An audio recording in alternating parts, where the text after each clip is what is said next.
君の言葉繰り返し寝ても覚めてもやまないそっけない君の笑顔が恋しくて星に願うのまた会えるよね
Hello, hello, hello, hello. Welcome back to the Zenith League. I'm Neske. I'm here with Sea Duster to cast this beautiful game against Dynamo, the new Dan against Nova Femme. Hello. Hello, Hello, dear Sea spectators. Hello, my friend. We are here. Let's see this game. It should be a banger, I think. It should be like we have a second series played in this season for the Division 2. We have Dynamo, the new down. It's the third split here on this new league. They played two splits already, the winter 2025 and the summer 2025. And the last split that they played, they don't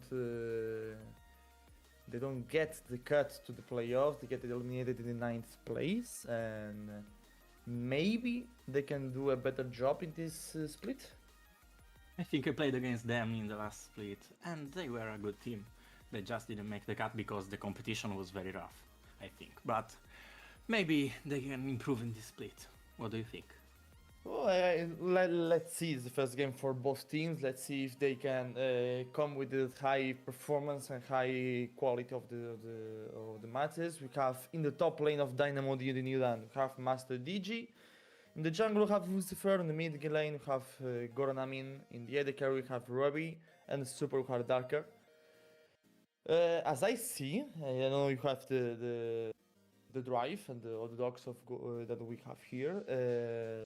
Is a normal hero, as I see, and so many mains that I love to say if he plays that Kha'Zix or that Shred.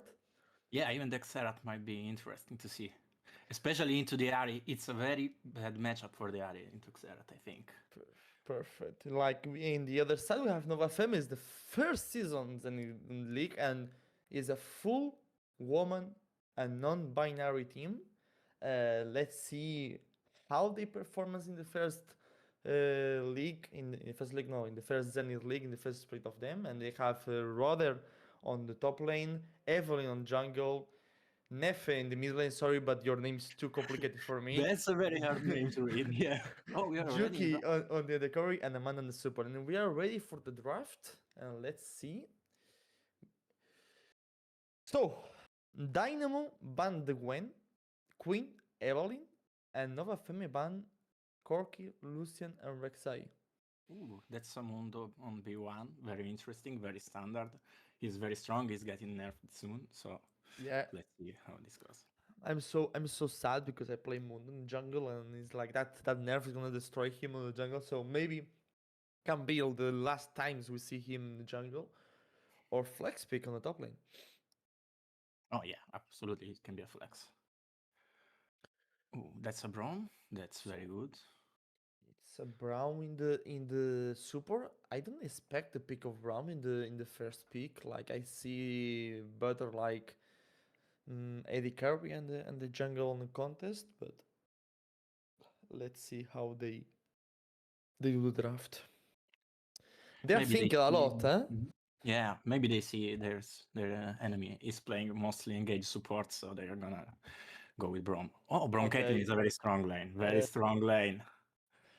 Okay, perfect. I see. Like I prefer here the pick of the Kaelins. I could pick like one of the best carries right now in the patch we have, with the Corki as well. But I feel like Caitlyn in the jungle in contest the Moon because I don't think that the Moon is gonna be top lane. Like I don't think it, or maybe yes because that when ban can be for the Moon top lane. But Ooh. Brown Caitlyn is a solid lane, and we have the context, Thresh and Aphelios. Well, Thresh must be one of Darker Basher best champs, so that could be interesting to watch. Braum is good into Thresh. Yeah. Not amazing, but very good, even into Aphelios. And Caitlyn bullies Aphelios a bit. So let's see how they go. I love it, the pick and brown here. Maybe you can play a. Nah, I didn't expect an fair pick. Maybe can be mid lane or the flex pick to the jungle, but in the moment that you play Braum and Caitlyn, I think it's in the jungle because it appears to be one of Evelyn's best champs. So, yeah.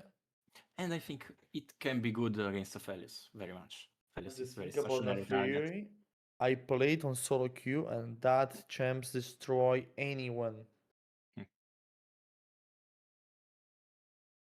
So this is the Yeah. second game in the league. We have one game already played, as I see it. And who win? Can you put me who win the first game? I think it was Good Cheetahs winning against Abyssal Kittens. It Yeah, was 2-0, cheaters. very Yeah, it dominant was 2-0. 2-0. Yeah, but about 30 minutes games. Thank you, Trial. Thank you. Okay. Yeah. It's okay. Perfect. Thank you, Trial. Trial is here Okay. in the observer and doing all the things on the OBS. So thank you for him to be here and help us to do the stream. Okay, so let's see what Nova Fan picks now. They banned Lissandra and Ambessa, and while Dynamo Newdom banned Jax and Dari. Ooh, that's Okay. a fight. Interesting. I feel and I love the pick of Malphite because you destroy the pick of Mundo because the Mundo wants to be like full all into the back lane because Mundo goes wherever he wants. Yeah, you But the go where it is. Malphite and Afiri, Alphelus complete the game right now. I think they're heavy at this, so.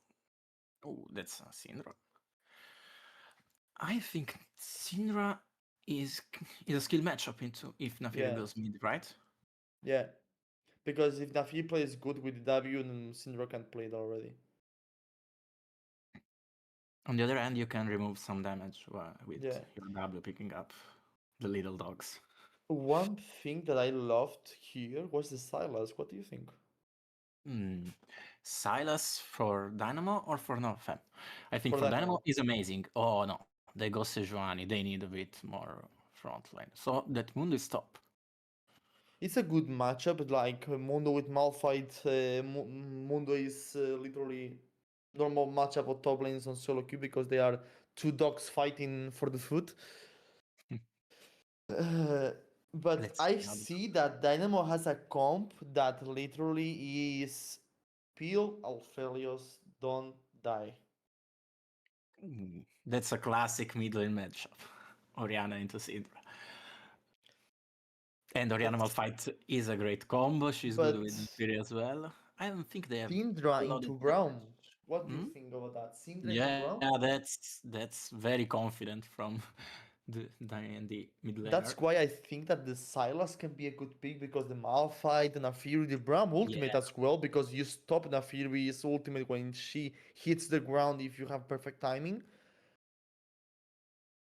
let's see. Let's see. I think D&D came in very confident with their picks, more than let's try and see what they do and answer to them.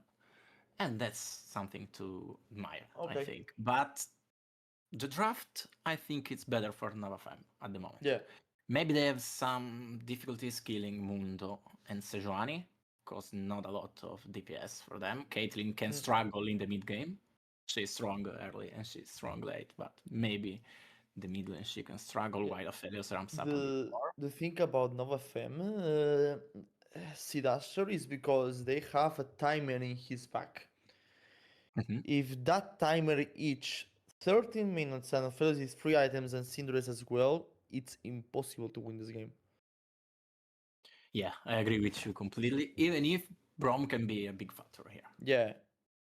Syndra and Aphelios can be very blocked by Yeah, the Brom. thing about the Braum has to play so in the front lane because Syndra can destroy Naafiri Malphite if he ults so faster, but it's like a super game. If Braum plays good this game, maybe Novafem can win Even if until the 13. Nafiri Exactly.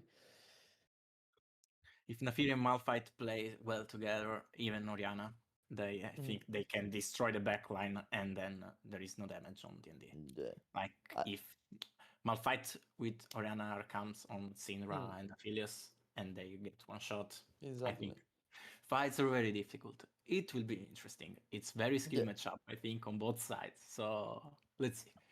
But I agree Uh, with you. D&D scales a bit better here. okay. So we have the Sewani pick for the can be for Nafiri because Nafiri ultimates Sewani can peel faster. But it's a complicated game from Nafiri because okay, you have Malphite ultimate, but you have the Thresh, you have the Syndra, you have the Sejuani.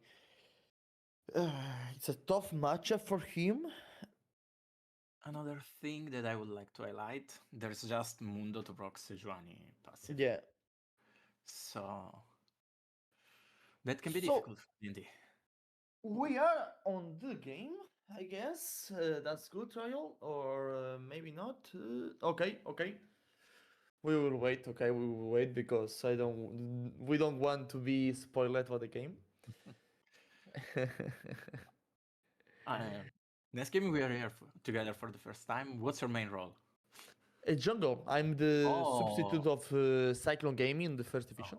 okay. So how is this jungle matchup since D&D I decided? I feel like I'm Sejuani lover. I love the Sejuani. It's like one of my best time because I love it. It's the damage, the stun, all the things that I have. And Nefiri is the opposite of Sejuani. Had the same damage or more damage than Sejuani.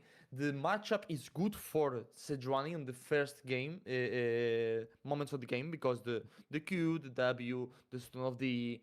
Okay, the Nefiri can dodge all that thing with the W, but the damage of Sejuani is very good against Nefiri. But in the moment that is level 6, Nefiri can destroy Sejuani so easy. But it's a tough match for both sides because if one plays bad than the other can be destroyed. What kind of build do you think Nafiri will go for? A one-shot build or one like I Uh, saw some Nafiri building yeah, Ziggs? you have to And play like here that. the Bruiser. For me, is the Bruiser. He has the okay, we can see it because they will see on the game 100%. She has the Conqueror, so she will go to 100% to the Bruiser build to do damage to the Sejuani, to damage to the Mundo, and just only be one shot damage. But it's a build that you have to be like more careful because you can one shot one guy, and that power of the Nafir that can one shot Felis or Syndra is going to be less than the other build, you know.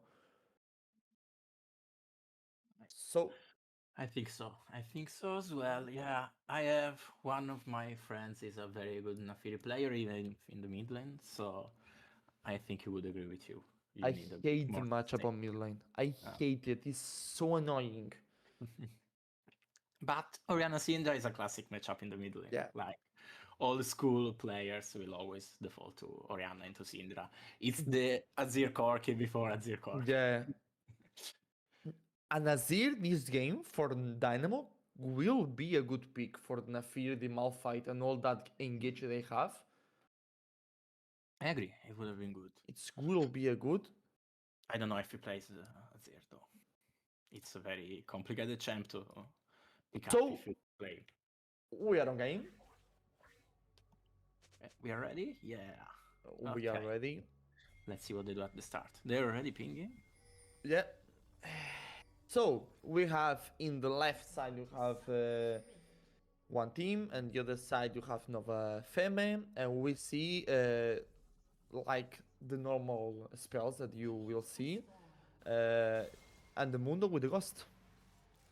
Mundo with Ghost on top lane. He could have gone for Flash Ghost, I think, even. What do you Yeah. think? I think was better because like the power of the TP on the achievement is super strong. I prefer the Flash and the Ghost, 100%. Oh, look at the start. It's interesting. From Mundo. Yeah, It's not an item. it's not normal. He do that because he want to rush the item. I don't know in Yeah, English what I the think name it's the the R steal. You mean? yeah hard steel. Yeah, Okay. sorry.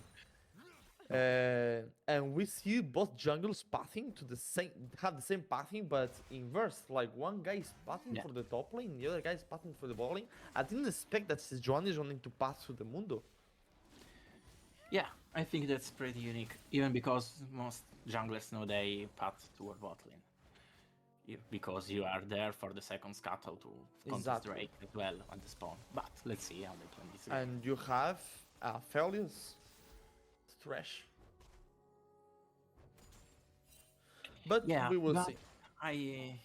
if Sejuani wants to go ahead early, I think she has to go top because there is no other lane that she can gank properly. Brom Yeah. Caitlyn very hard to gank. Oh, gank level 3. We are not expecting Ooh, this. she's going. She's going. Okay, let's Radiant's go with mother. Flashman, the Ooh. flash, the Q, the Eagle back after he's hitting free. The Q for Sejuani, flash for Killing to go out. Killing is picking 1, 2, Q now, low HP and bad trade for the bot lane of... I don't know, I don't know the name, sorry. DND is Dynamo. on the left and NoFM is on the right. Yeah. Okay, Okay, we will see a Nafiri fight is here. answering. Nafiri is here for level 3. Thresh is 1 HP. Sejuani entered with the Q. He hit it up because Thresh is getting with the Q with the Brown. Brown is low HP. Nafiri is hitting free. Brown is going back. Nafiri, please go back. You are hitting so bad that before Nafiri to go out, the Q's for the healing. And no one can dead in this fight. I think slight advantage to DND bot lane because Aphelios has his summoners while Caitlyn and Braum Oh, are we'll in see top. the Q for the Sejuani. Sorry for interrupt. The flash go out for the Nafiri. And this is fight like pick, pick, pick, pick. And anyone is dead. Both junglers showing up early bot lane, I think slowing their path. Don't know if this is good, but Sejuani of course can afford it. I don't know about Nafiri. What do you think? I feel like this thing is better for Nafiri just for one thing. Okay, she take the scuttle, okay, but Sejuani has to go all the way to his blue. Nafiri will come back, get tempo, go to the other scuttle. If he's done, his jungle is respawn again. Oh, she can invade bot now, yeah. Exactly. And she's doing that. Yeah, smart choice from Evelyn there. And maybe she can return bot again after this. Burning even Aphelios summoners she- before 6 Aphelios Yeah, is she weak. will lose a little tempo if she do that because she will lose all the top camps. If she don't take anything, it's gonna be so bad for him. But right now, Sejuani is literally bad against the Nafiri. So let's see. Mid lane is starting to build a bit of a lead in CS. Yeah. Syndra over Orianna, I don't know. I think Orianna is better in the early game than Syndra, even if Syndra can stun you. But Exactly. the later the game goes, Orianna always has a good air to win the game. But Syndra now stacks very good into the late game. Exactly, and we have a little bit fight on the top lane with two dogs trying to have some food. As I said all the time in my solo queue game, we have a top laner. So right now Nafiri goes don't back. That's interesting. Nafiri doesn't back.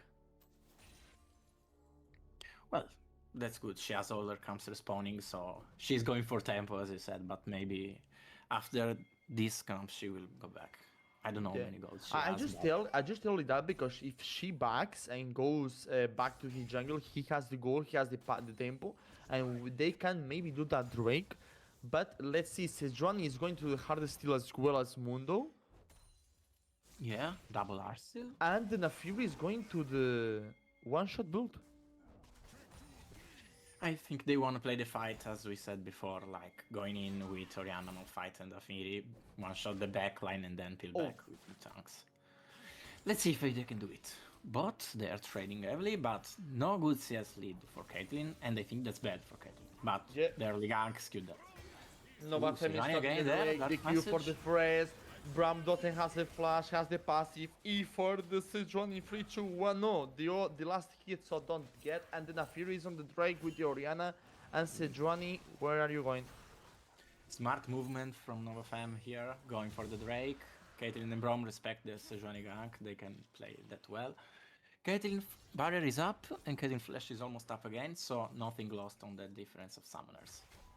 Right now, the gold is literally on the Dynamo back. The Mundo CS lead and the mid is going to be a problem. In 20 CS in 6 minutes is a problem, very, very high. Yeah, there's some bit of a mid gap here in CS at least. But let's see if Aori can recover, maybe with a gank from Nafiri. Soon they have their ults now, almost. Nafiri, Orianna. So, Sejuani, all his camps is spawning in the bot side. He's going to the Scuttle. Let's see if she ganks me to get that prio for the Oriana or invites the Raptors. Sejuani should be hitting a Nope. power spike of level 6 soon. I think with this Gromp or maybe with the Wolves. Yeah. And And we Nafiri see, will be as well after the red, I think. see that's what we see right now. First semi-item for the Syndra, no item for the Yeah. Oriana. And that's very bad for the trades. That lost chapter is the first power spike for mages in mid lane. Exactly. So let's see.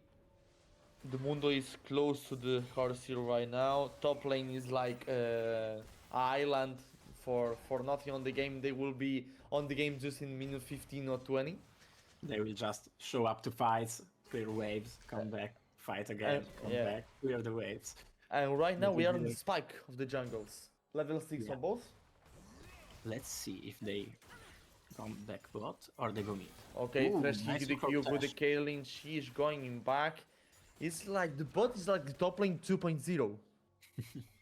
I think Thresh and Aphelios are looking to force now because Aphelios has red 1 grants that are very good to fight. Oh, Malphite Ooh, is Malphite is closing, Nafiri is going, Nafiri hits the ultimate for the Malphite. For the Malphite is bad because the passive of the Mundo dead for the flash of Nafiri.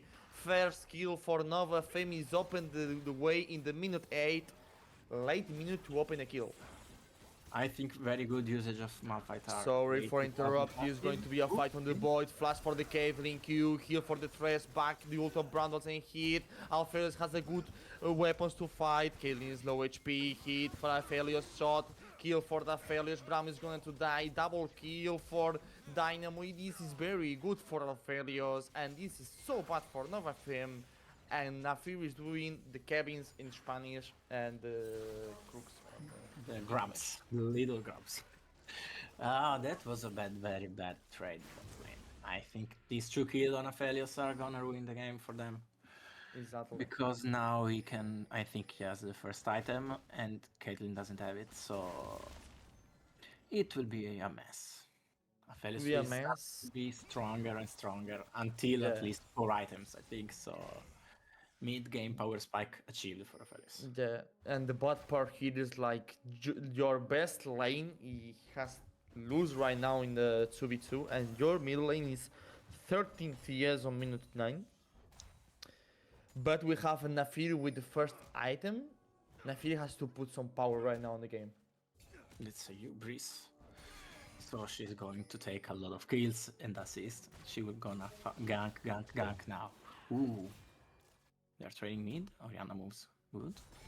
Right now the game is on Nafiri's hands. If Nafiri plays well, maybe they can win and re-go. Oh, careful, 1Q more. Oh, Good minion. Saves the day for Malphite there. holy moly. And right now the bad part is like Nafiri can't gank the ball lane. They are pushing right now. Nafiri's gonna wait, has all the tempo, comes in the top open, but we have a fight. Is a dive on the ball lane, Nafiri with the Q, Kaling with the ultimate kill for Nafiri. Nafiri is gonna, it's not gonna know. Bram is dead, 1-for-1, but I think engage that's and shut but down. try it on bot. And Malphite dies on the top lane, kill for the Mundo, and has her still on his hands. 3, 2, and Yeah. there is. I think that dive was good for Nova Femme anyway, because they got the shutdown on Nafiri. Okay, Braun died, but I think it's okay. The only bad part Nafiri here good. is that Aphelios takes 1 more kill. Yeah, but he loses Let's away. see the gank on the me, A, W, E, ultimate, Orion is low HP, A, basic for the Sejuani is dead, Nafiri doing a lot of damage, Syndra is still alive, Nafiri is going to die, the stun, the Q, nice W for the Nafiri is destroying this game, flash for the Sejuani, almost dead, and Nafiri is the god right now.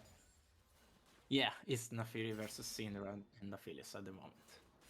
Let's see how that pan out. Nafiri usually should be favored against them. First item on Kevlin. Oh. Before Aphelios, but Aphelios Yeah, was because yeah. yeah. Ooh, Drake starting for Okay, the they're starting the Drake is Nafiri is not there. I think they should 1K, leave. I Okay, think the that's Q for the very- Thresh is perfect. Nafiri no. Sorry, Kaylin is going to die. Alfredo's hitting the free, Oriana dead. Sejuani got the ultimate, Fres is 1 HP, Brown with the E, blocking all the stones, Syndra with the Q, Alfredos is hitting the free, Alfredos second kill, double kill for the AD carry Dynamo. Here is Nafiri, takes one, and now he's taking two, double kill for the jungle of the Nova Fam, and Nafiri is like, I carry your game, play for me. It's a 4-4-2 for Nova Fam. They got the Drake as well, DND, but I think what started as a greedy play from Caitlyn, then Yeah. Orianna and Nafiri followed perfectly there, and the ult from Orianna was Careful very on good. the command- top, ultimate for the Mundo, the Ghost right now, ultimate for Malphite, flash for Malphite. And the bad part about this is Alpheus is on one item plus the boots. Yeah, Aphelios is accelerated, he has 5 kills, but so is Nafiri. Look at that, Yeah. it's almost on their second item now. Careful with the Mundo, is going out. Malphite with the speed boost for the DP. Come with me, daddy, I'm going to try to kiss you. Mundo is not dying. Holy moly, what is that champ? Malphite is going to die. I think he will survive, yeah, but almost greedy play from Mundo as well. Taking the tower, but it plays well for him. Can we have the gold advantage of the teams? Trial? The difference is on 2k, but I think the advantage. Okay, let's see. Ooh, Oriana is actually closer than what I Yeah. thought. Syndra. Is and that's where the kill. Yeah, I think so. Mundo and Aphelios are very ahead of their counterparts, but so is Nafiri. Even if Sejuani is low economy jungler, so being behind is not a problem for Sejuani. Yeah, exactly. That's why I love Sejuani. It's one of the times that I can be like 3k out of you, but I will do my job.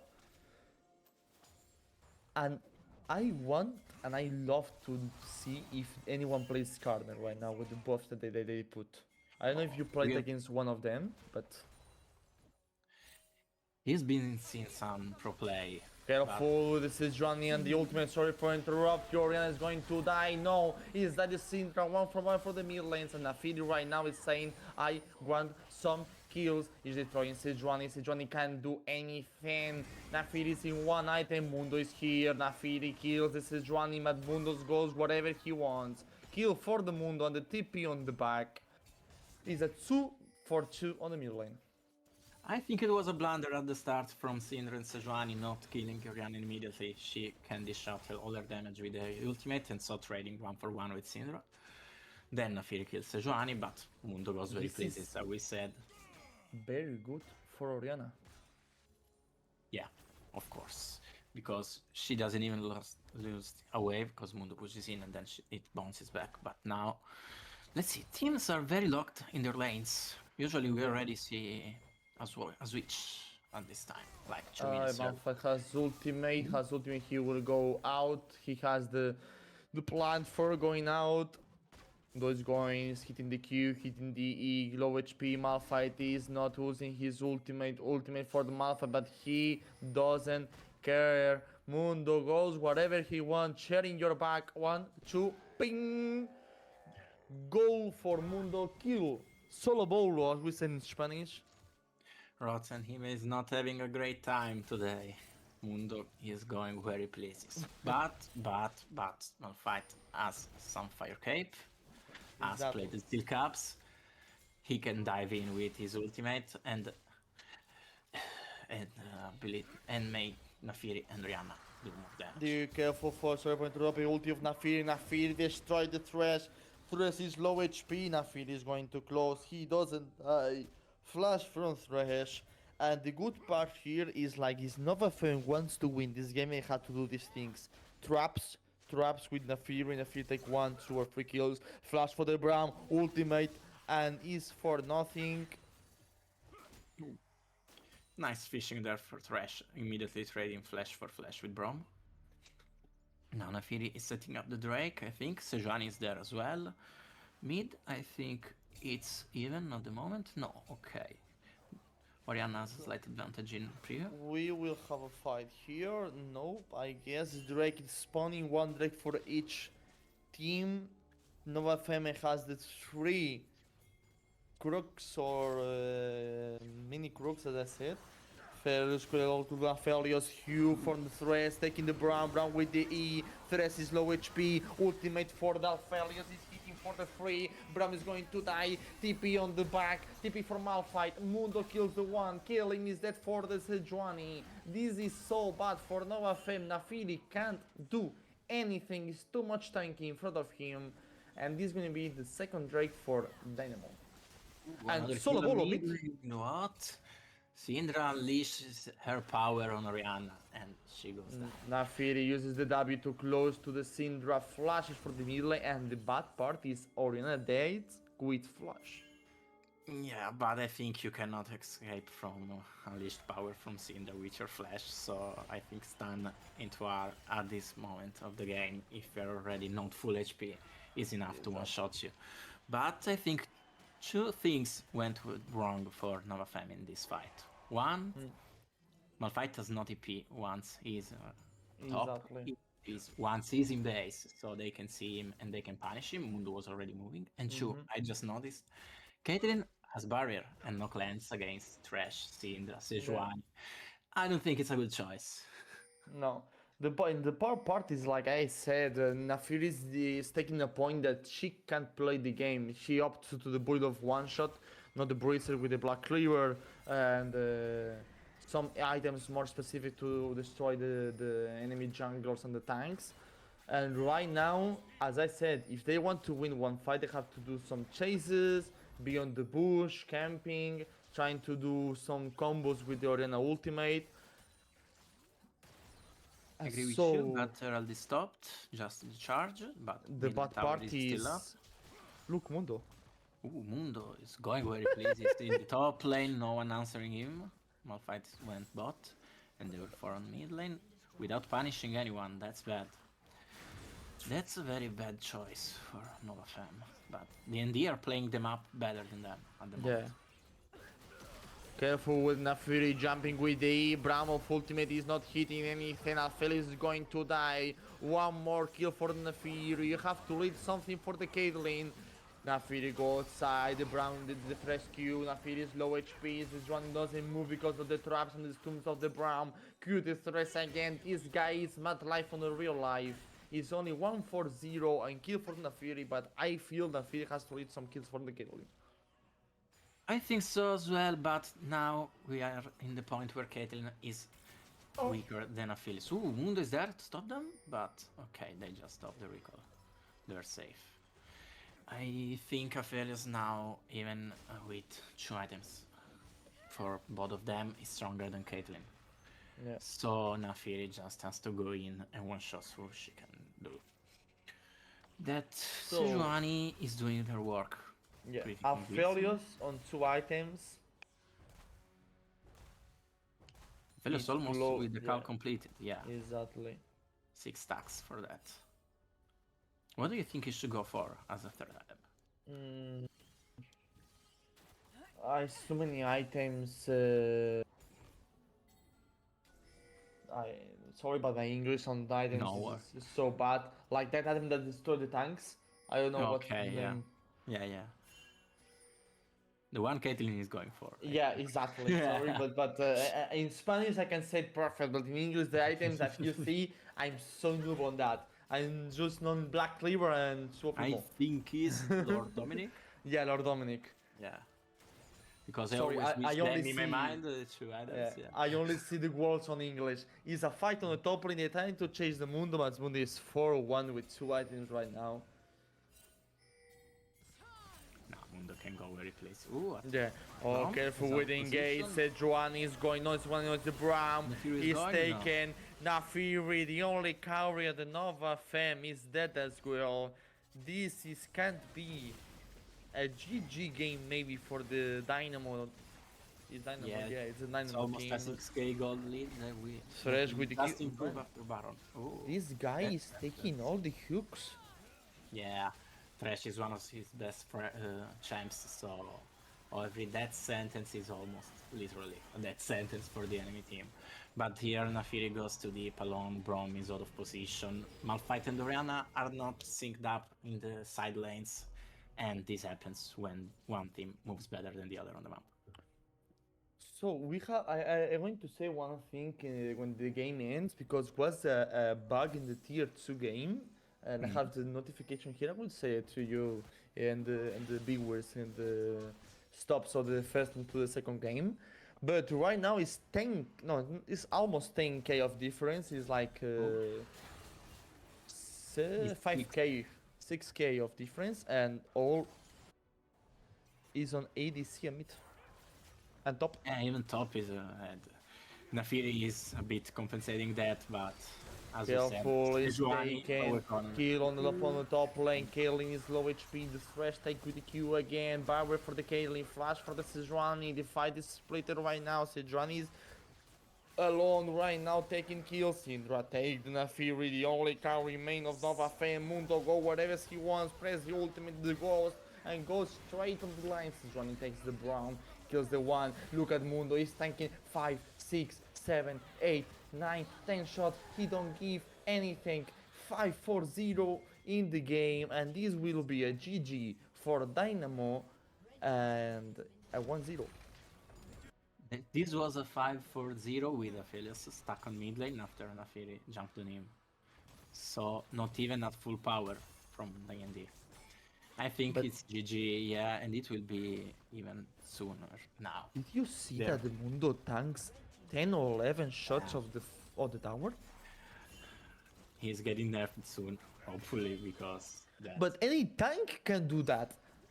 Right yeah, but game. Mundo can do it better because he can heal as well. They are trying to chase Nafiri, press the W, don't hit the Aphelios ultimate, but Nafiri is getting destroyed because Aphelios has the chakram on his hands and he has the best weapons to fight. And this is a 3-0 for nothing of Nova Femme. And Aphelios is dancing on the beginning, he's moving like a shadow right now. Yeah, the Moonlight Vigil misses, but Aphelios can still stack his chakrams and then tear through everyone on Nova Femme. Helped by Thresh and Sejuani, that did a great job at feeling for him, Yeah. but yeah, that's just unplayable in this moment. I thought Nova Femme drafts was better, but as you said, they had a timer on their back, and Exactly. Syndra, Mundo, and Aphelios accelerated Yeah, it. Nearly kills and everyone I in the feel game. that 2 kills in Aphelios in the early game destroy. Like in the moment that Aphelios take the 2 kills, it doesn't matter anything if the Nafiri takes the 3, 4, or 5 kills. You accelerate like 6, 7, 8 minutes of Aphelios late game. Yeah, and that's GG basically, because Caitlyn now needs a lot to go even with him. Yeah. So even right at now, high Nova life. Femme has to think about what mistakes they do in the game, what they can do better on the second game, and try to come back better on this second game. But one thing is closed. Until the next is not destroyed, the game is not over. Oh yeah, they should play on as well and try hard as they can. I think a And bit of a one blunder thing- from Caitlyn Yeah, as well. She's not switching her trinket. exactly. Yeah. And one thing is important that I see in all of the tier 3 or tier 4 teams on League of Legends, they don't know how to end properly a game. And that thing is one of the baddest part in tier 4 teams, because they get a little nervous, we have to push, we have to think, we have to do this, the other things, and maybe they will lose 1 or 2 or 3 or 5 games, and I see a lot of games loses because of that. Yeah, I agree with you completely. But now Careful, the Nafiri uses the ultimate, is stunned by the Q of the Sejuani. Mundo is taking whatever he wants. Malphite ultimate hits 3 guys, but he can do anything. Mundo kills the one, Cinder kills the other. Aphelios is hitting alone and he doesn't want anything. Thresh with the flash, taking one, taking two, the super is the carry right now. And it's going to be a 4-4-0 in this fight and GG for Dynamo. Always remember, when you don't know what Aphelios does, red, white, don't fight. They go in, Aphelios does red, white, and they get white. GG's for DND. 27 to Oh, 9 they have kills. the... So, 1-0. 1-0 for DND. They showed a lot of good gameplay. None of them showed a bit of a blunder here, I think, as well. Don't want to be too harsh on Malphite because Rottenheimer was a sub for them. It's not their main top laner, there is Vanilla. But the top lane matchup was harsh. The matchup wasn't bad, they made it. Then that 2v2 bot lane Yeah. goes crazy. I think 2 kills on Aphelios this early literally skewed the game for them a lot. Nafiri got fed, but as you said, maybe another build could have been better for her and help her snowball more. Like this, Exactly. she tries to one shot, she can't, and then it's over. Exactly about that, and I'm going to tell you thing about what happened in tier 3 of Brazilian. One of the teams play a competitive game on tier 2, Yeah. and they take the full super achievements. 3 of the guys take the free super roll and buy the 3 item of the super. Oh yeah, I saw that as well. And they won Riot in the convincingly. next game ban it immediately. Well, it was right. It would have been like the new strategy, breaking the game completely. Even because it can be done only on private lobbies. It can be done on a normal game. Yeah. So it's not like funneling like you could I have done I in your I case. I remember that Yeah. moment that the top lane playing with the super wall. No, Oh super yeah, no, with the Jan Zilean playing top. yeah. Or do you remember funneling when you went like Oh Master Rhetoric, jungle yeah, mid, Master and he was Rhetoric. clearing jungle? We even had Xayora doing that. Or I love Braum. Yeah, that that game. was skillful, I think. Yeah. That was a very good skill expression when done in competitive play. In solo I'm queue, so it was just sad. boosting, but in Yeah. competitive play, it was very skillful.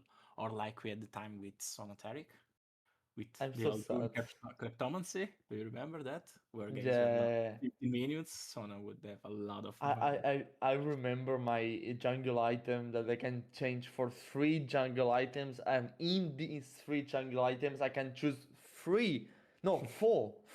yeah, four. There were Runeglaive, there was Tracker's Knife, It's there like was was the same, the tank, the damage, the movement, and one more that was the purple. the purple was the burn one, no? Yeah, You had the gems that were green, exactly. blue, yellow, and then you have the background there was That blue, was purple, red, and green. Green gave vision. Do you yeah. remember? Yeah, Everyone in competitive for play me playing with green that smites. was the best days of the League of Legends for me. But That- right now, let's see second game. And one thing for Nova Fame and Dynamo, Shivana is open. yeah, I do you think she is a good champ? Because I I got play mixed review. 13 games with Shivana and I have 85% win rate. Hmm. That champ is literally the GOAT. My jungler says she's so bad right now. For me, it's the GOAT. I love it because the thing about the Shivana right now is a grandmaster player that is the OTP Shivana that all these people knows. That guy is all the days new build, new build, new build, new build. She's flexible, so Exactly. And please, anyone, I don't want to. I want to be and cast one game of the Shivana. let's see if they make you happy with the Shivana, or let's see what they pick. So now Thresh is out, Brom is out, Caitlyn is out, Aphelios is out, Mundo is out. Most important. Mundo. I don't think Nafiri or Malphite or Orianna or Syndra are big champs that are out of this draft, but the AD carries, Mundo, Brom certainly are, and Thresh as well. We saw how good DND support is on him. Darker Basher. He is the highest skill player in this lobby, and he showed a very good performance. As a Thresh enjoyer, it's my most played champ. I really enjoyed watching him play. I think that the junglers that go out on this game is not the meta. that we have seen, be Jarvan, Chinzao, and all that things.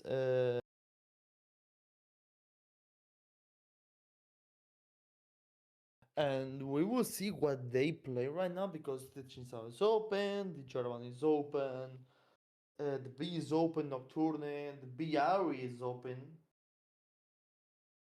Yeah, the area is open, and as we said, it's the best pick for Nefelesh Virag. I don't know how to say it. Nefelesh Virag. Okay. It's Neflage. Nefelesh. Neflage. Okay. The Evelyn is open as well, and jungler for Nomafen is called Evelyn, so I expect D to ban it. Exactly. As we see, Juki of Nova Femme is one trick pony of Helios and James. Oh, so they negated the Aphelios from her. And the what part is Darker Basher is one trick pony Thresh. Yeah, and Brom is his next most played. So Yeah. this draft will be interesting. Exactly. Tina is open, and a lot of interesting picks in the top lane for Master G are open. Yeah. So let's see how this goes. There is a Kyle from Rottenham and Master G that can be contested. As I see, With a Moon in the the game, maybe this could have yeah, been a Kyle angle. What do you think? I think was very good. Like right now, Dynamo is, as I see in this game, this is not the Dynamo of the last season. Yeah, if I feel that this is the Dynamo of the winter of 2025. I think I played against them on the last split, and I don't remember how the game went, honestly. But Sorry for one thing. I misunderstanding. The first split that they play, they yeah, get ninth place in the group stage, but the last they play was in the winter of 2025. They get second in the group stage and loses again. I think was the winner of the Zenith. yeah, that's interesting. This lineup seems stronger than the last split.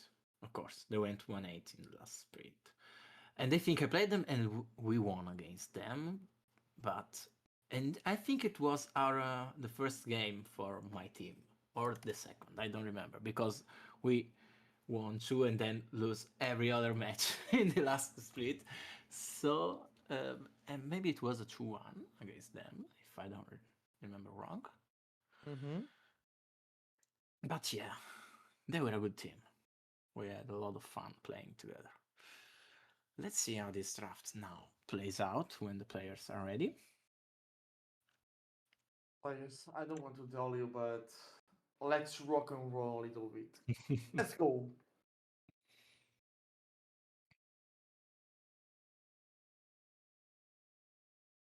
Tick tick tick tick tick.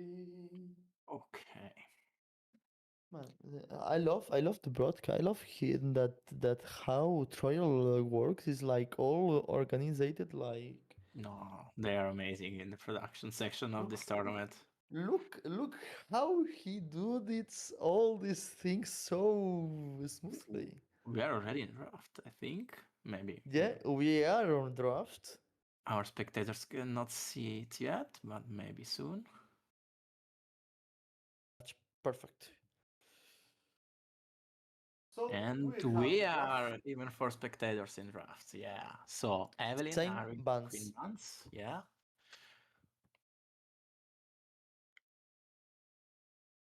Don't worry, no problem. No worries, my friend. Five 5 stars. We have a bit of technical problems in the back, but our producers are working on fixing them. All fine Exactly. now. Yeah. Oh, that's a Seraphine. Ashy Seraphine Seraphine for Nova first Fam. pick. I've seen her with Misfortune as well, not just with Ash. I see the Seraphine with the Ash in the red side or in the blue side if you want to punish one jungle that can be Ambessa, can be Zahin and all that thing. But if you pin Seraphine, Dynamo has to pick the Ash 100% because it's an annoying bot lane. Yeah, but now what do you pair with Ash? Thresh is gone, Braum Million, is gone. Lulu. Yeah, but I think they lose to Seraphine Misfortune. Yeah. Because Misfortune has very strong early game and it's a bit more mobile than Ash. That is very stale. So 1E from Misfortune and 1E from Seraphine, and Ash is stuck there, taking all the Oh, damage. Leona. Leona, oh, that's That's a interesting. They are good. going aggro. I don't particularly like playing Leona into Seraphine, but it's one of the best matchups you can get as an engager into Seraphine. I think It's a because good follow up with the Ash. The slows, the stuns, yeah, level 6 is so annoying. You force them to play on something more not too aggro. yeah, if you're Uh, expecting a Misfortune as well, that's a good choice into Misfortune. exactly. Yeah, And there is the Misfortune Misfortune. Rise, yeah, I told you that's the pairing. But I feel that you pick Misfortune in a Leona Ash. Mm, if you It's, manage to it's like space the last properly, game. if you manage to space properly in the early game, you destroy them Yeah, with but this because pairing. it's like I see the same draft that last game. It's an AD carry that it has to play so good to not be punished against Leon Ash But on and the other Gnar. hand, even Ash has to play very respectful Yeah, because it's just literally one spell I agree and with she that. takes half as health. Gnar is a blind pick. He's one of the best in the blind Oh, picks. He's one of the yeah, best. it is. And Yorn, I love it. That's setting up a very nice wombo combo. Brom is out of the window, so yeah, Leona Orn can catch and Yeah, Ash can catch people from yeah. half a map away. Right now, you force Misfortune to play cleans. You force Seraphine to play like almost 100%. The name Mikael Yeah, or but I think Michaelis. you almost always go Mikael at least Yeah. second, at max Fuel second on sticks. enchanters. She plays Fiddle? Yes, she played it. I think we have interesting players today. Yeah, she plays, and it combos very well with Misfortune Seraphine Gnar. Yeah. Right now, you have to pick the jungle. Let the mid counter matchup right now. A good jungle that can be here for the Dynamo. Let me see what they can pick. I told you one thing, Rek'Sai, I love it here. Yeah, I like Viego as well, Yeah. depending on what you pick on the mid lane. The But thing about what I love the Rek'Sai because if Leona and Ash can't punish the Misfortune, Rek'Sai can with the tunnels. Lissandra's Bond. I don't like Rek'Sai because if you don't do anything past 15 minutes, you are just a knock-up bot. And I think they have ways Yeah. around that knock-up because she can be interrupted You easily by Seraphine. you have the same vibes of my mid laner. I love Rek'Sai because I love in the moment that he has that item that you can TP in the back of any person. Yeah. But I love it because you have the same mental that my mid laner Rek'Sai I hate that is a bot jumper. I don't hate her, but I think it's hard to play. Ooh, that's an Evia I, blind? lo- I don't expected that. I thought they were going for the jungle as well. Yeah. Yeah. That blind? I don't know. What do you pick into an Evia? Maybe Anivia here is for don't let them play Anivia because Anivia on Nova is very good because the slow, the wall and all that things is very good. But Yeah, but any champ with. what? Ooh, they are sending Seraphine on the mid lane. I don't know if I like that. Okay? Because maybe you slightly outrange Anivia, but you have the same wave clears and you have less damage and one wall and you're dead anyway. But that's a nice screwball, picking the Alistar now. And Ah, the the Sylas. pick that I love it. And I was gonna say another Sylas angle for D&D, but Yeah. they go for it. Because Gnar Alistar is obviously very, very good against Silas. So right Silas now is good against they have a good team, Nova. Like we have the Stones, we have the front to back, we have the Silas to take that Leona, Orn, Ash, and Ooh, the whoa, Kha'Zix. He's main Kha'Zix, I think. yeah, Yeah, Lucifer is most played is it's Kha'Zix. not a bad champ. Okay, it's a solo queue champ. We put that on the table. It's a solo queue champ, but Misfortune has to be protected with the guard of the gods because Kasich is going to jump in his head all the time. You have Alistar for that. The only reason I like Kha'Zix in this draft is that you have so much setup from Ornn, Anivia, Leona, and Ash. It's literally a one-man show for him, I think.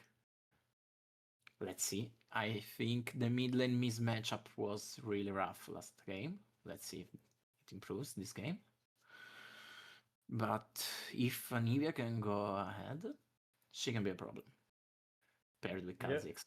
Because one wall and one stun from the darkness, vision is going to be very important for NovaFam in this game. Exactly. And chat, what do you think about the drafts? Tell me your point. Tell me what do you think about the picks of the Nova, the picks on the Dynamo? Let's talk a little bit about this draft until this draft is started and the 3 minutes that all the caster has to wait. Let's see what chat thinks. Kinda weird late R5 jungle. I agree, but I agree. they are confident in it, I think, and it's another main champ, so putting Greg in his basket is good. Yeah, but you can do it if you pick Kha'Zix on the 4 point. Mm-hmm. Seraphine is not going to meet. Is going to meet Supper 100%. Yeah, I agree with you, but maybe the Alistar is more needed with Kha'Zix than it would be without. What do you pick mid if you? If I have a last pick with Yeah. jungle right now, Mm-hmm. If you pick Kha'Zix on R4, what do you pick in the mid lane for Nova 5? I think you have to pick Silas Anivia, always. Anivia or Anivia? Silas, Anivia or Silas, because in the moment that Kha'Zix jumps into me, I press the wall and the ultimate and the thing. But in the it's like Centum's saying right now, like you can pick Jarvan B of Pantheon because the B destroys Misfortune, and the B with the Leona Ash is a very good pick and the Orn. And you let Well, R5 control okay. mid? I stand corrected. Looks like, even with a very small sample size, Seraphine is actually very good into Anivia. That's I don't know why. Like this is I a went to for search me. a bit for matchups, but yeah. It's if you pick Vi on Dynamo, it's 100% winnable this game Oh yeah. because But Misfortune doesn't move. yeah, there is just a lot of CC in that comp. That's why But I love the Viego in there, because it does what Vi does, but he's also a carry. And he can let's actually see. dish out more And damage. yeah. Don't No worry, wait. don't worry. But I see one thing that the chat will see in 30 minutes. And did you see that? As I tell you, they forced him to do that. But the matchup on the jungle is so weird for Silas because one thing, Silas has a wave clear set. The jungle clear is slowly as hell. Mhm. Kha'Zix destroys him on jungle clear. Mhm. So Then he will invade. The Silas needs level 6 and Kha'Zix can evade the Silas because in the moment that Silas use all his ability is a bot. Yeah, but you need lane prio to invade. So where do you have it? I don't For know me, me, but I think Anivia before level 6 has not so much prio like with Seraphine. Dynamo, it's so easy.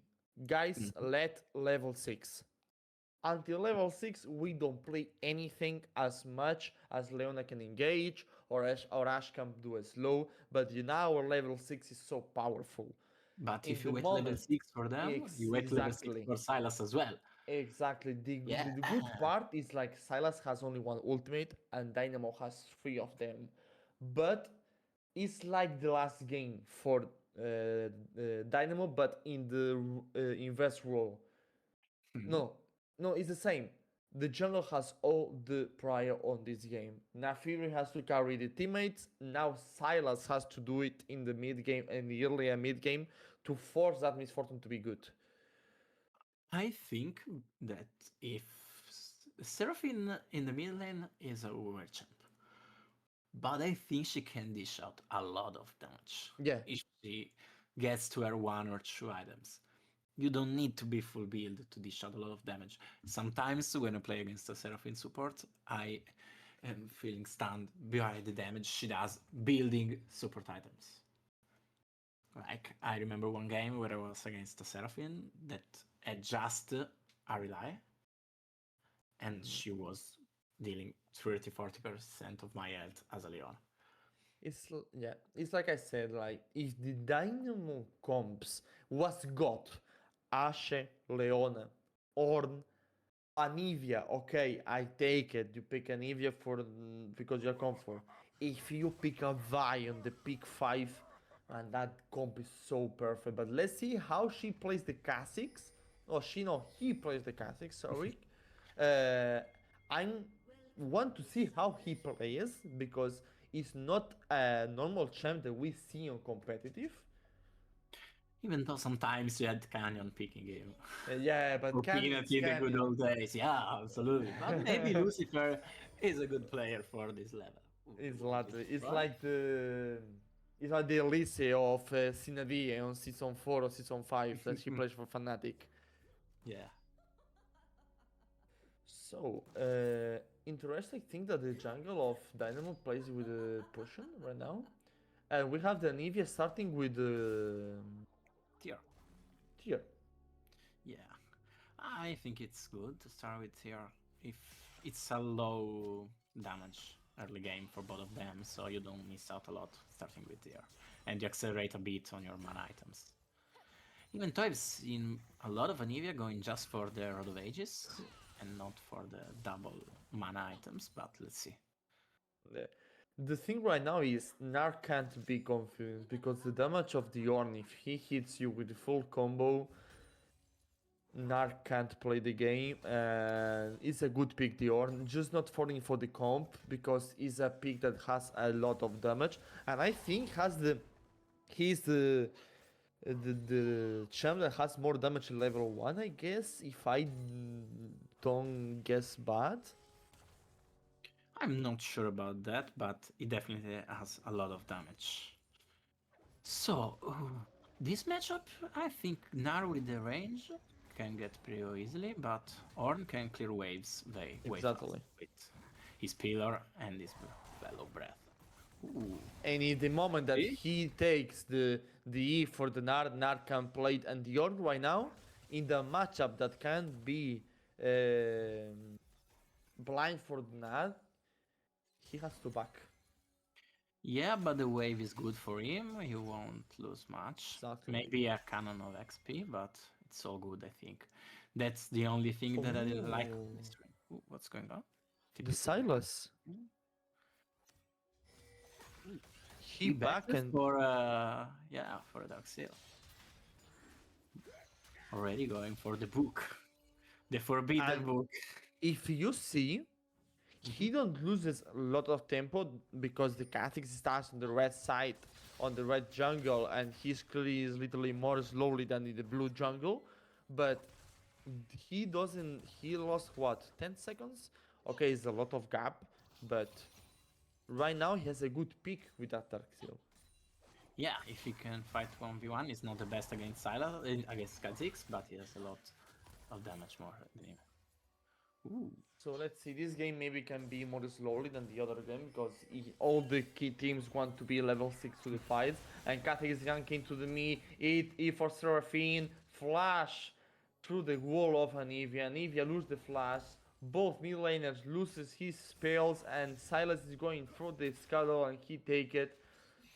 Oh no, careful, no? Careful with the What Sylas. is he Sylas doing? fighting the He saw, Kha'Zix. you know, Kha'Zix is yeah. low HP. Sylas has the prior because he has the Dark Seal. Evelyn is low HP. Kha'Zix is the same. Naru is coming. Anivia put to the wall. She don't has a flash. TP or Seraphine in the back. They have to go. Schedule secured for the team of Nova or Nova Femme. And Kha'Zix maybe confidence a little bit there. I don't like how Anivia plays that. Goranim flashes to put on a wall, but you basically trade flash for flash there, and it's not what you wanna do when you get ganked, because it's an even gank. Careful with the Nari speaking 1v1 or has no mana and they are trading AAs. I think Horn and Gnar are just gonna puncture each other all game long until one of them has enough damage to kill the other. But for now, they're just hitting each other repeatedly. And the good part about Yash that we don't talk Siddhastra is because the arrow that she has, she can spot exactly where the Silas and his passing is. Yeah, that's a very pain for the junglers. I guess you know that. Because Ashe can A lot. put you or give you the respawn timers. So if Kha'Zix wants to invade, Careful with the Nar Sure. jumping with the EW of the Orn. Orn is low HP, no mana for the ultimate flash for the Nar. Flash for the Orn is two bad flashes. W for the Nar going back. If Orn has mana for the ultimate, Nar is dead. I don't know if it's miscalculated from the Orn or good calculation for the Gnar because he has no level 6 yet. But I guess both. he goes in. Okay. But Orn can kill him. A bit of luck, I Oh! think, as well. When flash. Oh! What? He want to do the QV jump, but the minions put in the front. So he had to take it. Oh, yeah. So, That's good. Dynamo Honest- starting the Drake. Yeah. I think they have a good information where Kha'Zix is. He's pathing to top. Kha'Zix as a whole is come down now. Yeah. So he's pathing toward the reds. And the Drake is secured for Evelyn. Secure an EVA coming back with the part of the Raw. The catalyst. Exactly. ages. The catalyst. And Misfortune pass with the short. The I guess BF short in sword. English, no? Yeah. BF it's, sword, yeah. BF sword. Yeah, Well, short Kha'Zix for is invading in the blue. Yeah, Kathy is doing a great job right now because they have the info about the Silas with the arrows of Ashe. So Catholics can do these things, and he had to do these things. Yeah. As we said, he can do this because Anivia is pushing mid and Dorn has the push top. Maybe he has. Or it's annoying. No. It's Gnar bar annoying. is very high. In the moment that you have to buy the first item, the velocity boots, careful the Nar, jump with the E, ultimate to the wall, a little bit of trade of clean the wave, and Silas is like, where is my jungle? Just a bit on the right, and Gnar has tower aggro there, so he can kill Orn, but all good played well from him and played well from Orn. Silas spotted jungle that is down, and now let's see how he adapts. Let's Kha'Zix see, is- Silas and the Cassie had the same achievement on the jungle right now, just one camp ahead of the other. He bought level Anivia, 6. I just need one thing. Anivia, please put a word. Careful with the Orn with the ultimate. Arno hasn't the jump. Are going to that. Nar is one more time is low HP. Ooh, Careful the with the bot lane. fight on the ball lane. Leona flashes for the Silas. Pushes his ultimate from the Ash, and now they can't do anything until like what for 13-14 seconds that the Ash ultimate this is spawns on Silas, I guess. I think it's a long time, yeah, so they can force a play again, even with Leona without flash. Very good engage from Amanda.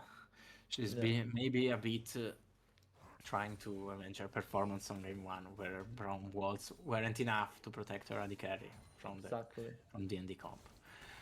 Orn is out damaging the Gnar when he goes Careful all in. with the Nari jumping, he's taking the ultimate. Orn has no flash. Orn is going to die. Ultimate for the Nar. Again, first kill in 8 minutes. We have a little bit fight on the bowling, but second game, careful with the ultimate of Silas is perfect. Ultimate of Misfortune. Ashe is dead. perfect. Amanda is tanking, is taking all the way, is going back. Flash for the support, double kill for Dynamo again, and it's exactly about the last game. Play on top, This the is not kill. for Dynamo though, it's for Nova Fem. Yeah. Now Nova Fem kills them both. Oh yeah, sorry. Great My play bad. for My bad. Silas. Sorry, No Nova. worries. You play so good. Sorry, it's my bad. But it's exactly that, like the last game. Yeah, Play on play on top lane. both, play on top, but opposite sides. It's Exactly. my first game as a my first day as a caster, and I already cursed Ornn. Because as I said, he was doing a lot of damage, then Gnar solo kills him. Careful Very with the good. ult of Ashe, is perfect. He doesn't hit anything. Evelyn going that with the E. Seraphine flashes, but it's a classic with the ultimate ult of Seraphine to do in time. Lucifer takes the kill, and don't worry, Nova is playing good. Miss Fortune has Bloodthirster. bloodthirster in his hands, and she is literally so high. Careful with the Leona, she spam whatever she doesn't want. This kill has to be for the Misfortune. Leona is going to die. 3-0 for Yuki, and she's giga open right now. And I think Gnar is going to walk over Ornn right now. At least until Ornn has 2 items, I think Gnar can do whatever he wants with the lead he builds. Yeah. We have Another a dive? fight, Yeah. another dive, full of Leona on the air. The E of Evelyn hits perfect, flash from the Ashes, kill for 1. Kha'Zix is here too, easy, so bad for Nova. Yuki flashes of Lucifer is going to be the kill.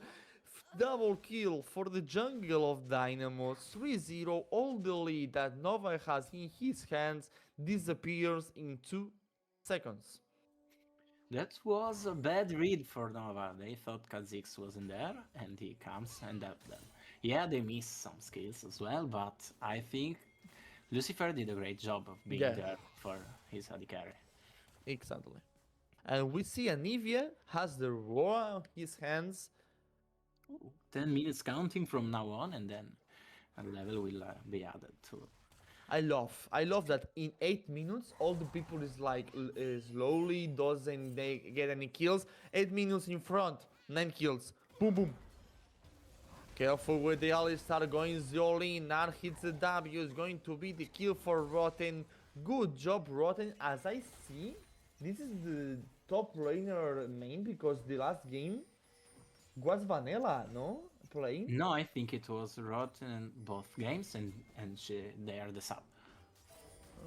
Okay, Vanilla okay, is okay. the okay. main. Okay, yeah. Great yeah, card yeah. for DND. In the meanwhile, great room from. Careful with the Evelyn, is going to the wall. E for Leona is completely alone again. Jump for the Lucifer, destroying 1. Seraphine is going to die. Leona die. It's going to be a 1-for-1. Is going to be a 2-for-1. Flash for the silence. They don't have info for the Kha'Zix. Lucifer is going out. Ashe is going to die for the ultimate of the Ashe. How the Lucifer? He killed the kill. He takes the kill. Ah, poor Amanda, she wanders from the jungle and a bug appears and just... Ay. Careful with the Lucifer, try it with the Q. He is going back 1 HP. Can you die? I think that we saw why Kha'Zix is not my favorite pick in competitive game right there. You see, 4 people are stacked and his damage disappears. Even if he's 4-0, he has a very hard time killing someone with items. He only can deal when Amanda walks by when she It was a good fight for Nova. Was a good very fight. Okay, they take the Drake. They protect the other carry. They play for as front. But how he goes out and leave? The game is dead even, by the way, right now. Gold is dead even. Can we see gold for every member, please, spectator? I guess it's jungle. Yeah, it's jungle against AD carry right now. Yeah. Even mid against top, there is a bit of a lead for Anivia into Seraphine. But again, I think Seraphine with less money is good. It's not a champion that needs a lot of money to work. We saw in that fight there, just a good R You hit one, two people in front of you, and then you completely break the fight. She's a disruptor more than a carry. Exactly. We have in the top lane 1k lead for the NAR, and let's see how this classic works. Evelyn is going out, ultimate of Lucifer, Q for Evelyn, NAR is going out, E from the wall. This is how classic works. You disappear like a Shaco and you can jump like a Shaco and you hit like a monster right now. Do you think he's going for the right build? Going for the Tumblr Glaive? Yeah, you can remove vision, Yeah, but maybe you yeah. have all the skills, you need more damage. What do you think? I guess he has a lot of damage. Like he Okay. doesn't need right now more damage. He's doing right now, but I guess that item was very good because the cat is want to do some cheese on the bush. Has to invade a little bit. If he knows that he's not a warden, if he jungle, he can do that things. So I guess it's good. Is a good item. Okay. I fun fact, Kha'Zix is my least played champ ever. Like I probably have just 2 games and I played all champs in the game I The played for a bad long part time. here, Sidastra, is the Anivia Yeah. scaling. Is 102, has Yeah. one item. He's closed for the Seraphine the second item. Not is hitting the Orn. Orn is going to be out. W for going out. But as I tell you, Anivia is scaling and that can be a disaster. Careful, Lucifer. Combo of Alistar, Lucifer flash from the wall. He's playing a little bit weird, I guess, like a little bit aggro. Sorry for the expression, is aggro. Nowhere. Yeah. And I Is- feel careful with the Nar. Nar is taking the solo ball on the top lane. This guy is going to be a monster. Yeah, and it's going to be a problem for Kha'Zix because he Careful, can pass down easily. Lucifer. If that. One thing I don't like in Anivia builds are the boots. I think you Yeah. can go more defensive because you have a lot of base damage. You don't need to go for Magic Pen. There are no big tanks on the other side that will build a lot Why? of magic Why resist. is that ultimate? I think Ganar with low HP on top. They are trying Ah, to. okay. Meanwhile, Silas snatches the Rift Herald from his opponents. Let's see what they do with that. I think you wanna Ash- play it soon because there is Drake up in 40 seconds. They know about Cathix. I. Boss tower is almost done. Yeah. He's hitting her with her club. The Nar is very good right now, it's 3-0, but I feel that Anivia can be a problem. Like, she's scaling alone, she's doing all that things. Nova's playing so good, okay. Careful with the Nar, is going to the Orn or ultimates. This top is gone. Nar is Flashes as 4-0. well. And Or literally, flashes as well. That's very bad for Master yeah, Yi. I think Anivia could be a problem, yeah, but she is very mobile. She gives Yeah. Gnar another wall. And with all the CCs and the ways that Nova Femme has Exactly. to jump on Anivia, I don't think she's safe to play. That's why I wanted some Yeah. defensive boots. And the not- thing right now is like it's a different teams completely. Nova is playing the game like the last game they don't did it, and this game they are playing, they are trading, they are going to the mid, playing for the team, doing waves, doing plays, and last game they are not doing anything about that. And the difference about Dynamo, one game they play the same perfect 100%, and this game they are like power off. I think it looks like we switched nameplates here. That's why Best of 3 are so interesting, because you can see whatever happens from one game to another. Just a bit Exactly. of a switch of a composition, or maybe even position, or just talk a bit more with your coach between one game and another, and everything completely switches off. Exactly, we see that Nar is going for the Sturek, I guess was the second item from him, and the Orn is going to the anti-heal system on his second item. I'm not sure I like that. Yeah, there is Silas, there is Seraphine, but I think you need to Careful with the survive. Seraphine, is quick Yeah. for the Anivia. Lucifer takes one more kill, is 5-0 right now. Anivia taking free kill for the Silas. Anivia is going to die. Full the combo noise. Lucifer, he's going to die. Ash stays closed. Lucifer jumps. Silas is 1 HP, kill for the Ash, shutdown for the AD carry of Dynamo. Silas is going out. This is 1-for-1, but it's huge for the Dynamo team. But I guess that Silas take the... Yeah, Silas took the shutdown. Okay, It wasn't a different. shutdown, but he gave a lot of money. Huge Was for it a shutdown Nova. because they were very even before that? Now another kill on Anivia, another kill on Kha'Zix. Careful with the Nar. Nar is going all in. It's good for the Orn, but he will die soon. 5-0 for the Nar. The good part here, Orn doesn't give any gold. Is like 100 gold, but this Nar is playing so smoothly. Yeah, he's completely unplayable now for Master G. He's been dove again and again from this Nar. Once he shows up to the fights, let's see what happens, but it might be very scary both for Kha'Zix and Anivia on the other side. Fortune with 2 items, the Lord Dominic and the Blood Shifter, I guess it was the name. Bloodthirster. Bloodthirster.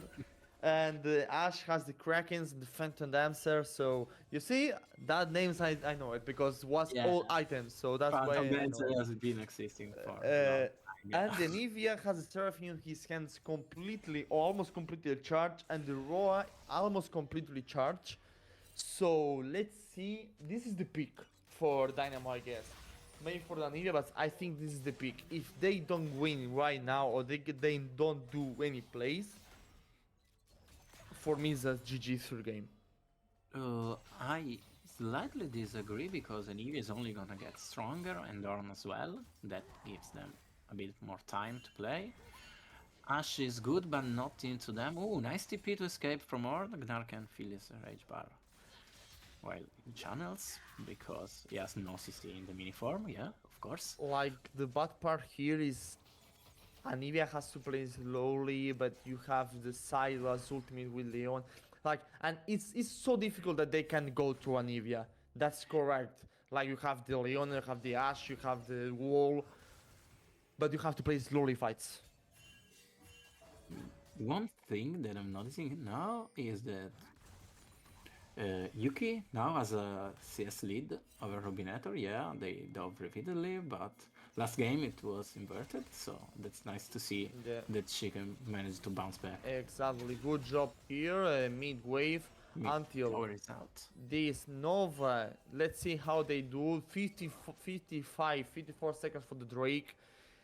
The team of Nova regroup on mid to take some vision. The team of Dynamo, Silas using the Leon ultimate to I think it was recycle his expiring, ultimate. yeah. Exactly. And for me, this is a decisive fight. Or Dynamo Oh, yeah, I take agree. it, or they go to Nash. But as I see, they gonna let, and Cat is going to take that. No shutdown for that. I don't know how Nar doesn't know the shutdown. but They let's are see. not in the lead, so that is just Silas going to the E, taking the Leon, and Leon is going to die. Good job from Juki, good job for Nova. Dynamo is in the top fight, and Kha'Zix takes the shutdown from the Nar. But this is a 1-for-1 kill for the Misfortune, and Drake for the team of Nova. Sold That's Soul point. Yeah, that's Soul point for Nova fam. Kha'Zix went on Gnar and he got the kill, yeah. Let's see if he manages. Ooh. Careful, Ashe ultimate Kha'Zix goes is back. The allowing wall is baddest Yeah. as well. And let's see, Lucifer is in a choke point. Seraphine has the passive full charges, and Syla is like, I'm doing the Drake, let me alone. That's a nice pick into Gnar, yeah, but Soul point with an Ocean Soul. It might be problematic in 5 minutes from now on. But Nova Fem hasn't been able to convert their movements into vision, deep vision. They haven't secured the first tower in the mid lane yet. Yeah. That's what they're fighting against, I think, now. Because you cannot properly set up Baron with your Exactly. first turret down without taking the adversary. And for the people that comes right now, careful with the Juki, take this with the wall, the Q, the heal, and the cleans. Full summoners for Juki. She has to play a little bit more safer right now. And for the people that joins right now the streaming is a 1-0 for Dynamo, but right now Nova is destroying them in fight, destroying them on macro. And let's see how this ends, or how this progress a little bit. They are destroying them, but the gold lead is on the side of D&D. That's why I told you. The gold lead gold is lead. for the Catholics. The Catholic has all the wall. I guess can the trial put the wall for us and we can see it. But I guess was the Catholics all the wall exactly. Yeah, but surprisingly, Ash and Misfortune are even. Like, that's a 6-1, CS and Misfortune. Yeah, they're even.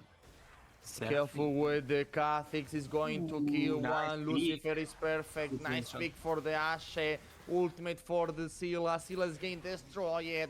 Double kill for Lucifer. And Yuki's here. Yuki, you don't have flash. You don't have cleans. You are going to die. And Evian's destroying him. 3-4-0. This is the caster maldition. You talk good for one team and he Caster lost. You talk is bad bad. and it is good. Mid tower, bot tower, and 3-0 for Dynamo.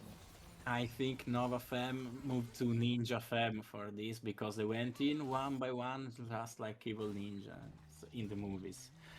Kha'Zix just loves that, going on isolated targets, and they went one by one and all died to the Kha'Zix. Can we change for the items if you can? It's like Ashe has that. I don't know how Ashe can have the same gold of Misfortune. That's turret gold, I think, and Maybe the plates. down, yeah. Plates gave a lot of gold. Has to be plates. 100% has to be plates. And now Seraphine is 0-4, so the flex Yeah. is not working, I think. No. But maybe just one big fight. And then Working to the relies, I think, now. take the But Ashe. Anivia is almost on the third item, and you're still working. That's on why I the told you. As Anivia is closing from the Leandrin right now, and Ashe is on free items. Misfortune is going to the final edge? No. Infinity Edge. Infinity Edge? Yeah. Holy moly, I have to upgrade a little bit my English in the items. I have to check it a little bit these days. Anivia free items right now completed. Nash is open, 1 minute for the Dragon Soul Point, and let's see how Nova plays this. They go Drake, they go Nash. I think DND has a very fast match with Yeah. Ash, Kha'Zix, and Anivia. So they can't afford to lose track of this. Exactly. Let's see how they position in the map. But Seraphine is stuck there, and Kha'Zix keeps going down here. Oh, Katik And- is like smelling a little bit. Who is here? Yeah, but Nova Fem is not doing anything while he's there. Yeah. They're a bit indecisive. They're moving on the river, but not doing anything. Yeah, and the Katik is like, can anyone? Oh! Ash ultimate is very good. Anivia has, no, Seraphine has to flash. Second time they tried the play, now Seraphine has flash and she uses it, but TP on Naron she seems bot. vulnerable on this side lane. I don't think they practiced a lot into this. Because Seraphine cannot side lane at all into an assassin jungler. Exactly. Okay, Drake in 13 seconds, and Seraphine is not closed for the second item, is trying to complete it. Careful with the nut, jumping with the W of Anivia to gain some time. Lucifer is here, he was backing, but right now he's not backing. Kill for Silas. Oh, perfect for Lucifer. He dodges the flash ultimate for Rotten. Rotten is taking ulti Seraphine. TP on the back. Juki can't do anything. He's splitted. Fight on the mid lane. Anivia's taking so much time. Ornn is taking one. Good ultimate for Juki. But Lucifer doesn't die. Again, he's undestroyable. Loses 1 HP. Dead for the Misfortune. Lucy die again. Finally he loses, but he's 5-4-1. And this will be the GG second game for Dynamo and the series. I think this will be a top gap in all chat for the Ornn. He shows up and Eva blocks his R2 so he can send it back. But he wins the fight full HP. Now they're going probably for the break. No, they're not going for the end, they're just going for the inhibitor, I think. Ash is already moving. But Narrow? Narrow? Oh. Silas But I see a different Nova here. Like, I see a different Nova in change for the last game. I see more confident, more more micro, as I see from the first game. Yeah, but I think they tried to cook a bit in draft. Exactly.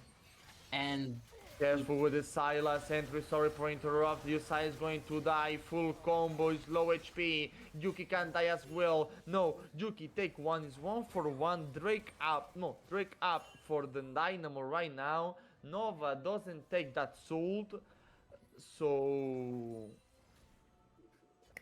this has to be Nash. yeah, Kha'Zix is already topside, clearing his jungle. They're all backing up. Salas, you have 25 seconds on him. Ornn is level 16 and is starting to enchant every other player's items. There is a enchanted bundle pipe, a Kraken's lair. I don't see if the Archangel staff for Anivia is enchanted or not yet. But Nope. you still miss, yeah, Kha'Zix still- and Anivia, yeah. But Ornn is doing his job. He just got repeatedly dove from Gnar, and now he's doing his part, frontlining these fights, absorbing every pressure the enemies goes for, and Kha'Zix is just clearing them one by one. Is it strange that the Lucifer doesn't change his trinket to the red? I It's a don't little bit know. strange. Careful with the Anivia, the Silas. Silas is literally blocked from all the sides. Flash for Evelyn, ulti for Leon. Leona ultimate from the shadow. Evelyn is going to die. Ashe is destroying with the Anivia the Nard. Ultimate of Ashe, headshot, heal shot on the mid lane from the Kha'Zix. It's going to be a 5-0 on this fight. And it's going to be right now, yes, no, 5-4 because Seraphine was not on that fight. They're going to Nash to secure the game. There is a bit of a split call, I think. They think they can do Nash just with Ashe and yeah, they Kha'Zix, can. while the other three can take Inhib. And that's good. Double Inhib, double the super minions, double the pressure on the side lanes, and then you just march mid all together and that. And right now it's, for me, 5 mid. Yeah. Or That's put the Ornn very- on side lane and just boosting the minions and going to the mid to help, but 5 mid. I think that on the side of Nova Fam there is very poor wave clear. So Yeah. you cannot deal with Baron and Power Minion very easily, so just group a bit and forts. It's a 14k gold lead almost. Please don't go to the jungle when you have Nash. Please. Oh, upgrade the Umbral Glaive is upgraded. It's interesting. He doesn't upgrade the other items. I don't know why he went for this, but now he changed his trinket, but it's a blue one. Okay, I assume, okay, you are Kha'Zix, okay, Ashe ultimate from the Silas, Amanda is protecting she with his life, it's TP for the Seraphine to meet, to bot for nothing, just a cover, and as I tell you, I take it, okay, you have to blue trinket because you want to do some chases, you have to do some fights, and, okay, you want vision, I take it. Careful ultimate of Evelyn with the Ornn is going full for the Ashe. Ulti of Seraphine is perfect. The ulti from Miss Fortune is perfect as well, but no damage to destroy anyone. And they are contesting. Is a full good fight for Nova, but they don't have the damage. Not Lucifer dying. is healing. He's He's not not dying. dying. Oh my I don't God. know how a Kha'Zix can not die and heal so much. And this is a 4-for-1 in the side of Dynamo. 2-0 series for them. A good fight for Nova, but no damage to take the enemy. A statement series from Dynamo New Dawn. They are gonna win 2-0. This game was closer than the last one, because Nova Fam showed some good things in the early game, but I think that Dynamo showed they are superior today. Maybe if they hadn't cooked so much in draft, Nova Fam tried something more standard that they're more accustomed to, because I think that Seraphine into that comp was not so well prepared. Maybe they're gonna tell me, no, we were ready with this, but it Yeah, I feel the didn't same. show a good preparation. I think she was caught a lot inside lane. She wasn't paying attention to where Kha'Zix was. I don't know. But Dynamo played it superiorly, and the mid gap was honestly huge in the first game and this one as well. Exactly. So, 2-0 for Dynamo. They started the season, this third season for them in the Zenith League with 1-0. And that's all for us of this game. I can't do the second game in the I can't finally. as well, so I think there will be someone else casting Is for our viewers. exactly me and Sidaster can to the second game. Is going to be another caster casting the game. So It was a pleasure casting with you, my friend. exactly, it's the same pleasure for you. Thank you for sharing these two games with me. Thank you for all the people that was here on the streaming seeing us. Sorry for my English, it's not the best. I'm trying to do the best for me. But thank you all that you are here. Thank you for watching this game. See you soon and bye bye. Stay tuned for the next game, guys.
Welcome back to the Zenith League. Today we have got phenomenal game for you. So excited to be back. Rue, how are you feeling?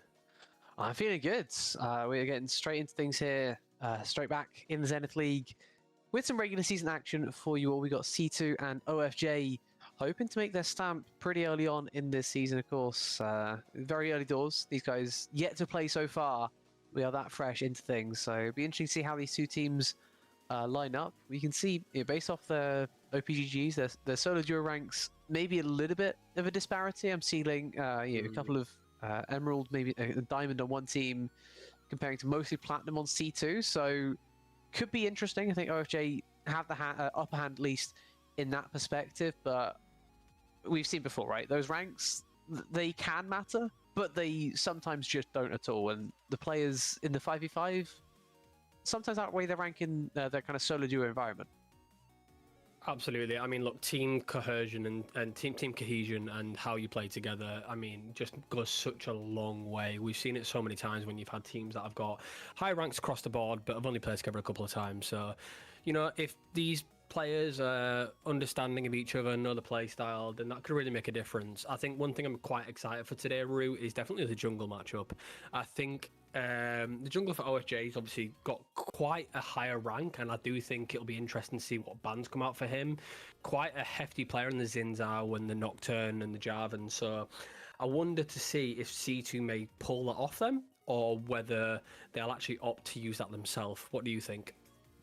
I think it can be very dependent on what they want to pick elsewhere, right? Something with Jarvan is that it matters a lot when you have immobile carries, right? If you're playing things like the Ezreal that Zippy looks to want to play, then maybe that Jarvan Prio goes down a little bit anyway, right? So it's going to have to do a lot more, I think, on what C2 want to play themselves, to whether that Jarvan Prio either increases or decreases. Naturally, in the AD pool, it's a little bit different anyway, but as I say, with Zippy, his most played this season is Ezreal, so I personally expect him to be maybe a little bit more allowing of something like the Jarvan, because he doesn't care so much about it personally, right? It's still a very strong jungler, but it's not as strong when you can't lock down that hyper carry, and there's just a little bit less value in that type of play.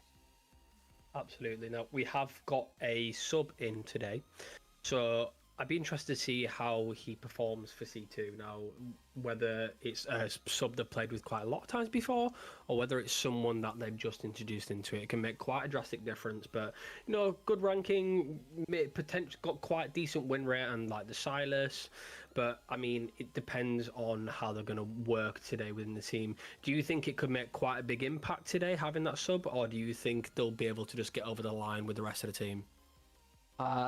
I don't think I've ever seen a situation where having a sub hasn't changed something. Absolutely. Yep. I'm glad you said that. Teams can pretend that it doesn't. Teams can pretend that it won't change anything, but it always changes something.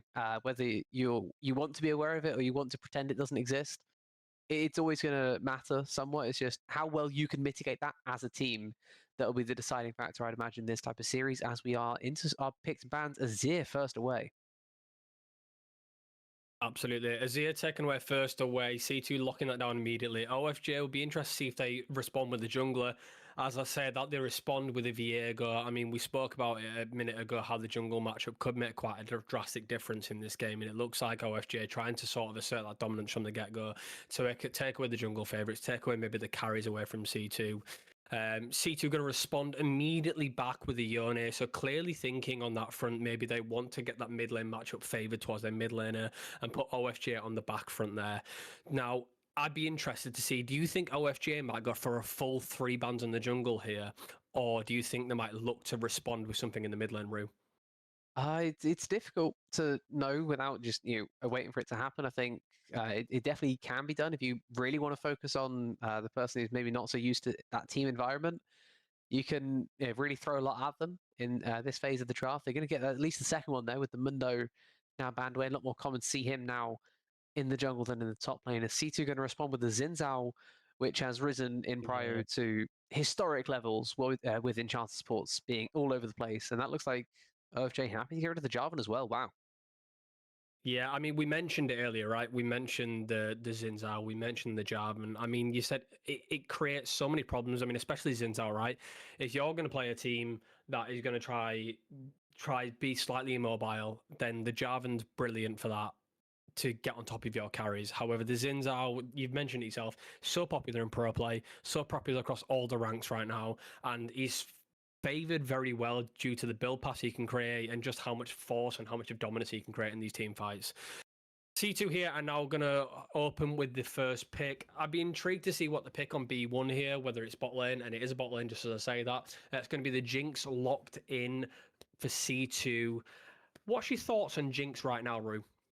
I think that's a great champion in 5v5 dynamic. I think that you would not have picked this if the Jarvan was still there. The issue is that you can run into someone with similar hypercarry potential, like the Twitch that's being hovered, right? This has been a counter for 10 years at this point. Twitch just happy whenever he sees the Jinx, just to lock it straight back in return.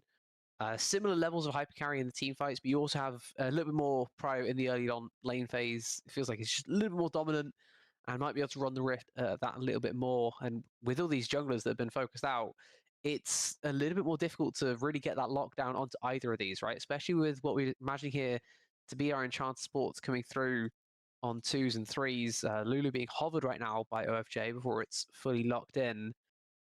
You're much more lacking in that kind of guaranteed CC that we typically see from engaged supports when you go Enchanter. So both sides might be looking that way unless we get a Pike locked in instantly by C2. Hello. I'm very interested in that because I'm sat here thinking, okay, there's Twitch Lulu locked in. Are we going to see some sort of peeling tank, maybe a Thresh or a Braum, or something that's going to be able to sort of protect the Jinx in these situations? But a Pyke just made this really interesting, Rue. I'm really interested how this bot lane gets on. Now we know how much of a dominant force Twitch Lulu is. I'm wondering, how do you think the Pyke fits into this here? Do you think it's going to be difficult, or do you think it'll be able to, it depends on how well they like to roam as well? I have to say that like this is not a matchup that I would personally take as the Pyke. I'd be reluctant to play Pyke at the best of times. He does enjoy playing his chances maybe more than some other champions, but it's still very much a feast or famine idea here from C2, as they also lock in the Vi as well. Very aggressive in their drafting so far from this blue side. OFJ looking to respond with a bit more peel, a bit more tankiness. Their front line pretty much secured already with just the one pick. The Sejuani here on 3. As we move into the second rotation, solo lane still yet to be picked. It feels like OFJ much more happy to sit back, play the front to back, and let their Twitch do the damage, whereas C2 almost have to find some crazy angles already in this draft. Absolutely. I mean, they feel very single target at the moment, right? It feels very much like you're solely reliant on when you can pick this Lulu off, go where you can pick the Twitch off. And now I get the vision behind the Vi. Twitch sort of immobile, but the Lulu being there with the ultimate, that makes it really difficult for Vi. If Vi jumps onto Twitch or jumps into the Lulu, there's not much escapability there. I feel like they're quite reliant on all in, and you mentioned it before, they're very aggressive. Once they're in that situation, I worry to see what C2 can do here. So I think their last 2 picks of this rotation are going to be super important. But moving on into the last rotation anyway, we see the Akali being banned away from OFJ, the Gwen as well, and looks like OFJ are going to respond with the bans for Silas and the Ornn being taken away. So clearly thinking that, okay, C2 clearly needs some sort of tank in the top lane, needs some sort of front line, taking away the Ornn. I think the Ornn horn can cause so many problems. So I think that's quite a clever ban here. OFG are going to hover an Annie here, but it might get locked in as an Aurora instead. But, I mean, it kind of makes sense, right? I do like the Annie angle, though. I can't lie. I think it will make it very fun. Yeah, I'll be honest, as OFJ, I think I'd rather, if you're scared of Ornn, take it away on for yourself, right? Obviously, we know that top laners love their counter pick. That's a lot of time when they're on red side, they expect to have it given to them. But in this situation, if Ornn is what you're so scared of, why not enhance your draft with it yourself, right? You're playing Lulu Twitch. They're going to have plenty now of frontline to protect that backline. You can then guarantee yourself an amazing matchup in mid, and the Ornhorn is then in your favor. I think banning it away here may not have been what I'd have done, but it's what they've chosen to go into. Now they have to play into a Gnar, which is definitely playable, but your typical counters aren't necessarily what you're looking for in times like this, right? We see Jax quite often picked into Gnar, and then beyond that, it's a lot of other range champions like your Kennons, neither of which all too great with Sejuani, which I'd be lucky to play for myself as OFJ. Vladimir in mid is just way out there. I mean, if there's anything we can speak, is that it seems like C2 are quite out there anyway, right? We've seen a Vladimir being locked in, and we've seen a Pyke being locked in as well, Rue. So I think there's nothing beyond the imagination here for C2. It looks like OFJ are going to respond with a Malphite. Now, this is what... Oh, no, not a Malphite. Is it a Malphite? Is it a Shen? It's going to be a Malphite. I mean, that's quite expected, right? I mean, quite a big counter against Gnar. You know, use the armor that he can build out, trade him quite well, particularly when he's in that sort of... in a mini form, really, a bit more vulnerable, but I mean, poking. But I mean, it's going to be difficult here for C2, I think. I think OFJ have drafted really cleverly, and I do think that's because C2, as I mentioned before, seem very all in at the moment. I mean, the Vladimir's obviously got that ability to use the pool to escape and sort of gets that healing back.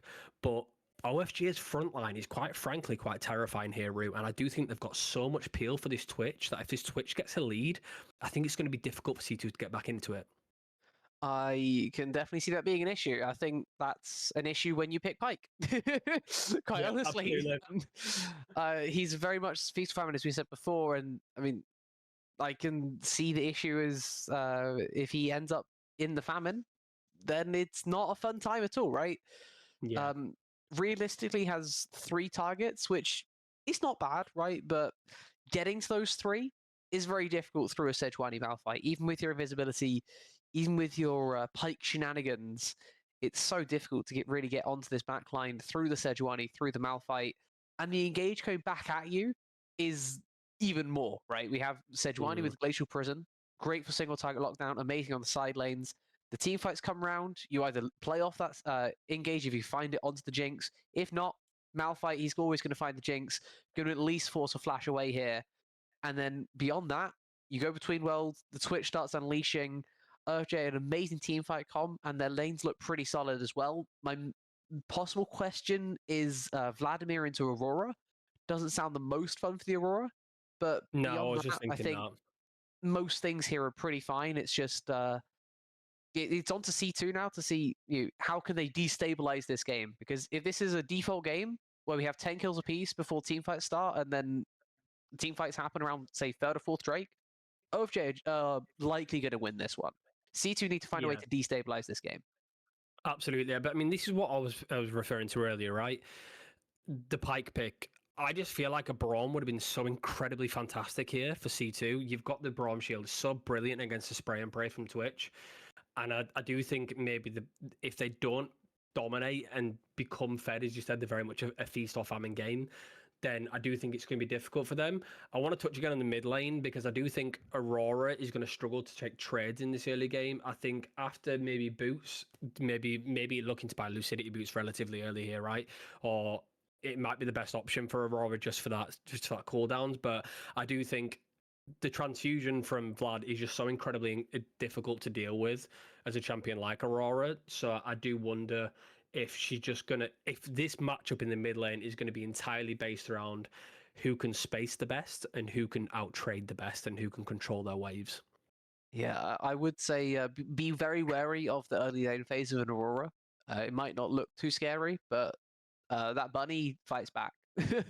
Especially when Vlad doesn't have all too much healing. Like the early lane phase can really suck for basically anyone right now. We're seeing right in the tier 1 scene, Aurora mid is very dominant in the early game, up there with kind of Orianna in her early lane pro, and then slightly falls back a bit, but still very potent in those team fights. I think it's kind of the side laning where maybe she struggles a little bit more, and that's where hopefully, or at least for C2, Vladimir is able to come back into things. Yeah, 100%. I mean, this is entirely based around theory, right? I mean, we've got a draft theory perspective here, but ultimately it comes down to who can perform and who can actually play to their advantage here. I do think that OFJ might possibly be on the back foot in the early game for objectives now, pre-6 anyway. I think maybe once it gets to level 6, it's going to be a bit easier to fight for these Drakes, but Pike is such an incredible champion at roaming that I think if I'm C2, I'm wanting to look for this early dragon here.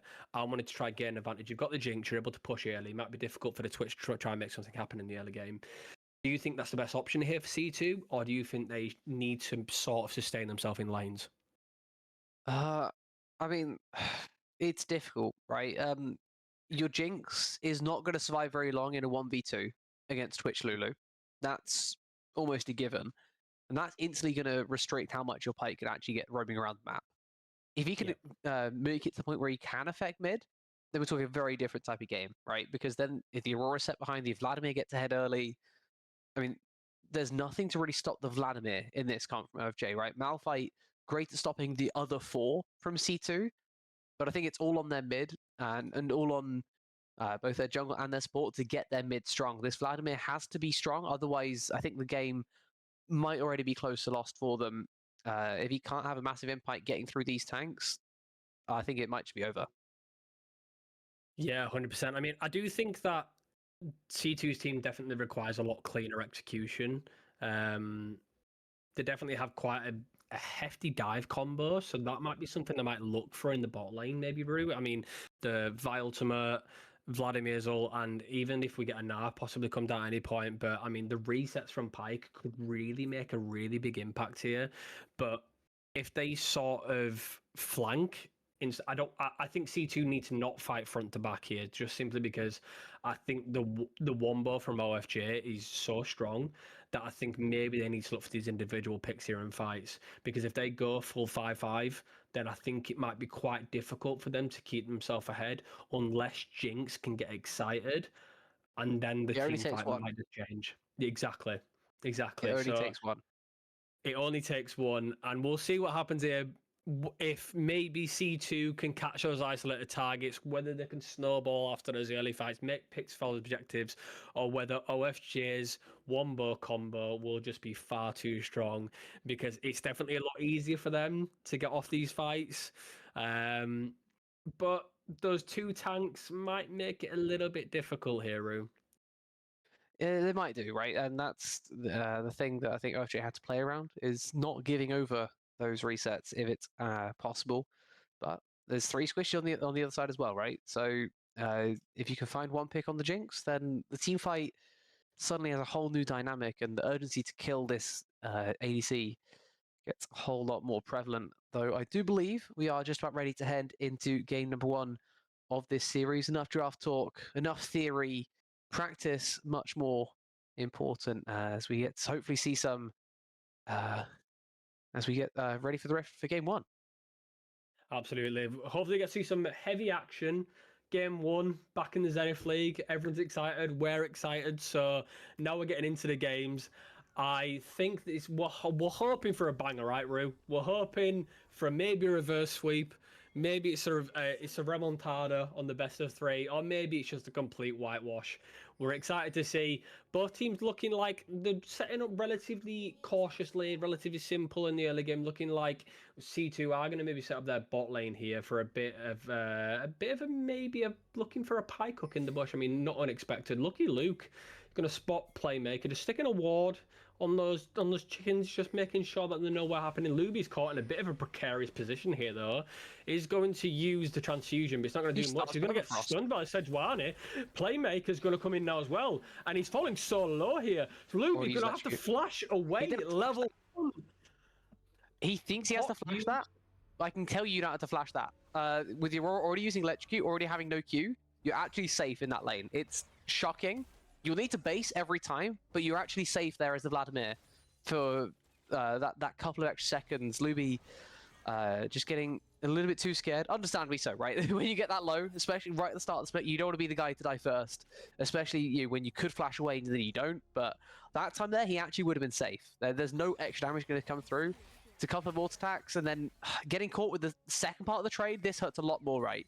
Now, Luby down the level, and then instantly walks back, caught with the Q, caught with the E, Playmaker off to an amazing start.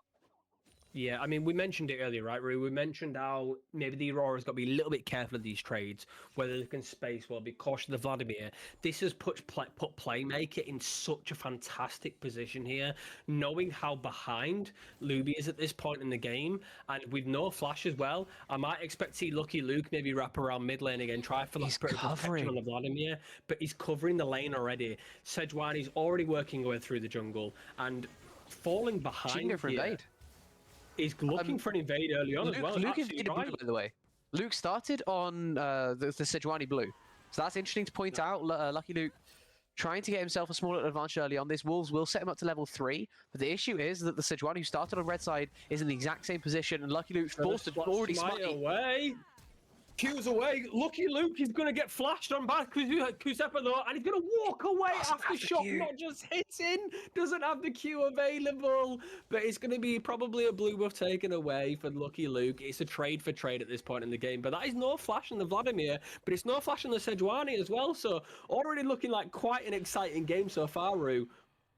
Yeah, I don't know how Lucky Luke's still only level 2 there. I think that's what's really screwed him more than anything else, is that will be now the crab timer starting up for both sides. Going to be opposite side crabs at the very least. Who's happy to take that top crab.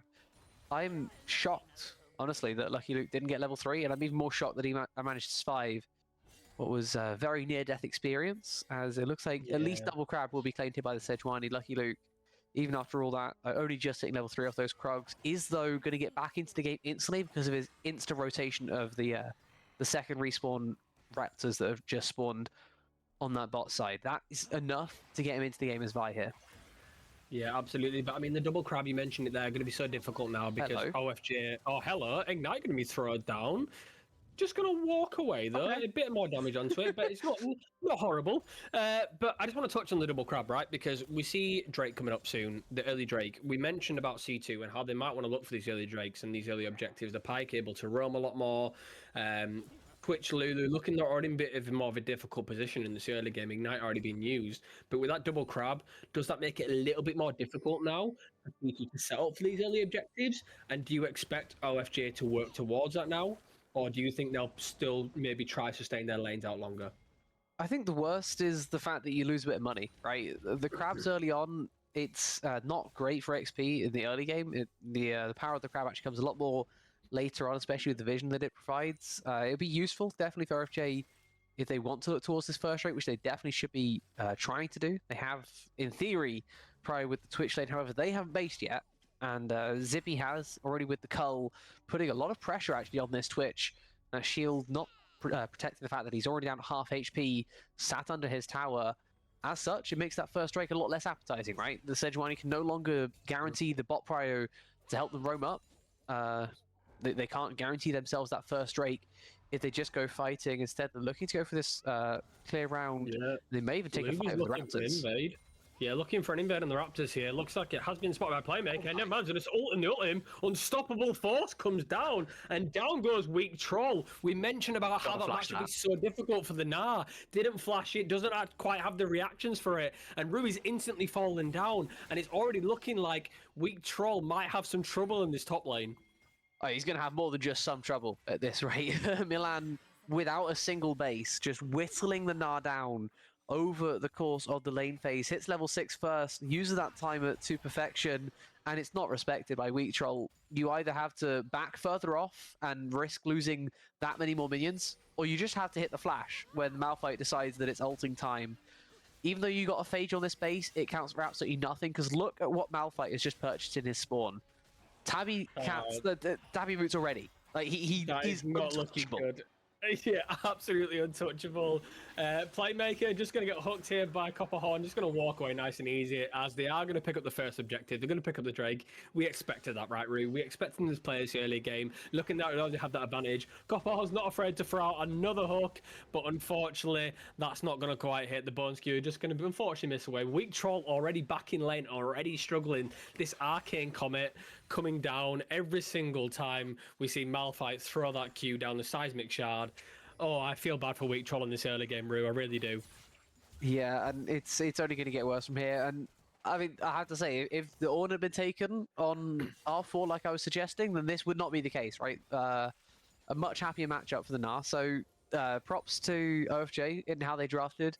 They still got themselves a very solid tank top side with great engage, and now they have a counter matchup in top, and they appear to be doing very well in the rest of the map as well. There's a fight in the bot lane, though. Zippy going to fall really low, going to flash out. W going to go from Jinx to Zap. It's going to hit into Lucky Luke. Lucky Luke is going to be hit by the poison. The final tick procs the E, and down he goes. Looking like it's 2-0 now here, and OFJ really asserting their dominance. Sejuani doing fantastic job of rotating well, clearing jungles, playing for objectives, and this jungle matchup, as I mentioned in the early game route, it's looking like it's starting to make a difference now. Oh, it's huge, right? The difference there is the fact that Lucky Luke thinks he can fight. When he's level 5, Sejuani's level 6, you can't take a 1v1. You can't take a 3v3 with your bot side either. He ends up being the one to pay the price, as it looks like he's going for Triforce early as well. Not even the Sun to Sky, the safer of the two Vi builds. Lucky Luke trying to play aggressively, but it doesn't work as efficiently. And now we're just seeing here comes Unstoppable falling down as well. Wow. Weak Troll just walking away by the How has he lived that? I don't know how he's lived that at all. I have no clue, but fortunately for him, he's not going to fall away. Looking like Lucky Luke and Copperhorn are now going to rotate towards his grubs. They didn't see the objective to get taken in the bot lane. No Drake for them, but Icarus is level 6. All over the map. He's level 6. The Glacial Prison's available, and the rest of OFJ are here to help. Luby just going to have to walk away, throw that pull down, and both Icarus and Playmaker are coming now to help, and it might be a fight here around these grubbies, Was but I don't think it's offside. a fight you want to take. Zippy's not going to be able to make that fight here. Playmaker's already trying to make something happen. Lucky Luke going to throw the Q down onto Playmaker. Playmaker just going to tank it and do as much damage as possible. In comes Milan though, but down goes the ultimate It's from a Vladimir. good Vladimir fight. doing so much damage now, and OFJ is fallen. In comes the Lulu. Icarus just going to have to walk away from this, but Aurora does so much damage here. It's stunned his Luby. Luby's probably going to fall. No, the flash available yet again. Lucky Luke and Ran Luby going to walk away. And Milan just throwing the seismic shard down, and OFJ walk away with a victory in that fight. Yeah, that was a really awkward one, right? We had a 4v4 where it was 4 ultimates available for one side versus 2, right? It was Wild Growth and Between Worlds was all they had on OFJ, but it was enough, just enough, right? Glacier Prison still off cooldown from the bot side play. Of course, that unstoppable force used to kill force Weecher away out of lane in the top side. It's so close to being enough, but it wasn't quite, and that was honestly, sorry, my brain. It was enough somehow. I think the main difference in that fight is the fact that Copperhorn was level 5, Icarus was level 6. I said it like just before the fight started because I was wondering how important it was going to be, and that was the difference maker. If Copperhorn is level 6 there, how many players had such incredibly low health bars that whole fight? That Pike cleans up if he's level 6, but unfortunately for him, not quite there, and as a result, when I'm saying it's 4 ults against 2, it's more likely 3 against 2, because that Pike's still not level 6 yet at 10 minutes. Yeah, I mean, you mentioned about the feast or famine, right, Ru? You mentioned how it could be difficult if Copperhorn falls behind, and already looking like He that hasn't might eaten be in the 3 case. days. No, not eating in 3 days. His brother is starving right now, really is. But I want to touch as well. The Between Worlds from Aurora did so much drastic damage comparatively to the Hemo Plague we saw down from the Vladimir, right? I mean, we're gonna unfortunately get a pause here, probably a bit of technical issues, but we can talk about that fight and digest it a little bit more. The Between Worlds just caused so many issues, and the Hemo Plague got thrown on by Vladimir, hit 2 or 3, but didn't make a difference quite yet. I mean, Vladimir's already a little bit behind at this point. Doesn't quite have an item set yet. I mean, we know how many items Vladimir needs to make a drastic difference. If that's 2-3 items Vladimir, the fight might change completely. But I do wonder how much of a difference the Vladimir might make in a team fight comparatively to this Aurora. Yeah, and that's the difference between these types of champions, right? It's what we're talking about during draft. It's the fact that Vladimir, while he is very strong a lot of the time, he's a lot stronger in the 1v1, in the side lane. Yeah. And that's really the difference between how these guys are looking to play, right? Where it's a Playmaker making plays for his team, taking a team fight champion, getting counterpicked into his side lane might be a bit rough later on, but if he can counteract that with these early kills, with these early assists, early team fight wins, it might not matter at all, as we have got word that it is a top lane DC for OFJ that has caused us this small little delay. Milan, I mean, he's caused some issues on the other side of the road. It only makes sense he's having internet issues. Yeah, maybe he's doing it just to give Weak Troll a break. Maybe he just thinks maybe he needs the time to recover because he is absolutely causing so many problems, as you said, Rue. I think Weak Troll really needs to find his feet in this game at this point. This Rock is causing so many issues this game. I mean, we saw it instantly in that fight, right? Malphite came in and it really was a force to be reckoned with. Someone that was so scary to deal with, so difficult. And this is what I want to touch on more, is that wombo combo and the ability to just peel. We saw how quickly Icarus fell low, but still had the ability to walk away because the tank and the front line just had so much peel ability. Even though Icarus seemed like a primary target in that fight, it didn't even make a difference because the peel from OFJ was so strong and they were so fantastic at playing for their carries and their support. Yeah, well, the crazy thing is they only had one of their carries at the fight as well, right? The Twitch, obviously fighting 1v1 against the Jinx in the bot side, a non-entity in a fight such as that. Instead, Icarus able to peel from the cells with the wild growth, barely able to escape, and that's a big difference maker in a fight such as that. Just trying to look around here, we have about 40 seconds before this next Drake is going to spawn. I get to see the screen with the game on it. You guys don't. You guys get to see the draft again. But this game state is not very good for C2. Right? We talked about them needing to get ahead. That's not what they've done so far. They've lost first Drake. They've lost 3 Grubs. They've lost a 4v4 in the top side. They lost a 3v3 in the bot side. I don't know how they can contest for this Drake here, spawning in 40 seconds when we get back into things. It feels like the game is already slipping away from them, and there's no simple path back in. There's not, but the one thing I want to touch on, Maru, is what we spoke about earlier, right? We spoke about how C2 need to find those flanks, maybe find those isolated picks before objectives. I really think that might be the way back into this game. Get the Pike to use a death from below. The gold shared, maybe get the Jinx slightly ahead. Jinx already sort of feeling better in this bot lane, ahead on CS ever so slightly. But I think the way back into this game is feed your Jinx. I think that's really going to be super important here for C2. And I think that'll be the way forward for these objectives. We are going to resume the game now, so let's see if C2 can actually work around this now. Let's see if C2 can actually make a difference and make something happen now. Already looking at OFJ, it is going to cause Luby so much problems, and that is so much damage already. 2-fold Hex just does so much damage to Luby, and Luby is really feeling the pain now. And I wonder how this Vladimir can make himself known in this game, because right now not looking very, very helpful for him, is it? You got to avoid the trades by puddling at the right time. That's how you survive, right? If you can avoid Q1 and E when it comes through like that. It was very telegraphed there from Playmaker. Jumps forwards. Luby sees them coming, sees the projectile coming. He just reacts a little bit too late.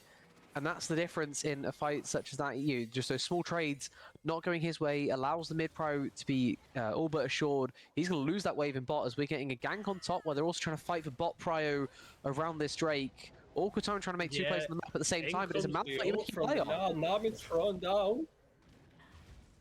Yeah, Malphite is just not going to walk away though, not just yet. He just falls down. The shutdown being handed over to the Vice. Cease and desist gets used. So does a Narrow as well. And in the meantime, looking like OFJ just going to return that and take the dragon as well.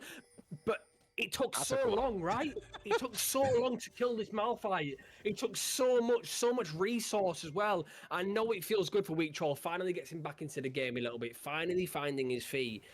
But already a Malphite that's just got that Sunfire cape, just got those tabbies. How difficult is it going to be for them to take him down a leg? And Copalong going to come in though. Playmaker doing a very good job here at using that across the veil to walk away. Q comes in as well. Hemoplague being thrown down now. In comes the Between Worlds as well. Kuzepa's here. Throws down the Glacial Prison. He's going to hit the Luby. Luby's going to have to pull it away. In comes the IQ though. Not going to actually hit anyone. Playmaker does too much damage. Aurora going a little bit too greedy. Brilliant hook there from Copperhorn. Throws down the Bone Skewer. Pulls him in and makes a brilliant trade in a fight that already looked like it wasn't going well. Well, it wasn't going well at all until that turnaround right at the very end. Able to salvage that fight is just a step too far. And speaking of steps too far, this is way too far for a Jinx. Yeah, a little bit too far for the Jinx, but I mean, it just doesn't seem like Twitch there flash make for a that? difference here. But Twitch did flash for that. Yeah, it seems so. But Milan and Weak Troll just want to just trade and just have fun in this top lane now. Weak Troll, now he's in Mega now, feeling a little bit more confident now. Twitch Invisible, not going to be able to make anything happen. Luby is struggling in this top lane. We said Pike hadn't eaten in 3 days. I think Vladimir might not have in 4 days. Yeah, and I'm just noticing as well. This is a Nara in the top side who's going Black Cleaver first. Obviously into Malphite, I get it, but that is never fun, right? On a champion that enjoys playing with Triforce so much, to build something different on your first item, this Black Cleaver is not going to have anywhere near the impact that he would like as bot lane meeting each other while invisible. We got the Pike and the Switch both walking into their circles so they can see each other. That was great. Yeah, I think both tried to make something happen, but couldn't quite make anything happen. But I am worried for C2 now, playing a little bit more aggressively. They're going to get spot on the ward as Kuzepa, but they have the ability to dive, right? The Sejuani is so tanky here. But Sejuani no R, so yeah, maybe not going to make anything happen. Maybe not make a risk. Maybe we can see that OFJ maybe took too much of a risk with Playmaker earlier, so thinking let's be a little bit more cautious here. Speaking of being cautious, though, Playmaker not doing that. Cease and desist gets thrown down. We're going to be able to walk away. Between worlds come down because the Hemoplague might get the healing off just in time. Does actually get the healing off, and look, Luke's going to fall as well. It's a double kill. Playmaker making the plays. Playmaker living well and truly up to his name here, Root, because that was a little bit of brilliance, but also a little bit of too aggressive from C2. Yeah, I mean, I love the idea of looking for that play as flashing in straight lines as Pike. Unfortunately, Playmaker still has his flash to flash, not in a straight line, Oh, and then jeez, absolutely my dunk God. on the Copper Hon as well. I mean, the first two, I get it. That third one, just way too much. Even with Playmaker being that low, if you're going to look for the flash play, you have to hold your flash right for the end of your E to surprise him. Going that early means that Playmaker has plenty of time to respond. And we've seen so far, I think this game could maybe best be described as a reaction time diff. So far, it feels like Playmaker's been able to react much more effectively than either Luby, Lucky Luke, or even Weak Troll. The ults on the top side, that fight in the mid lane there, Luby just going into puddle a little bit too late again. Tank's the worst of the trade, and then it doesn't have the time to heal. It feels like we're getting deja vu because it happens over and over again. This time going to puddle early before anything's happened as we're getting a 1v2 in bot as well. Why are we fighting here as Twitch? Yeah, I don't know what Twitch is thinking here. Going to use the barrier, but Copper Horn does actually have the Death from Below available, but Ignite's actually not going to do just enough damage just yet to take him down. He is still low, might still look for the dive here in the bot lane. Lulu's going to try wrap round. No, not going to look for that. Looks like the Rift Herald just going to be using in the top lane instead, and Weak Troll just going to have to unfortunately back away here. Not looking very good for him. Charge not going to get thrown off, but there's going to be a tower taken in the mid and the top lane, so OFJ really asserting their dominance here in the first day of Zenith League, and C2 really got a big mountain to climb here, Rue, to come back into this game. Oh, a huge mountain, right? We talked earlier as well. It's the Vlad that really has to be strong, right? Your Jinx, it's nice in theory to have a Jinx in a game like this, but what's she gonna do when the time comes? When Malphite decides that her time has come, what can you do? The follow-up CC is pretty simple as well. You throw a Glacier Prison after the guy who got knocked up by the Malphite, and then you kill them. That's all there is to it for this OFJ comp. Very easy to execute on a comp such as this, and very difficult therefore to play from the Jinx's point of view. And while she's doing very well right now, up at quite near 10 CS per minute, great job of farming so far. It's not enough to just be strong yourself. You have to have other people that are strong, and especially this Vladimir had to be strong because of all the resist that are going to come through in forms of armor, right? Look at the plated steel caps coming through, top and jungle, both going that for OFJ. You needed Luby to be strong, and unfortunately, he's just not. Absolutely. I mean, you mentioned there about the armor, right? You mentioned about how difficult it would be for Jinx. What they're actually going to do here. How long is it going to take before Jinx gets to LDR? Is it going to have to be forced to be forfeit him? Are you going to have to skip IE maybe? You should be third. It should. You could argue second item, as that is disgusting. Yeah, I mean, it's going to be so difficult for the Jinx here, right? It's going to be so incredibly hard to burst through this Malphite, burst through this Sejuani. And it's looking like maybe Luby needs a little bit of life here, needs something, just any sort of shutdown. But I mean, that can change the game. If Luby gets a shutdown, if Zippy gets shut down, then maybe that can get a little bit of hope back for C2 here. But unless that happens, OFJ are just going to run away with this game. Yeah, my main issue actually is the XP lead right now mid, that much more than gold could fix. Unfortunately, Luby down 2 levels over Playmaker, just from all those times there. They take those fights, you're thinking level 1 was when that level lead was established, as we're getting another fight in mid. Nice catch there, going in the making sure that Glacier Prison couldn't land onto a key target. Yeah, I mean, Copperhorn's throwing out hooks, but I'm not sure the Sejuani or the Malphite is the person you want to hook there. Just be able to pretty much just walk away instantly. And I do think this is the point deep where from Playmaker. This is really deep from Playmaker. Oh, he's stepping a little bit too much, and Luby spotted that. In comes a cease and desist here. Hemo play going to be thrown down as well. Between Worlds going to get thrown down. Can he just escape? And does actually just that as well. Luby going to chase. In comes the Ghost as well. There's a lot of damage here. Doesn't take him down though. Luby with a shutdown so incredibly close there. Copperhorn going to actually go toe to toe here with the Pike. Sorry, with the Malphite. Weak Troll's there to try help. But that was so close, right, Rue? So unbelievably close. Way too close. That was that was a little bit scary. Using Flash, using Ghost to barely catch up. Tanks a massive trade from Playmaker. The full combo lands in his face, but he barely survives. way too close indeed, especially with the fact that that was both ultimates used just to try and catch this bunny. Playmaker very nearly surviving once more, but finally put down. Second time this game, first on his team to actually get second death. They've only got 3 deaths as a team. So maybe something to a narrative if this game does flip back around is maybe the Aurora's taken a couple too many deaths here, but for now, still gonna be in a fine place, still gonna be very dominant in this lane, and Luby just you have to puddle those. You cannot tank trades of half your HP every time you try to step up to the wave.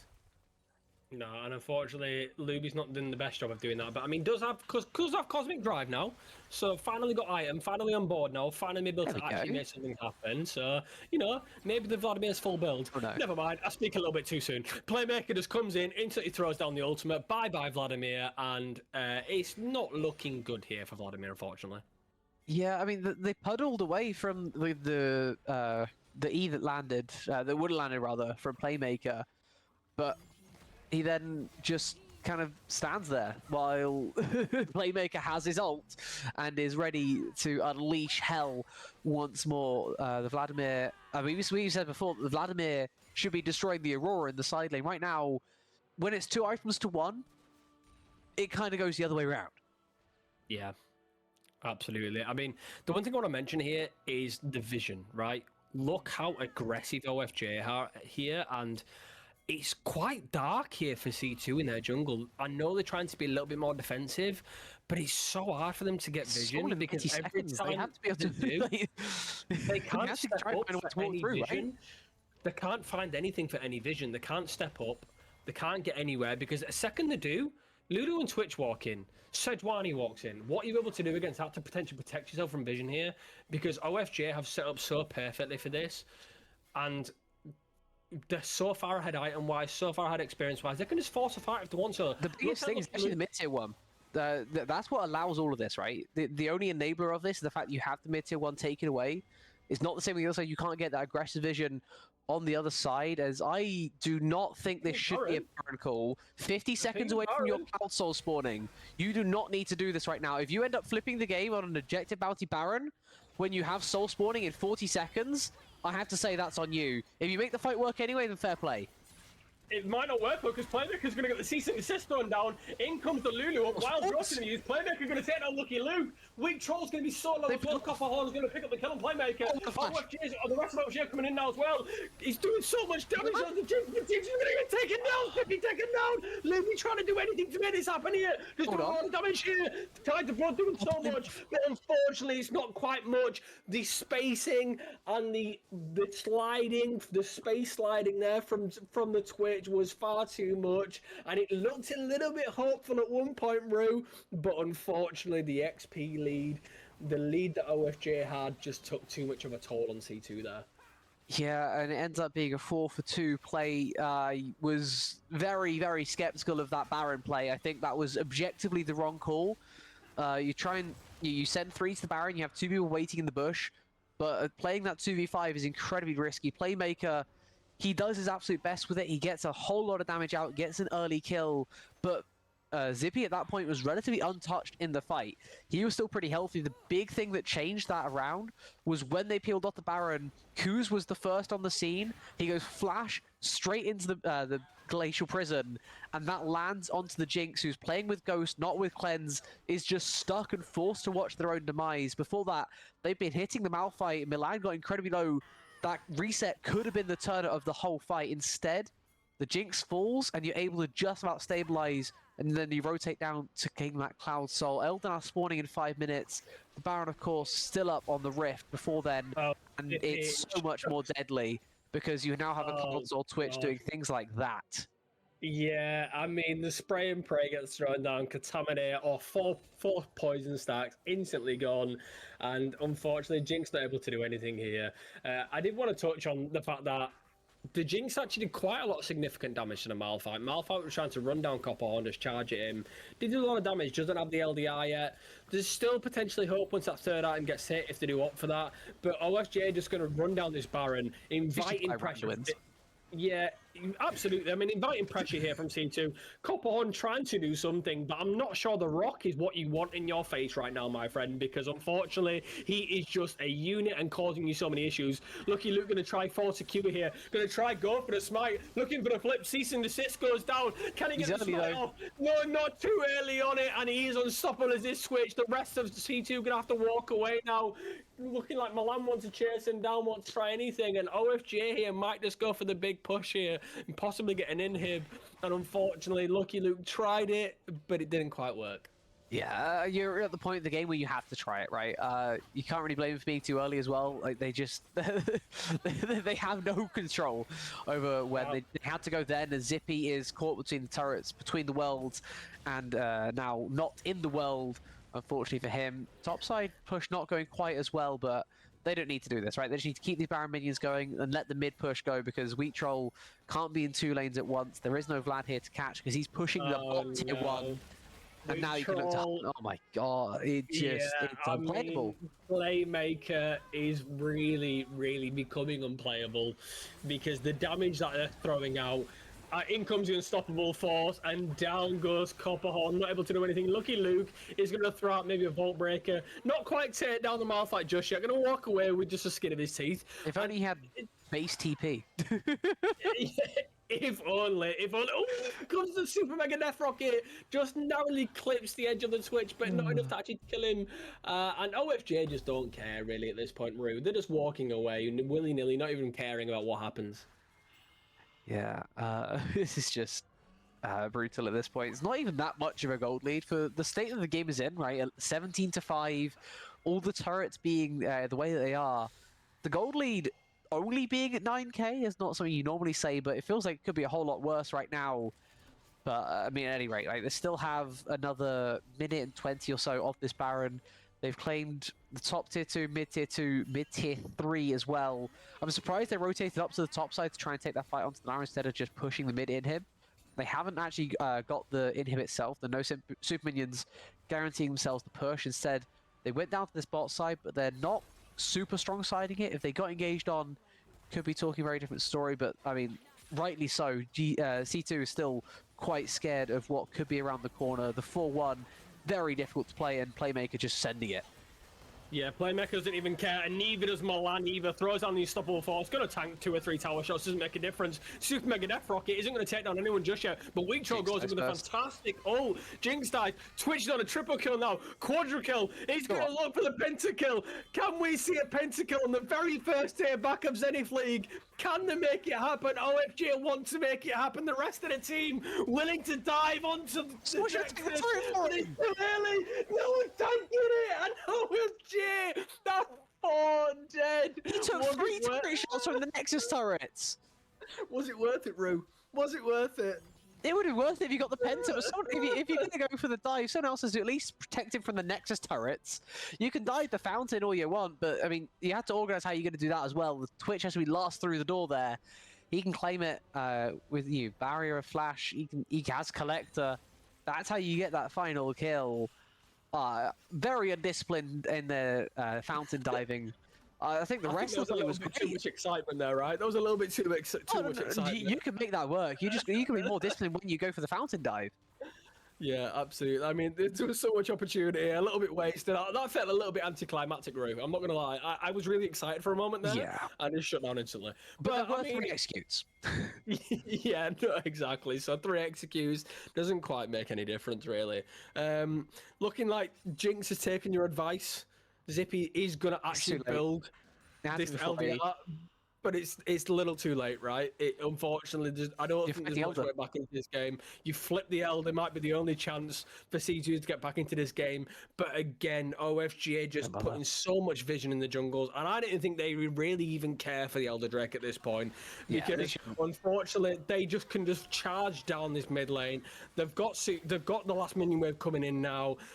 Both inhibitors are gone. Looking like Dragons come up now, but they don't even care. Looking like Kuzepa's just going to walk in, going to get hooked back up on here. In comes unstoppable force with a big 3-man hole. There's the one-more combo we were promised. And Playmaker does so much damage. Copperhorn just tanked about 6,000 shots on the Nexus turret.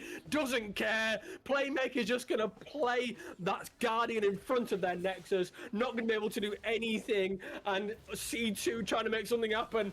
Playmaker might fall down here. Death from below does get the shutdown, but Weak Troll might be falling his life as well. Kuzepa trying to hook, Copperhorn trying to hook anyone onto the turret, but it doesn't make a difference. And looking like, oh, never mind. That's a brilliant ult there from Copperhorn. Going to take him down the Twitch there, but unfortunately, I think this Sejuani might be a little bit too tanky, and I don't think we quite make. Oh, Why did they put them into the bulletin? Can it happen? Can it happen? Can he kill it? Oh my god! The minions! The split of the minions!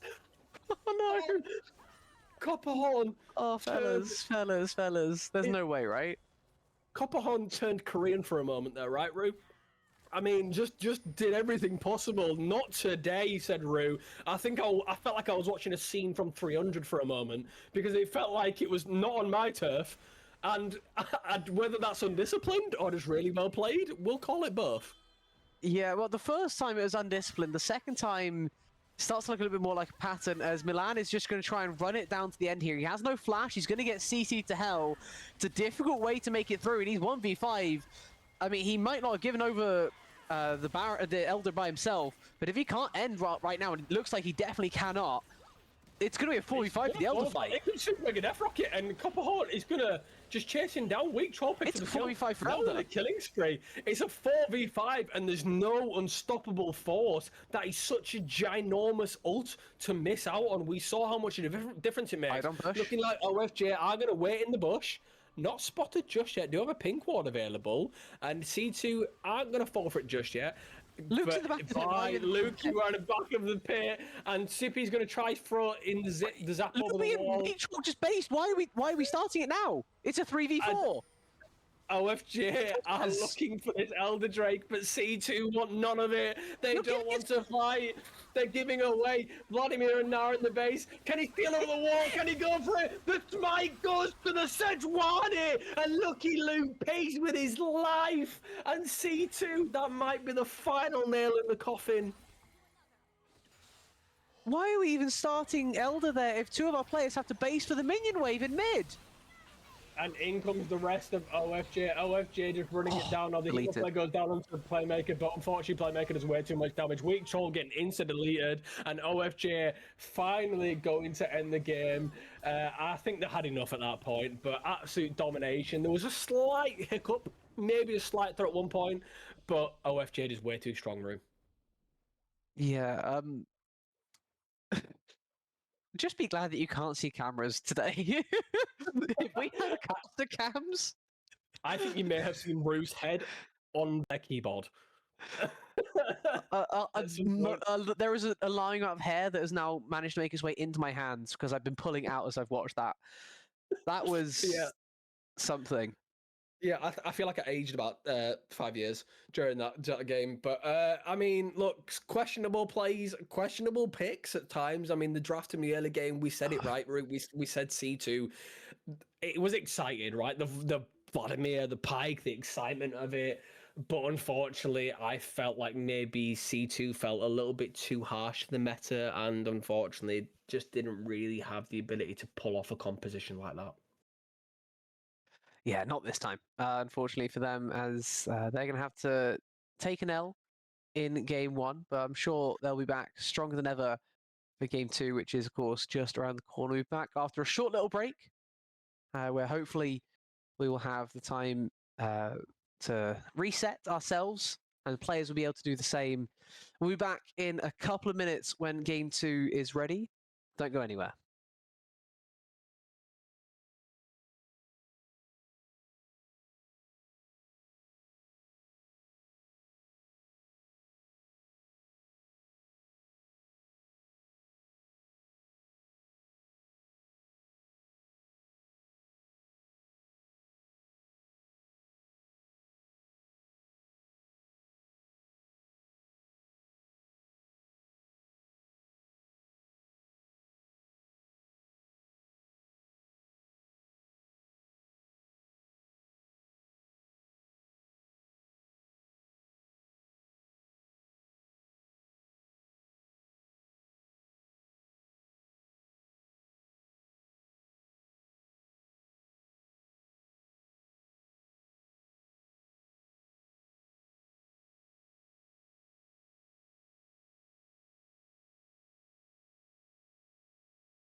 We are back for game 2. C2 unfortunately falling to OFJ in that game 1. OFJ is such a prominent and dominant force. I think C2 maybe felt a little bit unlucky. The draft wasn't quite going their way and didn't really execute it the way they quite wanted to, but OFJ did such a good job of being all over the map. But it brought a lot of entertainment for game 1, Rue, and we wanted a banger, and I think we got one in game 1. It was domination, you but it was say so? definitely a banger. Well, it depends It on how was you a define game. banger, right? It was Yeah. a game. It was an interesting game, but if you define it by entertainment value, then you got that. I think I'd like to say you got entertainment because there were some questionable decisions, but some decisions were made, and I think that's the line Yes. we can draw in the sand. Decisions were made. And as long as there are decisions, it's a good game, right? As Exactly. it looks like the same decisions being made so far in terms of the draft. Azir Yone taken away by C2 to start things off. Viego and Mundo matched by OFJ. Exact same start as we saw in the first game. Interested to see if C2 here, do they want to go to that Zinzao once more? Do they want to maybe let it through, thinking of maybe a different identity? Of course, the Jinx can't be taken again. So instead, they're going to ban the Akali, which is a second rotation ban in game 1. Going there early on instead. I wonder what has risen in prio for them here, right? The Jinx, I had to say, was a bit more of a takeaway. We didn't mention this the first time around, but that's something that Zarvas really likes to play. He's like Jinx first, everything else second. So it was a lot more of a takeaway in game 1. That's why C2 had such high prio on it. Now I'm interested to see what they want to go towards. Without the Zen ban, there's no Jarvan to follow here from OFJ. Instead, the Shyvana, new and improved, taken away instead. C2, what do you want to go first? I do think they might still prioritize this ADC pick and B1 the ADC. It seems like they might want to take something away from Zavs. No, never mind. The Jarvan comes out, They Rue. love takeaway picks. Taken away. But I mean, that's a Zinzao going to be taken away. That's a Zinzao going to be handed over by OFJ. Thank you very much. Such a brilliant champ for Q's. Q's clearly shown how dominant they are on this champion. And against a Jarvan, it's going to be quite difficult for Jarvan to do anything. And in comes the Orianna as well, looking like maybe take it away from potential Jarvan Orianna pick, and he's going to do so. So I do think they're looking like both teams trying to take something away here, and OFJ seem like they maybe got the slight upper hand here. Orianna's such a safe blind pick, Less right? of a fan of Orianna personally. I think if you are playing in tier 1 regions, then yes, you should be able to play Orianna, Lida. But everywhere else, like, it's not that important right now, right? It's a great champ if you're good at it. If you are looking at pro and saying, oh, they're really good at Orianna, I should play that, that's when you should not play Orianna. She is such an insanely high skill champion. It's similar to like the Rumble of now compared to like what the Rumble of 2 years ago was before he's been through 10 nerfs in a row and still in tier 1 pro, right?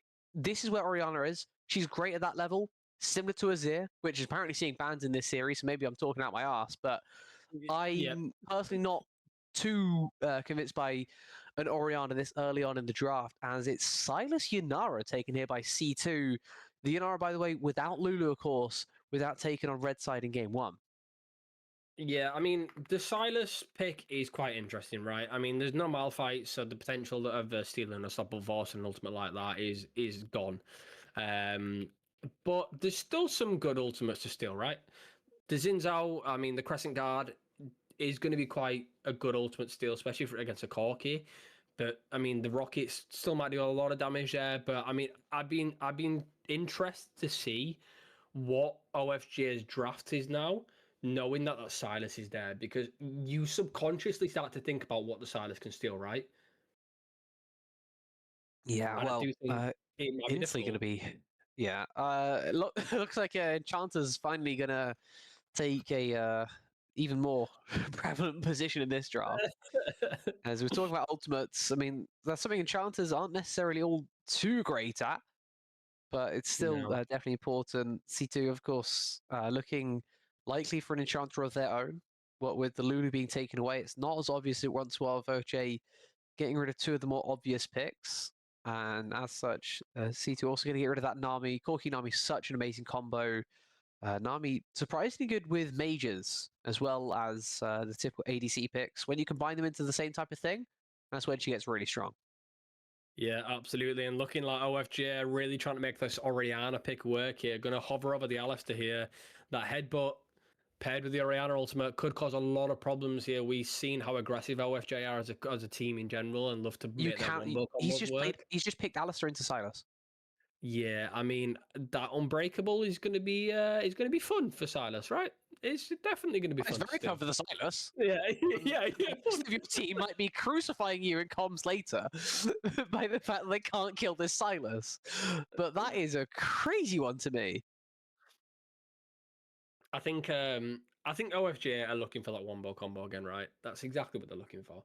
They're looking for something to make team fights happen again. They're looking for something to dive onto the composition. It worked from the last game, and if it ain't broke, there's no need to fix it. So they're looking for that wombo. I mean, C2 did have a lot of trouble last game in being able to escape it, and I see the vision behind it, but then also this Silas with any sort of lead is going to be really difficult to deal with, especially if you can get the right elements off. Yeah, I'm having to say, I'm not feeling this OJ comp so far. I think Corky, I mean, you can play Corky with anything these days. He's very flexible in that sense. Taking it on 3, though, maybe I think I may have switched the order if I was OFJ. I think if you want to take something like a Corky lane, you're looking for Corky Nami, why not take the Nami on 3? If they ban away a couple of champions, that's absolutely fine, right? They'll ban Lucian because that's everyone's first thought anyway. Then you got loads of other choices. Even if the Corky's banned away, you got things like Ezreal, things maybe more aggressive even than that. You can go Zai, you can go Caitlyn, you can go literally whatever you want. But this is what they've ended up with. Instead, now they've got an Alistair up against a lane that has a Seraphine. That's going to stink for a long time, I tell you. That's And going then to be fun.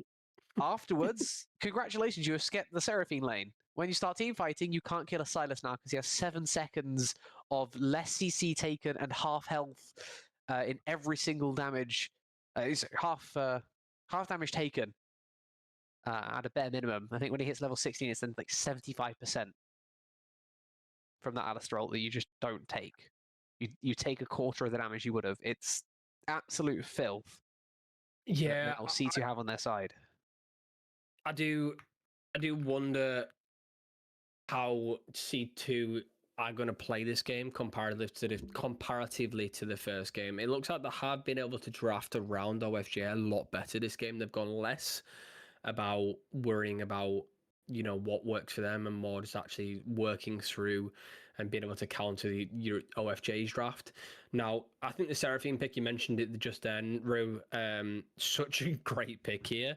The second we see Alistair go in, that encore, especially if OFJ are caught in some sort of choke point, it's just going to cause a lot of issues. And I do wonder to see if OFJ can get their wombo combo off quick enough, because I do think C2 have drafted a little bit around that, right? They've been able to pick that combat plays a little bit further back, but also has that disengage available with the Seraphine. That surround sound gets a lot of move speed for him as well, especially if Silas and Jarvan are looking to jump in themselves. And I think C2 have actually done a lot better job in this draft. Yeah, I would agree with that. I think that this draft, it's still not perfect for them. I think that the Jarvan might struggle to have value, but I think I value it as a takeaway pick, right? Especially when you're looking to go a bit more immobile yourself with Dianara playing in the back line with an Enchanter alongside. I understand the idea behind just taking that away from your opponents.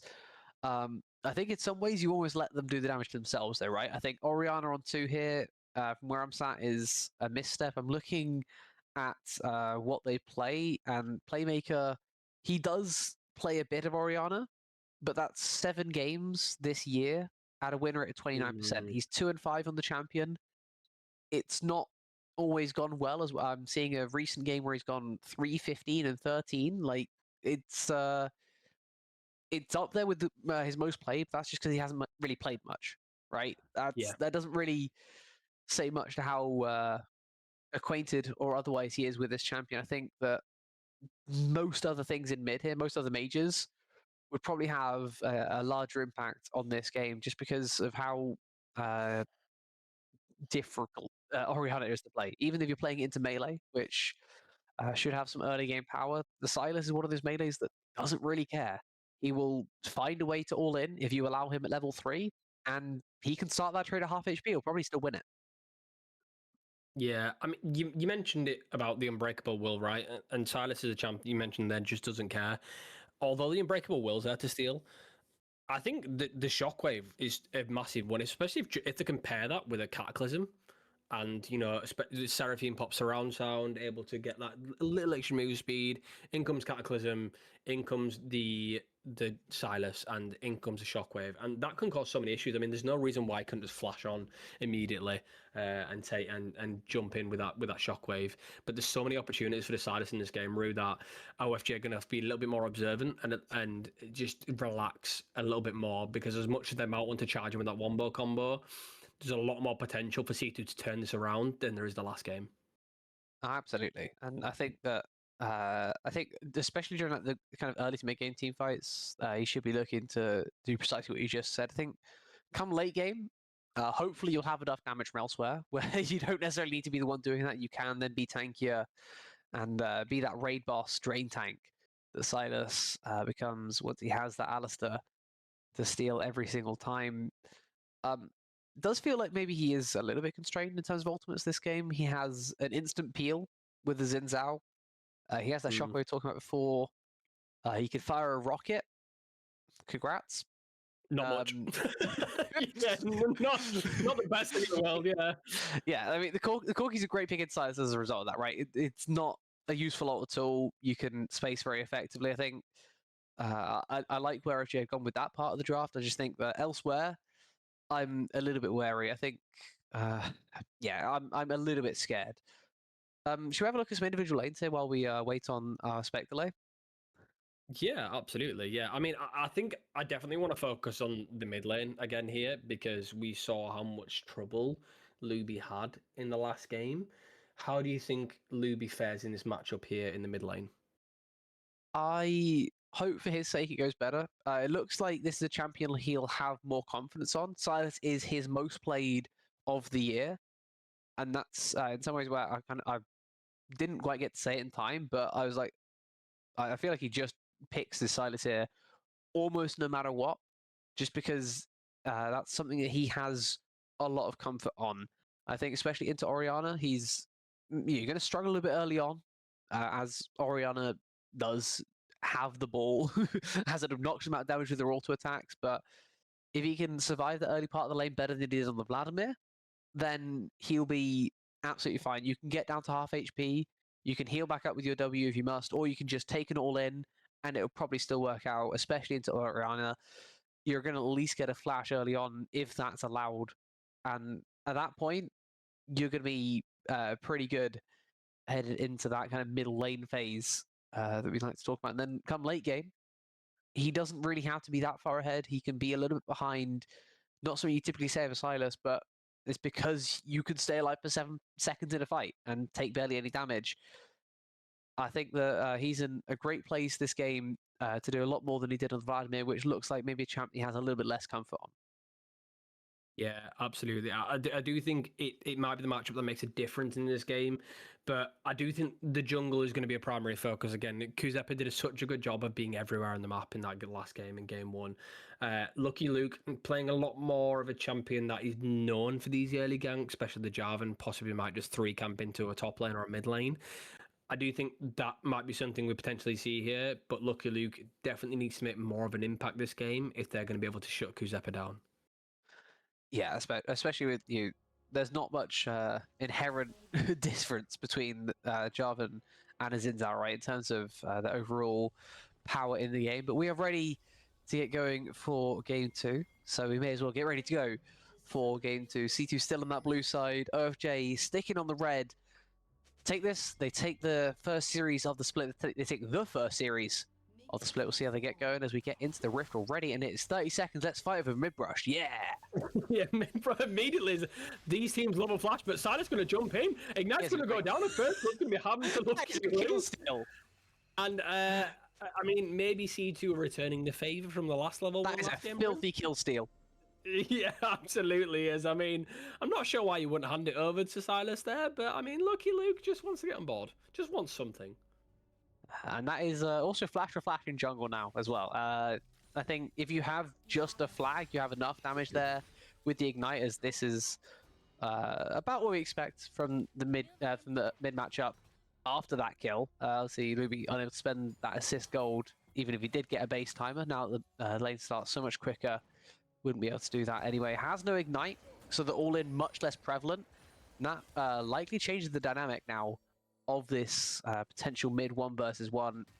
If he hadn't used the ignite and then Lucky Luke had gone for the flash, I think that's a much better play overall, but doesn't get that kill in mid. Forced now into a bit more of a difficult position, missing that E2.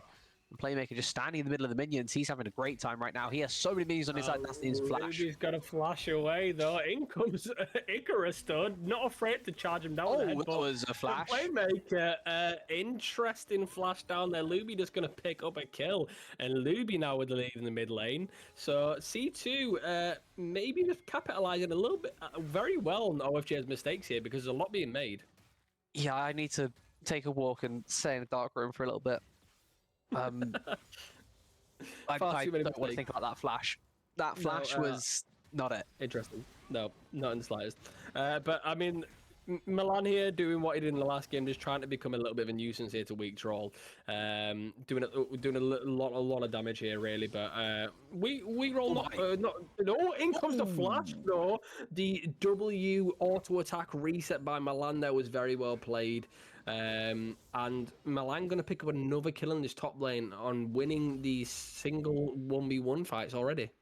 Yeah, and that's because he has counterpick, right? That's kind of the lane we never touched on in draft, because it's Jax, it's Zahen, but early game, it's not a fun matchup for the Zahen, right? Weak Troll, in some respect, has to respect that a lot more than he just did. Plays very aggressively into an Ignite, by the way, that Milan was able to use to amazing effect, using both summoners to get the kill. By no means the end of this lane, right? Weak Troll still has his ability to get back into the lane, which he just did with the teleport, has a flash try and make a play back, as Playmaker is incredibly low in mid. Very close to getting dive there by the Lucky Luke once more. Looks he's going to hang on this time, but we're having a bit of a fiesta all over the place here, as Lucky Luke has level 4 looking for an invade, potentially over Kuz, who is trying to claim his Krogs right now. Yeah, I mean, Lucky Luke's just going to throw some vision down, maybe try and make something potentially happen in this top lane. He's going to look for an invade here. Does actually have a smite available, but Kuzepa is just going to take it away. Not really too threatened by it. Doesn't actually have quite level 4 yet. Milan's going to run down, but Lucky Luke does have the flag and drag available, so probably just be able to walk away here. Kuzepa's not afraid, though, to try and look for something to happen here. Weak Troll does have the ability to run away here, and we'll just do that. But Milan already doing so much damage, and he's only got a longsword so far, Rue.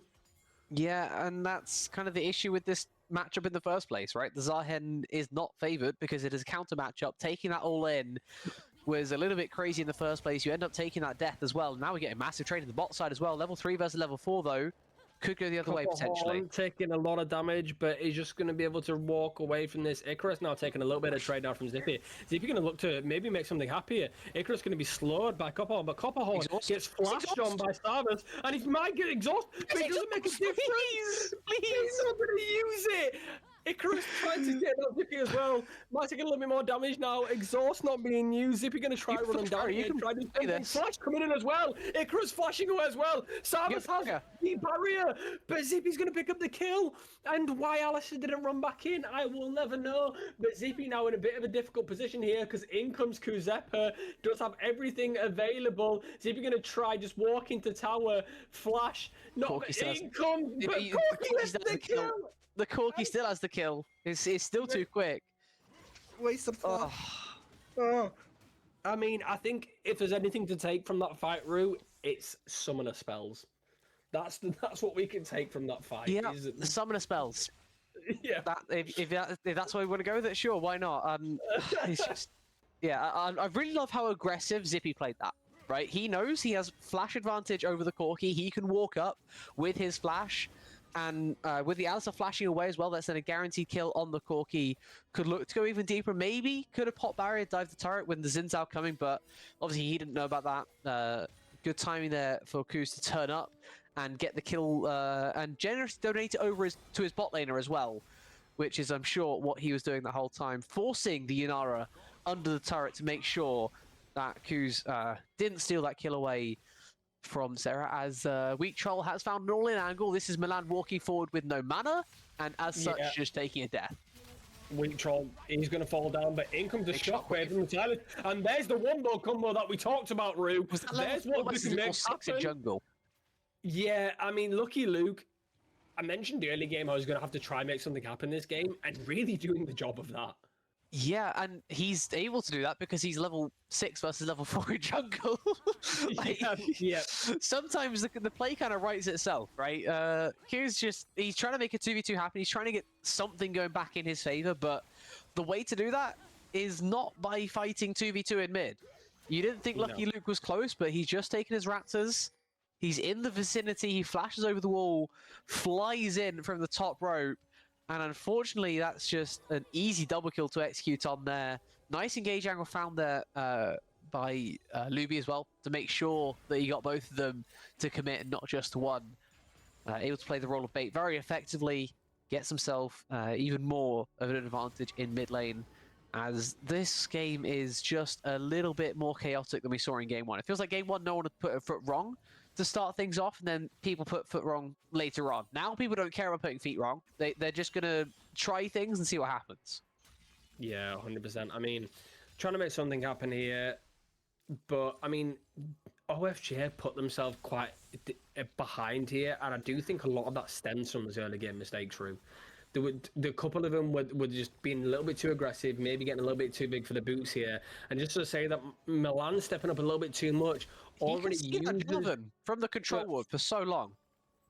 This is what I want to talk about. Is OFJ just seem like they're taking it a little bit too for granted and just thinking they'll walk with this game. But C2 have those champions that can snowball so easily, and the Silas is already becoming that, right? Already becoming a problem. Shockwave goes down from Playmaker. We're not going to be able to do it just enough to kill Luby. Does have the hijack coming up soon, but not able to take Orianna just yet. I just think OFJ maybe need to relax a little bit more in this game. Yeah, well, I think that they're still under the mindset of it's still where game 1 was, right? Game 1 was in such a insanely winning position where they dove the Nexus twice, and it was still winning, right? This is a different game. This is a fresh game. It might still be the same opponents, but two different games can have very different results between the same teams. Yeah, but looks like OFJ are going to pick up a kill here, get himself back into it a little bit, and like Saba's picking up a kill. Seraphine is mid. Yeah, I think he's stepping a little bit too much. Not any vision either. Seraphine mid lane, but I mean that's kind of what OFJ want, right? Kills on the Corki is really what's going to bring them back into this game, and I do think they're doing they'll have a big job on their hands to protect this Cork in these latter stages of this game, especially from this Silas. But if that can happen, then they still have a very, very good chance of winning this game. Yeah. There's just so many things happening right now. I'm struggling to even keep up. Grubs taken by C2 while that was happening, for which the Seraphine roamed up to guarantee the Grubs with the Jarvan. When the Seraphine is in the Grubs pit, where do you stand as an ADC? Because I can tell you that it's not under the enemy turret. It's likely under your own, as Playmaker is getting engaged on. Don't go back in, Playmaker, please. He's actually just going to walk wherever that's going to be. He's a little bit, he maybe can, but Lucky Luke's here now as well. In comes the Crescent Guard here, being taken away. But Crescent Guard again going to be used by the Xin Zhao instead of Luby here. And interesting plays.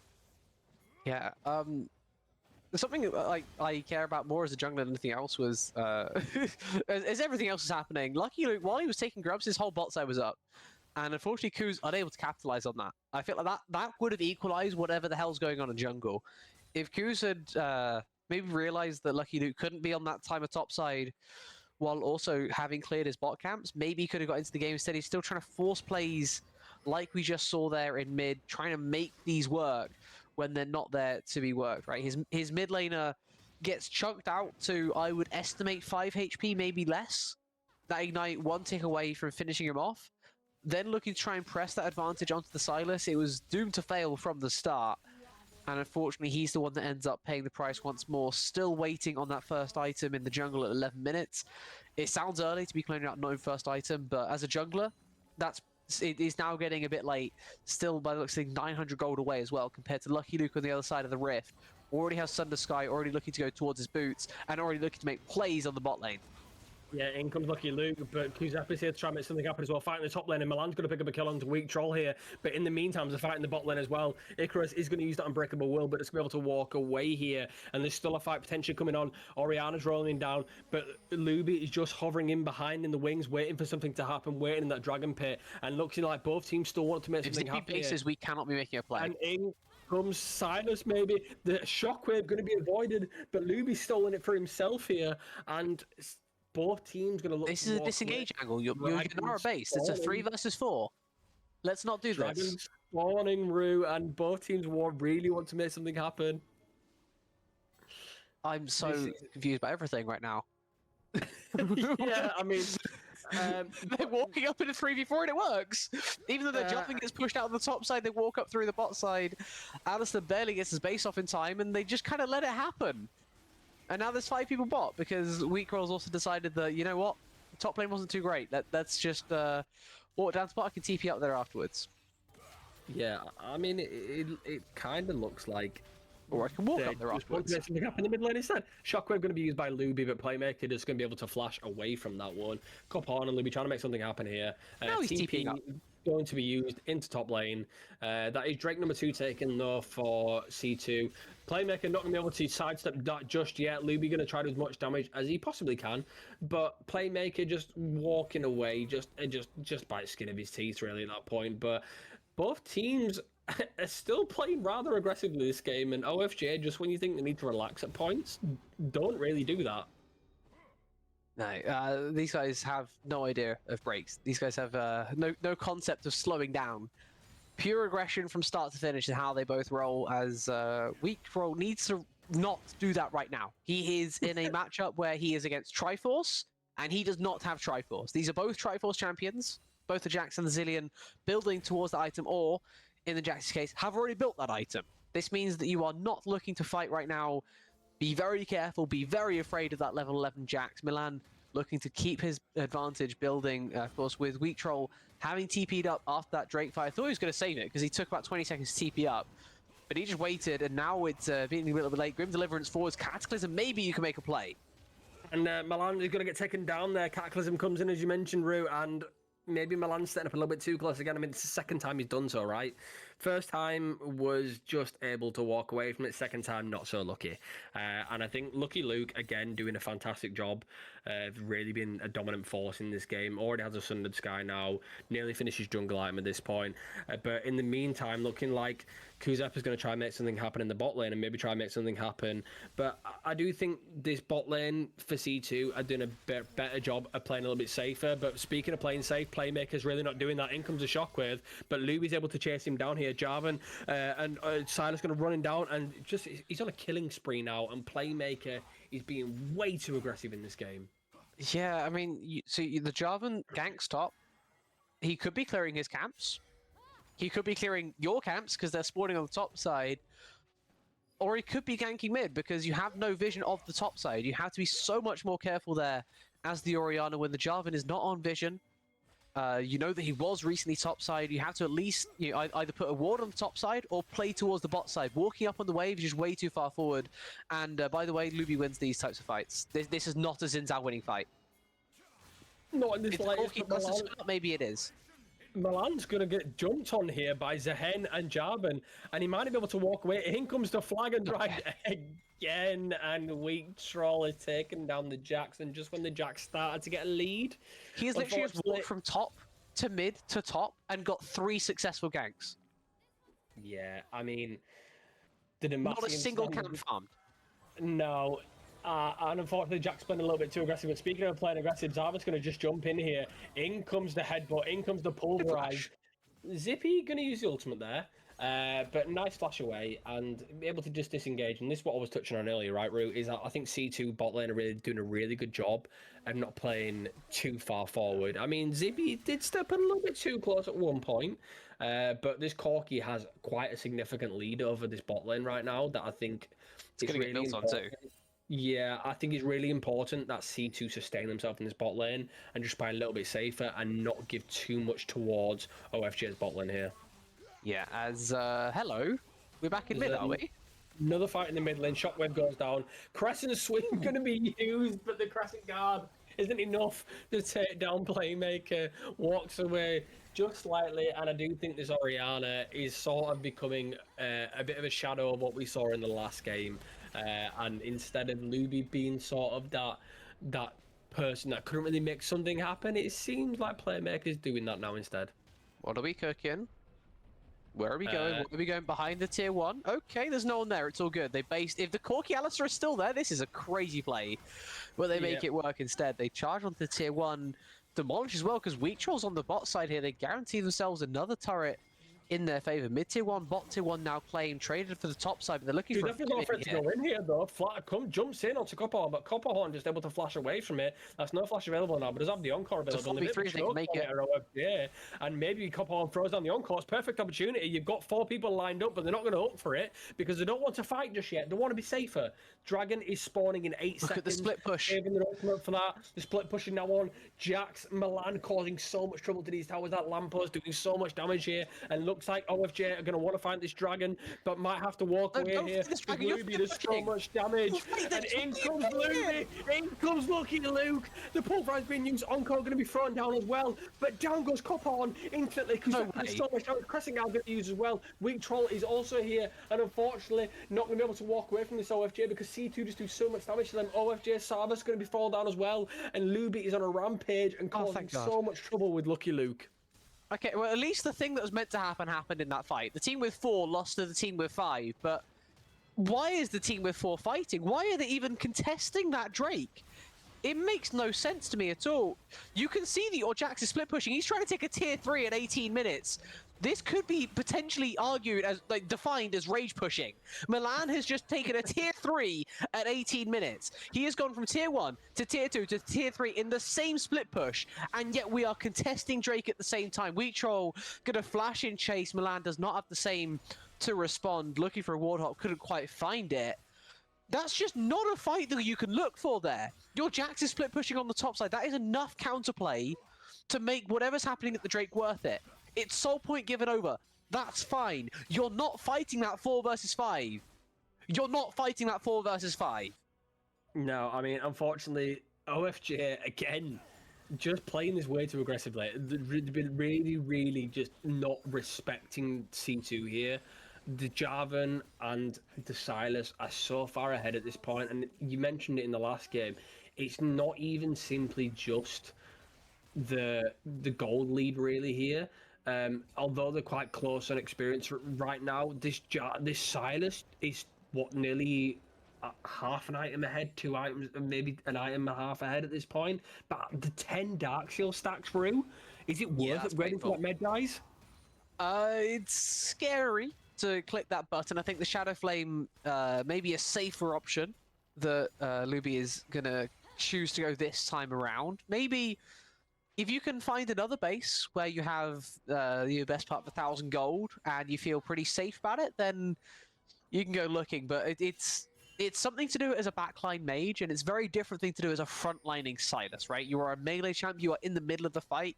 When you die, it's not really a shock, and that sometimes dissuades the Magi's just that little bit. But I mean, if anyone can put it off with a game like this on Silas, definitely Luby the one to do so. As we're just going to fight on top side again.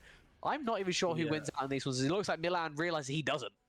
Yeah, finally makes the Warthog happen though. I think that's something we very much noticed in the last fight, but he's going to get jumped on now. There's doing quite a lot of damage here to Milan though, but Zehen has so much sustain here, and Lucky Luke is so far ahead, and Milan, it might just fall down again. In comes Kazepa to try and make something happen, try to save the day, but unfortunately Jarvan is going to run him down, and that is Milan stepping up way too much again, and that is almost the 4th time that's happened here, Rue. Yeah, and it was fine to do that in the early game when everything was Shotgun even. being used onto Luby. Luby's going to fall low though. Shutdown Big being shutdown. taken by Tarbers. That is a massive shutdown for this Corky here. And just when one player steps up, the other Yeah, player give up the returns and book. steps up a little bit too close. I'm glad he didn't buy the book. Out of Yep. all of that instantly. Yeah, I Talking mean, about Silas didn't Cast a die, curse. right? yeah, I think that was cast a curse, to be honest with you there, Rue. I'm not gonna lie. I think it really I was. told him not to do it, and he didn't do it. That's chance to being right. That's what that is. Yeah, absolutely. Stepped up a little bit too close there, but you know, made something happen. Did OFJ just when it needed to, right? They needed some sort of hope. They needed something to bring them back into this game, and that shutdown onto the Corky is so ginormous now. Stacking that man immune already How has is the it only 100 tripod, stacks? working towards that third item, and when Corky hits his third item, can they turn this around, Rue? Yeah, I mean, it definitely looks possible. I feel like you need to provide some sort of way for him to be safe. But if you can engage on Zippy like that in mid lane, then he's going to be pretty damn safe. Way too far forward once more. It feels like the name of the game this time is overstepping for both teams. This Corky is pretty large. I'm just a little bit worried because this item like isn't quite as big as it normally is. He only has 120 stacks on the mana immune right now. So it's going to take a while before it turns into a Muramana. But you could still try and take a fight around Baron because there is no ADC on the other side of things. No, absolutely not. But OFJ just gonna be able to walk up to this It's and just, taking years. yeah, it's taking a long time. Oh my god, Bye. Copperhorn gets sort of deleted. But this Baron could be really big for OFJ, right? But Lucky Luke is hovering in the wings. Tried to make a couple of steals last game, but wasn't able to quite do so. In comes Icarus to try and make something happen. And really well played there by Hex Icarus. I think it was really important to Hex Flash over the wall and really made the difference there. And that's a Baron for OFJ. And just when you thought they were out of it, Rue, they're bringing themselves back into it slowly. Yeah, and this is maybe the difference between the jungler showing its head, right? Lucky Luke, he's done an amazing job this game of getting himself and his team fed. The issue is that however far behind Cuz was put, he's still equal on CS. He's still there or thereabouts in terms of items with this Jarvan. He's still able to make these plays, and he's got the players around him as well that will happily throw themselves, like we just saw there from Icarus, over walls to dissuade that very strong-looking Jarvan away from these fights. The issue now is that this is still the soul spawning, right? This is still a Cloud Soul once more, this time spawning for C2, and they're looking to maybe chase down Playmaker before the fight even starts. They can get something like the Shockwave out of him, which he doesn't even have yet, by the way, to take away. Then we look at a very interesting fight. But when they walk this far up, I mean, it's already been started here by Milan. This may be a little bit crazy in the other direction. What is going on here? Is he... He's going to peel off. Yeah, definitely the right choice there, I think, Rue. I think it might have been a little bit too precarious, but I mean, OFJ, they do have the Baron buff, but still C2 are still so strong, and I think maybe C2 are a little bit worried as to what can happen with that Baron buff and playing a little bit more safe here. OFJ are going to keep going. The longer this takes, the better for C2. Yeah. Absolutely, and C2 aren't afraid to go in here because Milan's going to try and make something happen. But in comes an Encore as well. Down goes Weak Troll doing so much damage here. Playmaker in the backline, but it's going to get jumped into by Zippy. Zippy going to fall down, kill him immediately. And Icarus isn't got the Unbreakable to take him down. And OFJ are going to have to walk away here. In comes a brilliant blast cone though, and Zippy throws it down and throws two of them straight back into his team. Yeah, the difference in that team fight being how much protection Zippy got and how much space he had to work in. Right, we saw at the start of that fight running up to the top banana brush and just deciding, Playmaker, you are mine. Gets him out of the fight, pushes him way away from where he can actually be effective, and then kills him on top of it. An amazing fight from that Yanara, who then is able to escape as well. The difference on the other side of things being how little space that Corky had to work with, getting completely overrun. Even despite his 3 items, it did not matter in the end. A whole item up on this Yanara, and yet still it feels like the Yanara had way more value in that team fight. It feels like it needs maybe a little more protection, a little more cohesion from the rest of his team as they orchestrate that team fight. They set it up maybe in a different way next time around to give him a little bit more space, something to work with, because right there he just got completely overrun and it didn't even look close. No, I mean, there was a point in that fight where you maybe thought maybe OFJ can make something happen here, but I mean, when we speak about wombo combos and the ultimate difference that it makes, I think Lucky Luke and Copper Horn made a really big difference in that fight. The Encore hit quite a few members of OFJ there, and it made it really difficult for them to make something happen. OFJ Milan, though, going to step up a little bit too aggressively, and that's not where you want to be, my friend, because there's 4 members of C2 looking your way. Don't even need the other 2, because Luby and Lucky Luke, again, teaming up really well this game, and I've got to give them both props this game, Rui, because they've been really, really dominant together, and their teamwork and cohesion has really made the difference in this game. Yeah, and it's not just the fact that they're able to send 4 top and get the kill, it's the fact that they're able to send 4 top and have basically nothing happen in response, right? It's a massive committal of forces there from C2 to get rid of Milan, his 7th death of the game. By the way, the split pushing top laner not getting much done apart from that one time, as this is just way too far from Playmaker. Yeah. There's nothing to fight around. You don't have a mid tier 1, you don't have a bot tier 1. The Drake died 2 minutes ago. Oh, Starvis, he's in a bad position here. Cataclysm comes out from Lucky Luke, takes Why are down we the here? Corki. And just when the Corki thought it was away, it didn't make a difference. And Kuzeppa's stepping up a little bit too close now as well, because in comes the rest of C2 to try and make something happen. And the Encore B throws out, double kill to the Jarvan. Milan's now falling solo as well. Icarus trying to make something happen to save his team here. He's going to actually be taken by his life there, unfortunately. Is Tariq gonna do anything? And it doesn't make a difference really, because turrets don't exist over years. here. And just when you thought OFJ might run away with game 2, potentially, especially after the dominant force in game 1, it looks like maybe C2 are going to take game 2 intel instead, and we may have something turn around. But that's a brilliant shockwave and really well played by Milan there in Playmaker, trying to make something happen to get himself back into this game here. They're still so far behind, but that is inhib going to be taken, and OFJ are just hanging on. But they are still here, right? They managed to stop the end. Nice play there in the 2 versus 5. Committing forwards, able to push the enemy team back. It's still not as bad as game 1 was, right? For the losing side in this one, it's still somewhat playable. You have objective bounty spawning, that's never a good sign. You're up against the Cloud Soul. Doesn't feel great, especially when you just feel like you're going to get run over on repeat. But that you have a couple of small angles, right? You have a very strong ADC, but you just cannot be getting caught on mid, like we just saw there, right?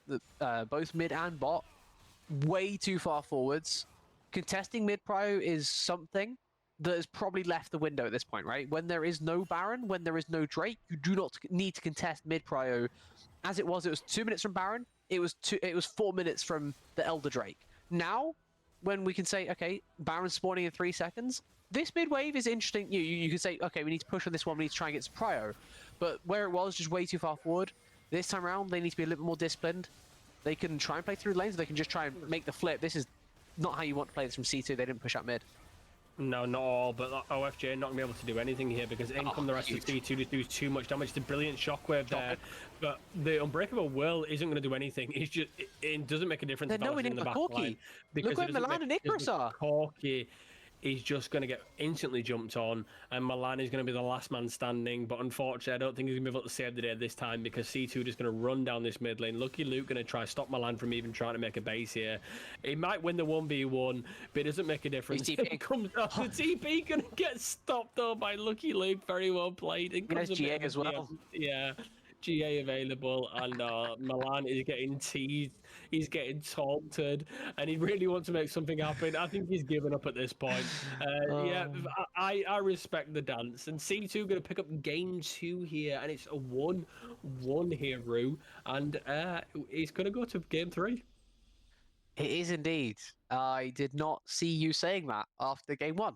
I will be honest. No. I did not think that was going to be coming our way, but C2, they turned things around in emphatic fashion with an amazing performance there in game 2 from start to finish. Has to be said, mainly through their jungle as well, right? That was what we wanted to point out before the draft. We thought that it was going to go the other way entirely. Not a very winning matchup for either side, but the takeaway pick of the Jarvan proving to have so much value this time around for Lucky Luke. He dominated all 3 lanes, and while Kuz was able to keep up in terms of himself, in terms of XP, in terms of items, he wasn't able to say the same for his teammates, who just had to fall by the wayside, and unfortunately is getting caught repeatedly on those side lanes. We saw bot lane caught way too far up. We saw top lane caught multiple times way too far up, and unfortunately they just kept on stacking, and that's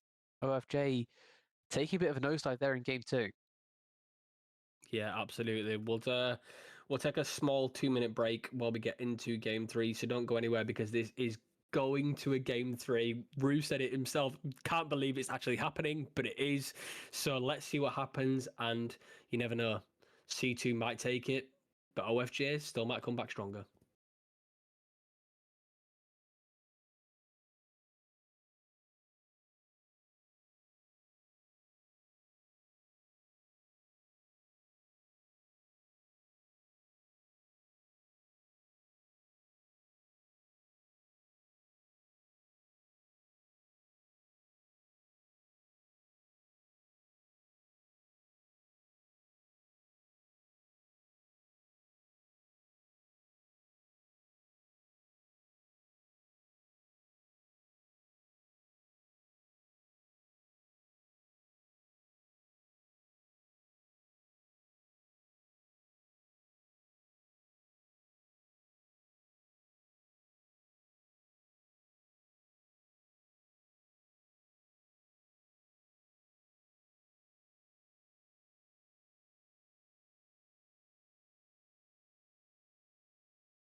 We're back for game 3 just when we didn't think it would happen. It's actually happening, Rue.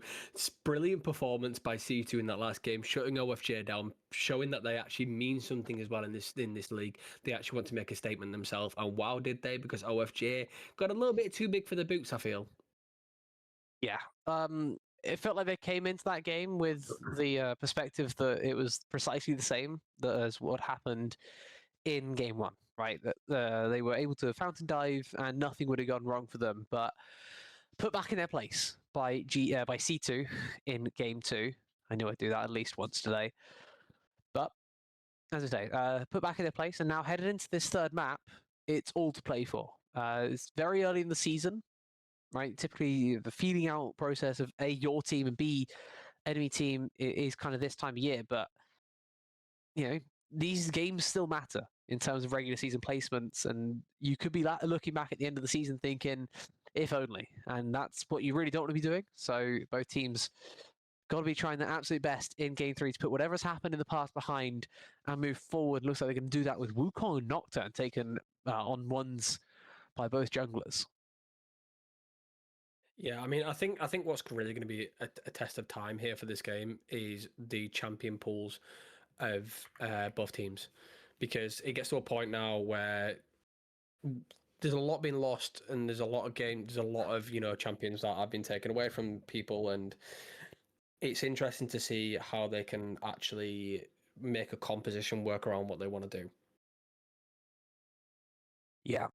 At least for now, looks like jungle pool plenty deep enough, as we have, of course, seen both of those locked in early. And something I was interested to see from one or both of these supports is what was picked there on the red side too. OFJ taking the Nico here very early on, before seeing enemy support, before seeing anything else, even in the bot lane, going very aggressive. I was interested to see if either side would fancy playing the Nico, typically seen as another one of those higher skill champions, and very high skill ceiling, but at the same time that floor not exactly the lowest. And if you're not comfortable playing the Nico, you can end up having a very rough game. Icarus has 4 games on it this year, 50-50 in terms of wins and losses. Not exactly a massive sample size to go on, as it is full dive coming through here from OFJ and 123. I feel like that's quite a common thing though with the Nico, right? It's either there's no in between. It's either Nico performs or massively underperforms. There's no sort of stability with that champion, because it's, again, a sort of a feast or famine in a way, and that could completely change how the game runs, really. I mean, you either have a Nico that has the ability to completely transform a game, whether they can camouflage well, but I think the important thing might be how the Wukong performs. Yeah, I think that's very much so going to be a big factor in this one. I'm surprised that we haven't seen a mid come through on 2-3 here for C2. Typically, when you have Wukong, you want to be picking mid pretty early. Looks like a lot of the mids that come to my mind when I see Wukong have already been kind of like not banned, which is a bit surprising in its own way. But yeah, I'm sorry, I'm confused. There's a lot of things happening at the same time right now. Second generation bans come through. Shyvana, Kale, Akali, and Ornn taken away. Hui taken here by OFJ, and as I said before, with Wukong, I expect to see something more along the lines of like Annie, along the lines of Ari, who somehow has completely slipped the net for this series. I feel like Ari should have been here game 1. But it was hovered. Game 1 was the Annie, right? We mentioned that earlier. I mean, Yasuo going to be hovered here for C2. I mean, there's kind of a no surprise when we see that as comfort, and then also with a Wukong paired as well. It makes a lot of sense. But I mean, the Hui matchup for a Yasuo might be a little bit difficult. That if I was hoping that would be a Singe there, Rue, because that would have been interesting to see. But it decided a bit more solo QA, yeah, maybe a little much. But it looks like Kennan's going to be locked in. So again, C2 kind of going for that little bit more team fight based composition. I've not seen many Kennans. I feel like that's a champion that you're either very good at or you sort of just subpar on. So I'd be interested to see how they perform on this champion in this game.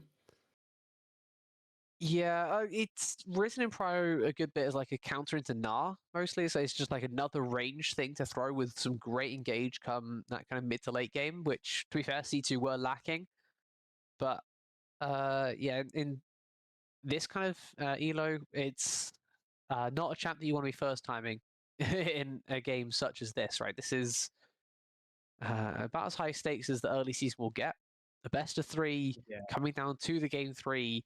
Taking the Kennen blind as well is a whole other thing. Now you got a Cho'Gath coming at you, and I have to say, he doesn't care so much for an electric rat. He just kind of exists.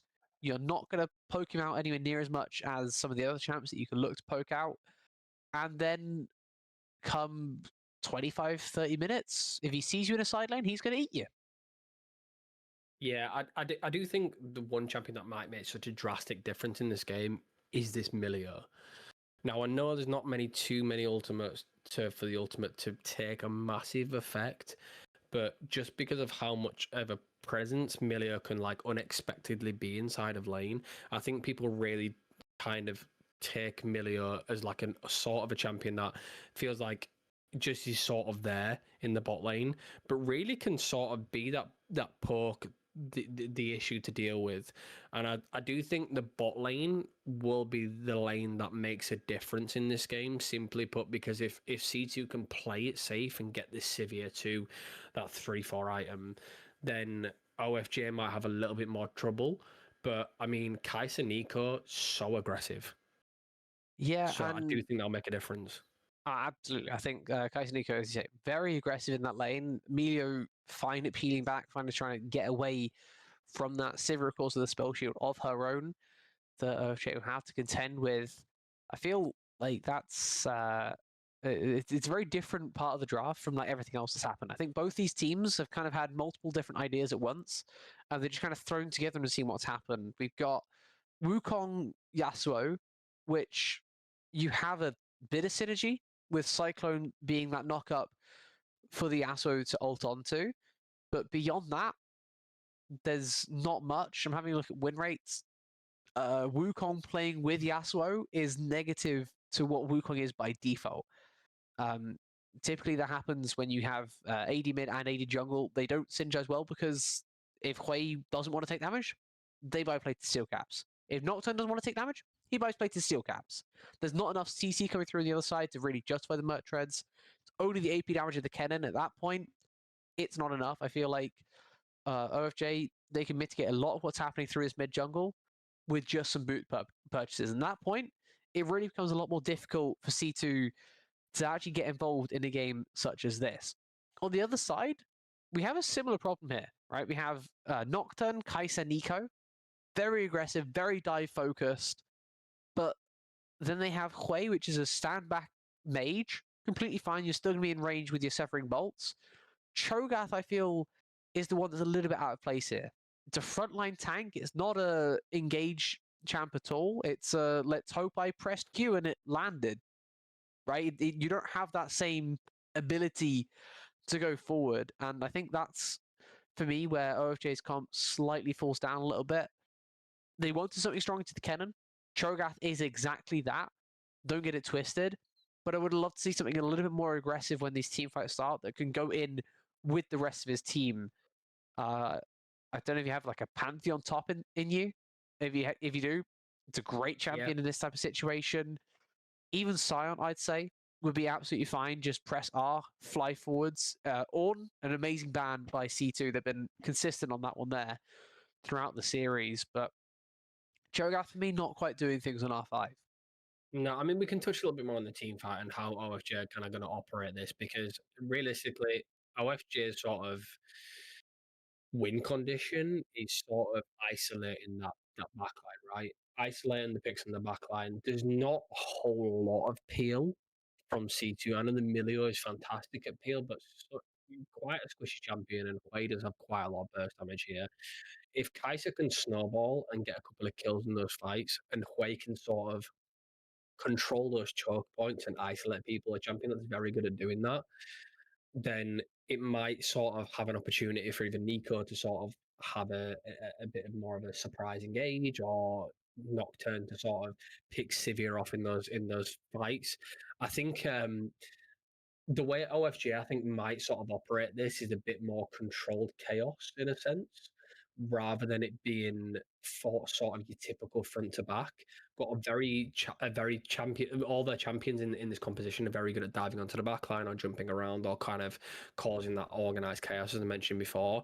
Whereas C2's feels like a very classic AoE comp. You know, you mentioned the Nocturne, the Wukong and the Yasuo as well, and the follow up. So I do think because of that, I think it just comes down to who can essentially execute their composition better. Yeah, well, we will get to see exactly that as Game 3 is here, ready for us. C2 on our blue side once more. All 3 games of the series, they're on blue side. Same for OFJ, of course, on the red, as we are getting into another level 1 fight, but will there be a level 1 kill or a level 1 flash here, Rue? Because, I mean, we've seen it for the last 2 games. Yeah, I think... It's a level 1 ward clear is what's going on. Yeah, I mean, maybe starting sweeper. they've learned the lesson, right? Maybe they've learned the lesson. After 2 games, they finally realised we don't need to fight in the early game, guys. It is still a bad trade though. Like, Yeah, it's still Take not great over, here for the red side. They got a little bit back. we got something back, but I mean, that's the Milio, right? That's the power of Milio. Luby gonna probably try to play a little bit more aggressive at times and try to take sort of those clever trades, in and out sort of trades against Playmaker here. Gonna have to space himself quite well, really, but I mean, Icarus taking so much damage already from that severe Q. The Boomerang Blade just ripping through the health bar. Milan, again, pushing his way in the top lane, but I mean, this will be sort of a scenario where I expect Weak Troll to sort of punish Milan for stepping up at times and being a little bit too aggressive, because a lot of that in the last game is what we saw. Luby here going to dive onto Playmaker though already. Let's have the second Q coming up in a minute. Yeah, misses the Q3, the Steel Tempest, just going wide. It does actually land it then on the third time, knocking him up in the air. But I do think we may see Luby just diving onto Playmaker quite a lot, but he's taking quite a lot of damage here. In comes the disaster there. Yeah, I mean, but Playmaker's already low on mana, and in comes Lucky Luke here to try and make something happen. Wukong He's already does have evaded the blue sky as available, well. but brilliant fear there from Playmaker, able to just walk him away, and Weak Troll is sort of being forced under his tower again. For me, this doesn't seem like the best thing for a Cho'Gath. However, he's going to do quite a lot of damage here to him. So Weak Troll not respecting the damage there from Cho'Gath early game. I mean, Cho'Gath early game is disgusting. Cho'Gath late game also going to be pretty disgusting. Kuz realizing that he's been invaded once more. He's going to go for a play on bot side here. If he guessed which side the Wukong was on correctly, he could have just invaded back and tried to get this counter back instead of looking for the though. He flashes into it, in comes the unspeakable horror, but the fear procs off, but nothing's going to happen with it, and that's a bit of a flash wasted there. I want to point out that the fire kick from Milio, the Q, was brilliantly timed, didn't manage a spell shield in time to Nocturne, and Kuzepa just sort of wasting his time there, Rue. Yeah, and absolutely wasting his time. He unable to get the counter invade off on the Wukong, and that was the only way to really rectify what had happened in the jungle so far, right? Down at 20 CS. They're both at 20 CS to be fair, but look at how many camps Luke has to claim. Still has his blue buff, still has his red buff, both of which are waiting to be cleared out. Also has a second respawn of Raptors, the first spawn of the Krugs. I feel like if Lucky Luke had focused a little bit more on getting this clear done, he could be way further ahead right now. It feels like that's maybe the note for the series, right? Kuz has been happy to get invaded because he knows that if he just sticks to his principles as a jungler, he'll still be able to keep up in farm. Lucky Luke, he has ways to punish, and I feel like maybe a higher tier jungler could potentially do the same pathing and get maybe more of an advantage than Lucky Luke is, but he's still doing a great job of putting this Nocturne behind. He needs to instead turn that into him getting ahead as well. Yeah, absolutely. I mean, I do think it might be a case of Lucky Luke trying to make plays happen the same way he did in that last game, right? I mean, he was quite a presence on the map, made stuff happen around these early objectives. I think... Yeah, but this time you're Wukong, you're not Jarvan. You have no CC. Exactly. So I think it might be a point of... He's trying to make something happen and trying to put off the Nocturne, but I mean, once it's level 6, I really think it might make something happen here. But Zippy just gonna be healed. I mean, that's the presence I was mentioning about the Milio, right, Rue? The Milio just instantly kind of shuts down anything from OFJ there. Looking to try and make something happen, looking to try and put a little bit of pressure on C2's bot lane, but it doesn't make a difference. Milio throws on the cozy campfire, and definitely feeling the warmth of that one there was Sippy, because that was a lot of healing coming their way, especially just at level 1 ability as well.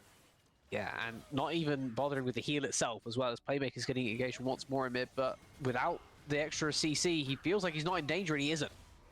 In comes the spiraling despair, but it doesn't matter because the last breath gets thrown down. He's going to pick up a kill, they're killing the top lane as well. And Milan just chomping down the cannon. But just as we said about a fight in the top lane as well, there's a fight in the bot lane. Sava so incredibly low, can't quite get to final Q, just misses by a pixel, but Kuzepa's here to try to capitalize him, stepping That on wave is too big.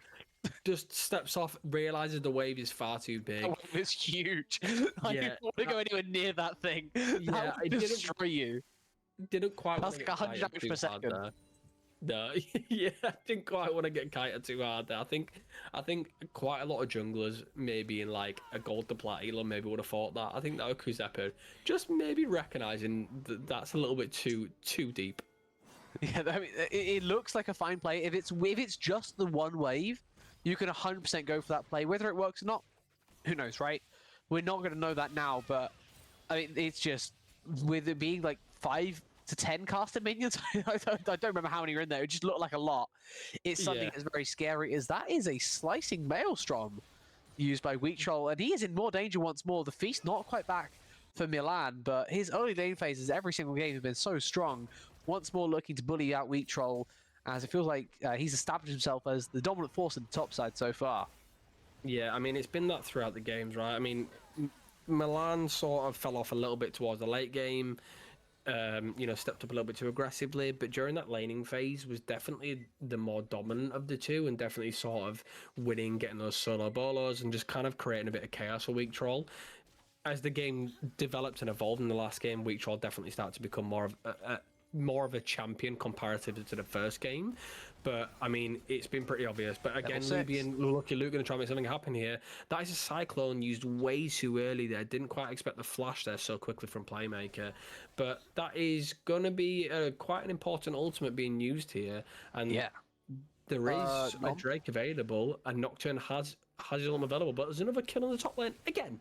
Just to say that. Yeah. I just said about the And there's Nocturne. Nocturne. In comes the paranoia, and gone. Luby is going to get hit by the spiraling despair, and doesn't He's fall. alive. He's alive. Severing Bolt doesn't connect either. He's alive. There's no way. He didn't throw Severing Bolt out while he was slowed out from the ult. Waited him to get back up, and he tried to WE as well. Tried to auto attack, but he got steal the blocked. And Drake? he just walked into the pit and stole the Drake.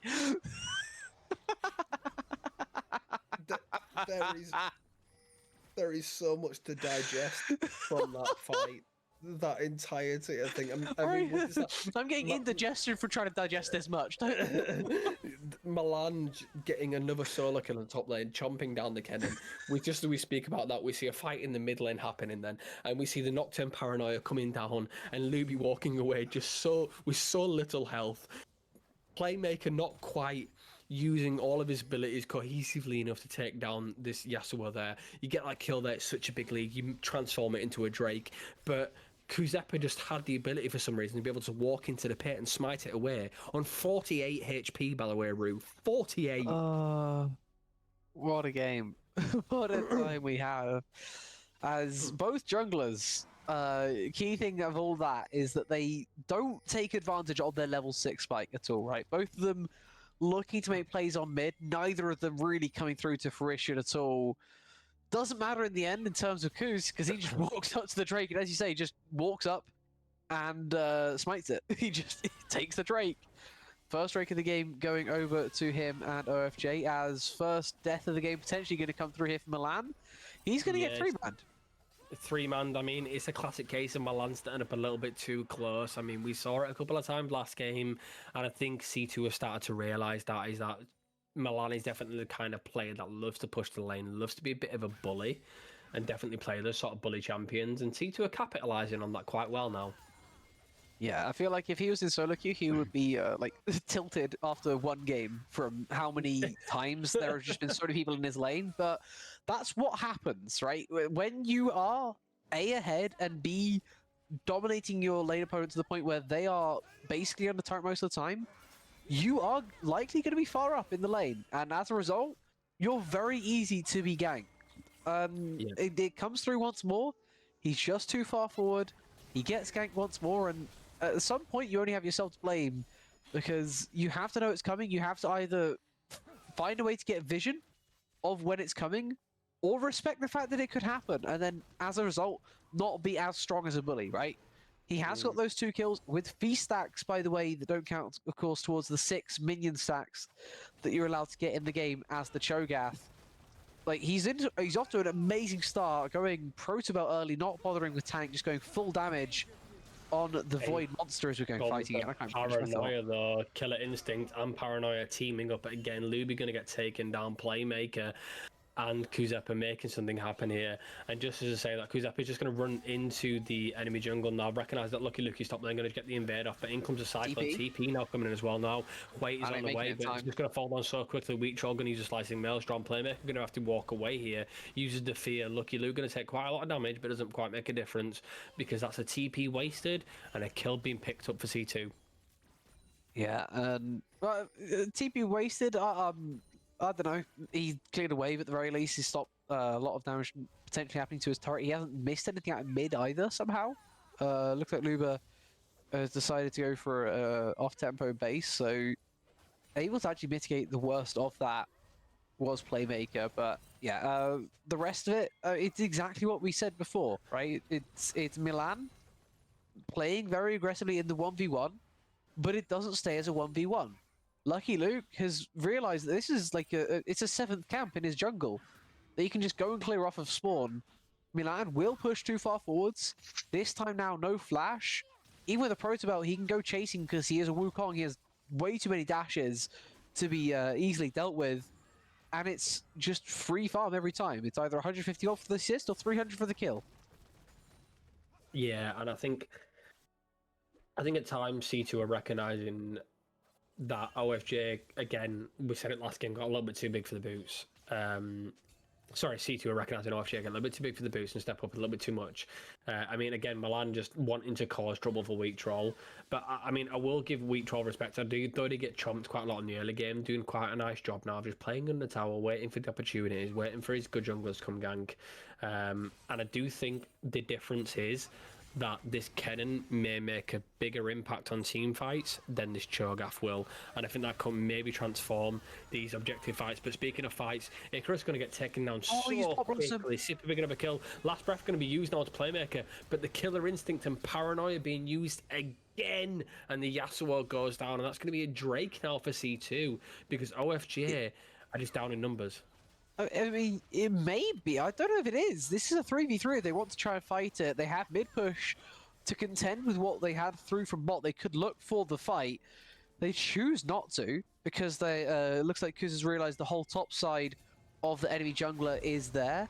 After making such an aggressive lane gank, he chose not to clear his top side. I was very surprised when I saw him even going down towards the bot side, and as a result, he's at least going to get his blue buff taxed by Kuz in response, but we're talking about top lane being an endless supply of kills here for Lucky Luke. It feels like Kuz has found his own endless supply of ganks. Unfortunately, it's Luba, the one in the short lane, who's being punished repeatedly. Yeah, absolutely. I mean, I think he's at times maybe had a little bit more Yasuo syndrome. That Q3 comes out. I mean, Weak Troll just going to get instantly dashed onto and chomped down. Maybe the third occasion that's happened now. I mean, that might be the caster curse route because I said he was doing a very good job of playing it a little bit too playing safe and waiting for his jungler and stepped up a little bit too close. He was until he wasn't. Yeah, it's always the way. You feel safe for just a little bit of time, right? Oh, I haven't died in a bit. Oh, maybe I'm strong enough to like stand up in this. Oh wait, no, I died. Never mind. Yeah, he proved why he's allowed to do this. Yeah, absolutely. I do think maybe Luby's having a little bit of Yasuo syndrome at time. Hits the Q3, hits that Steel Tempest.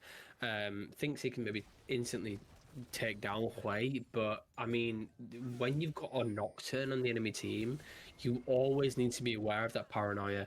Whether C2 are actually timing that ultimate and keeping track of that is something that they definitely need to do.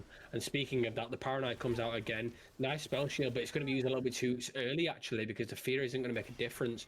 And unfortunately, that's going to be Sippy falling down, and it looks like OFJ getting Kai'Sa finally on the board. And I really think they might need to start timing that ultimate now, Rue. Yeah, it's difficult to time when he has experimental hexplate. That's the one. Because it's not as well known of a timer, right? You can't just look up how long is Nocturne ult. You have to then count, okay, he has this much ability haste from the item and then this much extra haste, as that's a very deep engage. That is a very deep engage indeed. In comes the Slicing Maelstrom, and so much damage from C2 there. And that is sort of the wombo that you may be expecting to see happen. Playmaker going to try and make something happen now with Milan chopping down. Hui doing so much damage. Playmaker just instantly takes him down. The disaster going to be used. In comes the Rupture to try and knock up and walk away. But I mean, that is going to be thrown away from the objective there. And OFJ turning around that fight quite nicely. Yeah, the 2v4 turns into a 2v2 very quickly. Lucky Luke getting sniped by the playmaker himself in Milan, getting another chomp stack as it looks like Zippy wants to go very aggressive here. Up against the barrier, he only has Ghost himself. Forced to flash away. Yeah, forced the flash away. Doesn't actually have the killer instinct available to walk away. Copperhorn going to try just come in here, play the saving grace, and look, Kaiser now with that Kraken Slayer does a lot of damage now, Rue, and I do think it's something that C2 needs to be fearful of, especially in these fights, because although OFJ probably have a good opportunity now to fight front to back, If Milan waited another half second. yeah, Anyway.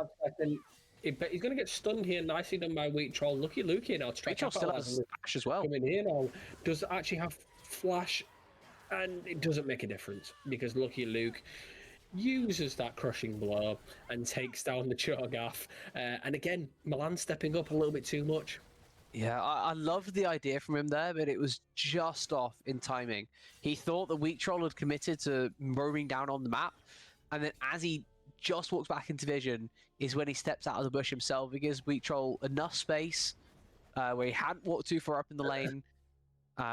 He gives him just enough space to then disengage himself and play for just enough time. Lucky Luke turns up, gets himself even more gold in his back pocket as the gold itself is incredibly even, and that is an ultimate as well used as Sparring Spare, courtesy of Playmaker. Not going to get anything done, but it's not going to matter all too much, one would think.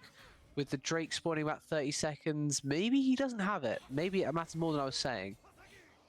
Yeah, I mean, the Sparring Spare is a massive ultimate to miss out on, especially for this Drake, especially in a choke point like that, where you're going to want to be able to get a lot of AoE damage off as well. And I do think OFJ probably have the advantage here. They're looking for the lane push. Both teams kind of trying to push his mid lane. But they are taking a base here. A bit of more of a questionable time, Rue, especially with this Drake up now in like 6 seconds. I'm intrigued to see how C2 set up here for this Drake. You have an opportunity now to get some vision early, establish that dominance, and sort of put the pressure on OFJ to kind of make something happen on top of Luba's you. basing. And Luba's basing does have the TP coming up any second now, so does have that available. And OFJ are being TP'd, and now Paranoid coming in as well as the Yasuo comes TP in now. Going to get capitalized by 4 of them. Really nicely played. The Drake is going to be handed over to C2. In comes a Nico, but Playmaker going to fall for his life now as well. Shut down now. Flash forwards to Zippy. Flash forwards for it, and C2. Just when OFJ take down the Yasuo, C2 return as well and pick up the Drake.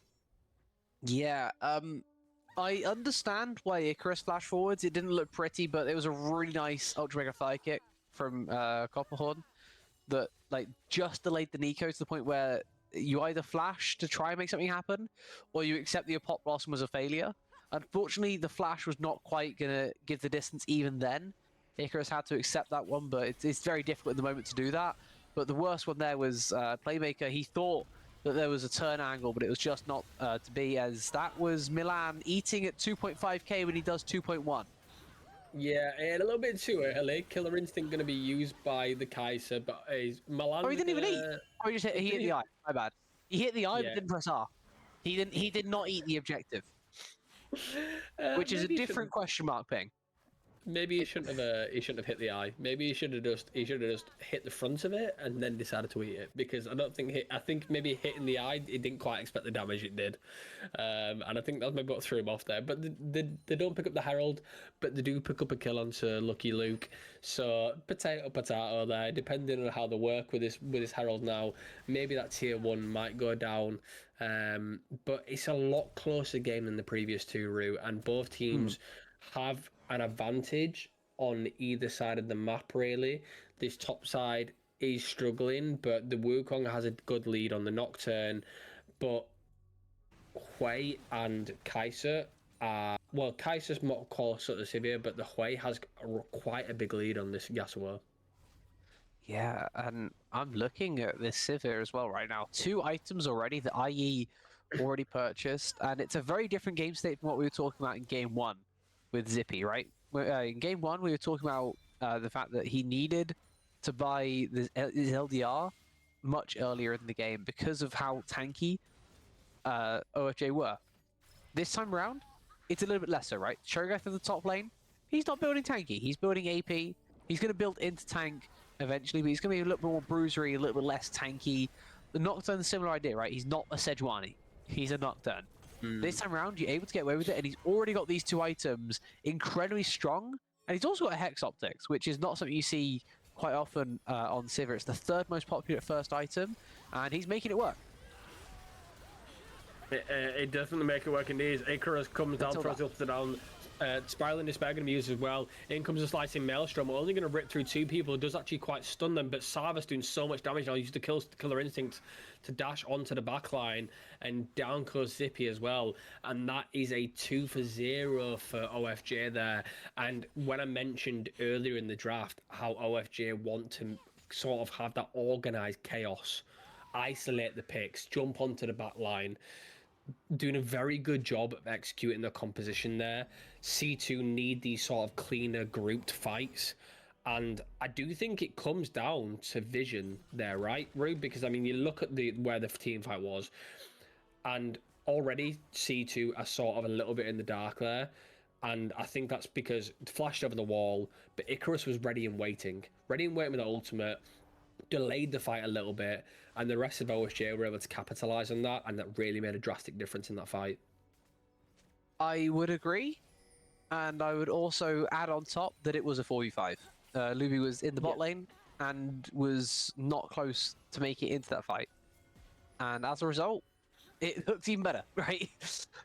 When the 5v5 comes, maybe things look a bit different, but if you're able to find that fight when you have numbers advantage, it typically does look a lot better for your side, though around this Drake spawning in 40 seconds, things are going to be a little bit different. You would expect more people to be there from both sides. Sweet Troll already taking a massive trade there.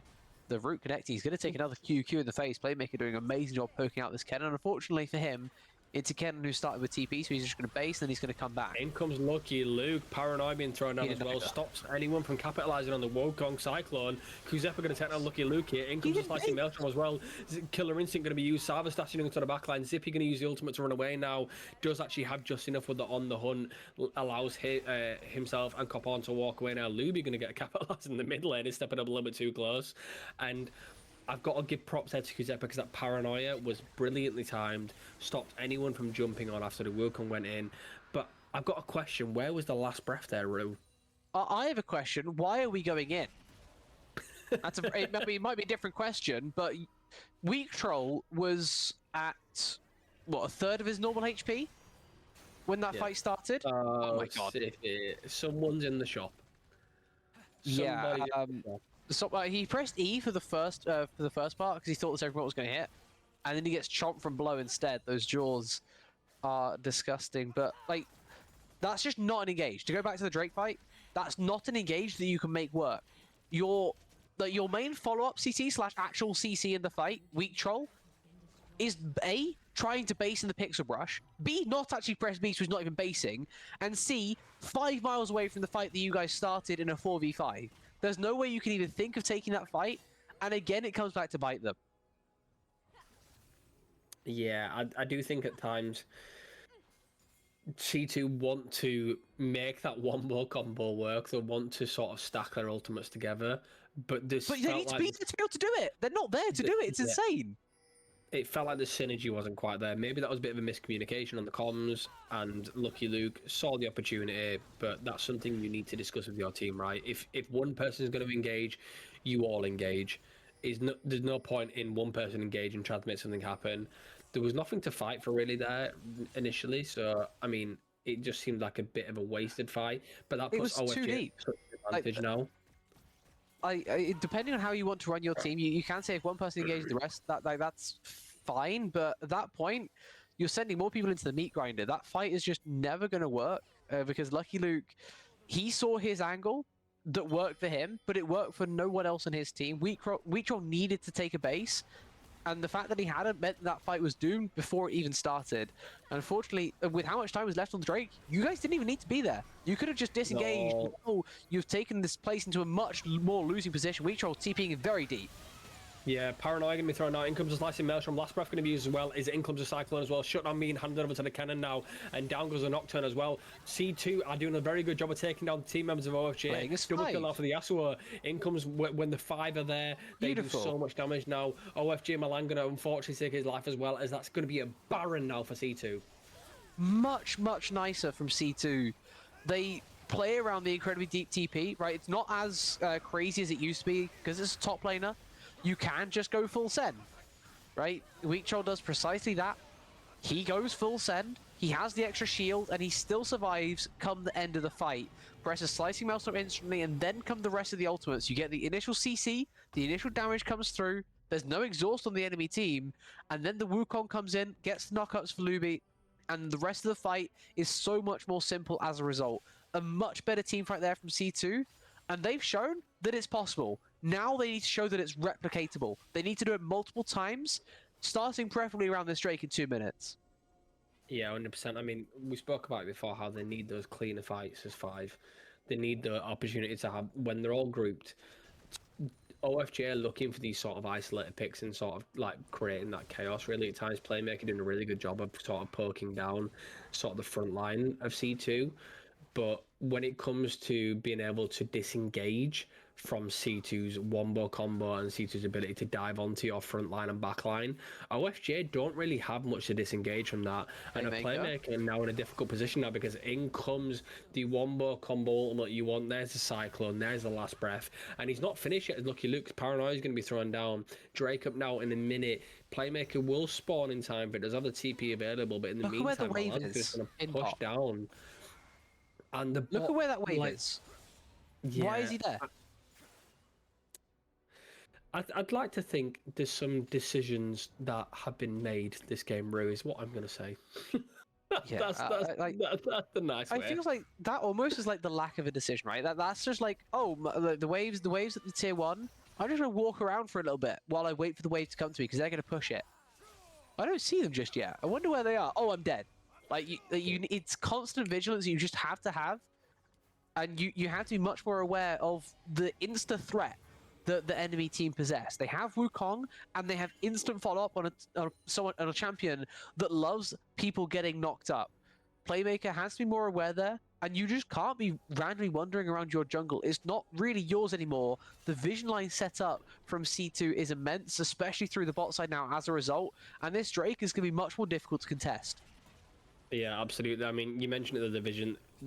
C2 did a really good job of playing that vision in the enemy jungle, but not defensive enough from OFJ to be able to take this down. Looks like C2 are going to start up this Drake now. Milan going to try do anything to try steal it. Nearly actually does, because the smite was a little bit too early there by Lucky Luke. In comes the On the Hunt. Sippy going to take a lot of damage. Paranoia. In comes OFJ now, being able to jump onto the back line. C2 not able to get anything off just yet. In comes Slicing Maelstrom doing so much damage. And OFJ are going to fall down. Savas running for his life. Luby going to try and get the kill here. In comes the wind wall, and just when you thought maybe OFJ had the opportunity to turn it around, C2 do way too much damage. Yeah, and that was indeed way too much damage. The difference in the fight being Weaktroll, and unfortunately, I'm going to bring up again, this is the lack of exhaust. Really, that's the difference. He just does so much damage with the Slicing Maelstrom, CCing everyone in the meantime, and because he's the only AP threat, there are no Merc Treads on the enemy team, right? No one has decided that they need to have extra tenacity. As such, it lasts a little bit longer. There's no exhaust to mitigate the damage, and they just get absolutely shredded during the rest of the fight. The Wukong with the knockups, the Yasuo with the follow-up, and the Sivir just slicing everyone down where they stand. There may be a small little after-time pick here. Copperhorn has a blast cone to get himself into the Baron pit. He'll stay safe. 2 minutes before that worm spawns anyway. He's able to escape once more, and this is now an amazing game state for C2. And can you imagine saying that during game 1, after game 1? Not in the slightest. No, I mean, again, I think it stands from OFJ overcommitting. They're very much a composition. Once you're in the back line, there's not really much escaping, and C2 know that. Even when it looked a bit precarious for them, maybe they were a little bit caught out, they still just have the milieu that can peel so incredibly well for his team. And I mean, it shows, right? 0-0-14, and now becoming a problem to deal with, really.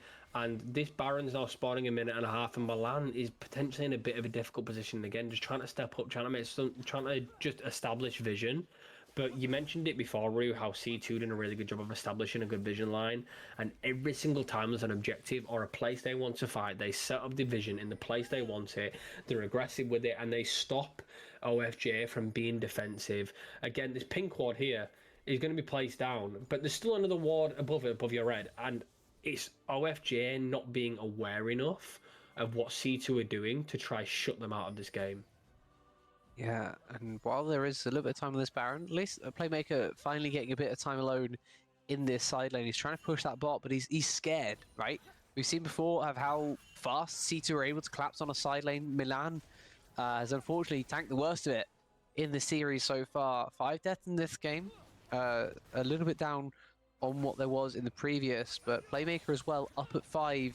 It feels like right now the Kaiser's not even played at all. Paranoia, killer instinct going to be used, and Sivir isn't going to fall just yet. That spiraling despair just hits. Gothorn going to be forced to walk away as well, and that is the isolated pick that OFJ want. They do have a few ultimates down though, so C2 could potentially look to re-engage. Cyclone not available. Baron spawning in 5 seconds. It's now a 5v4. The base going to be used though, but the TP coming back in immediately, and that's a lot of damage that can come out from this way now. And just when you think like OFJ are out of it, they found the pick they want. The Baron spawning now, and it's looking like OFJ might just have to force this one room. May just have to go for the flip.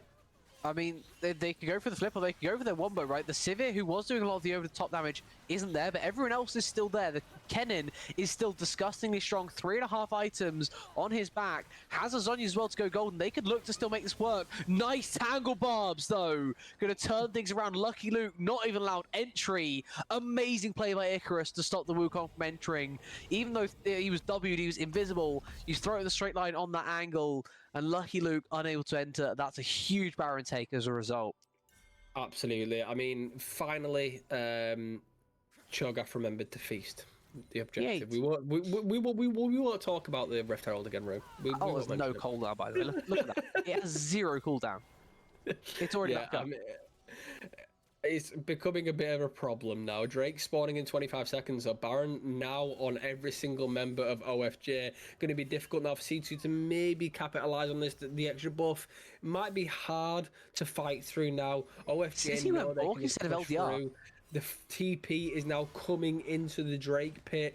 Kennen, the rupture a little bit too early. In comes a slicing maelstrom and doing so much damage. Last breath going to be used as well. Down goes the Nico. All the pop bossing going to be used on everyone. OFJ now falling quite low. C2 doing so much damage. There's the wombo combo you want. Do it once a fight as a 5. Once they group up, once they find everyone they want, they just rip through the rest of OFJ, and that's going to be game.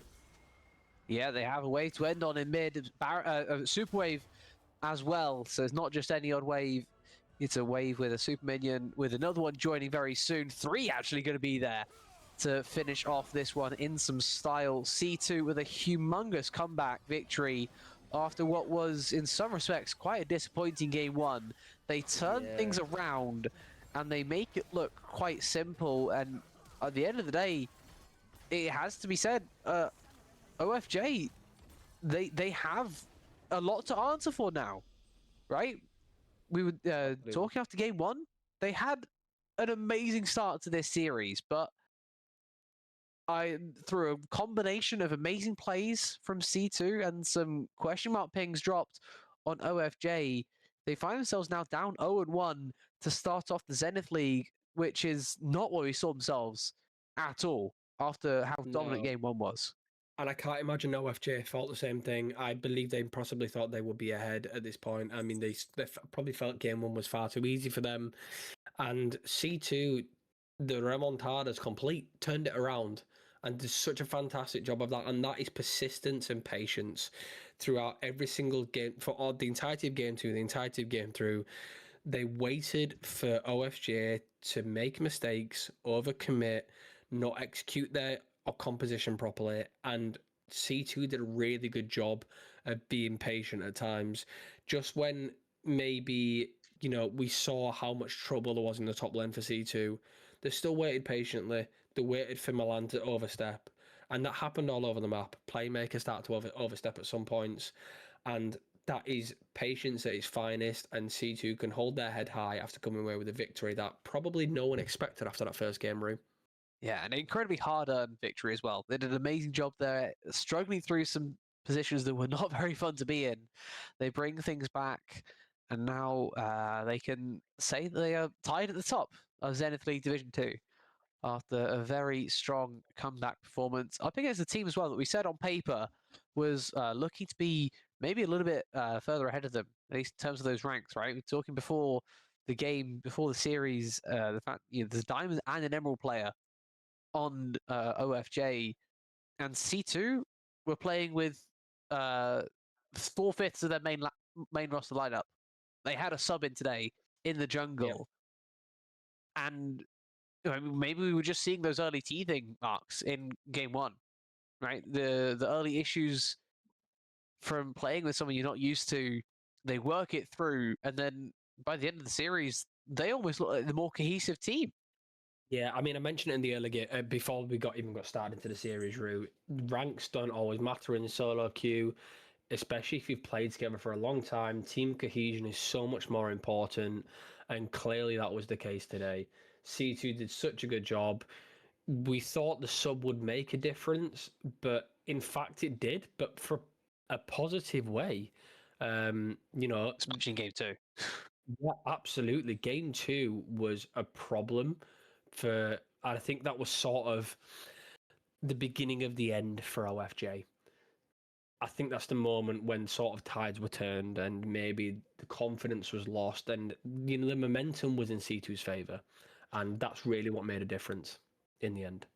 It absolutely was. C2 now get to walk out of this one with their heads held high. They move on in this early stage of the season. Now 1-0. OFJ have to pick themselves back up.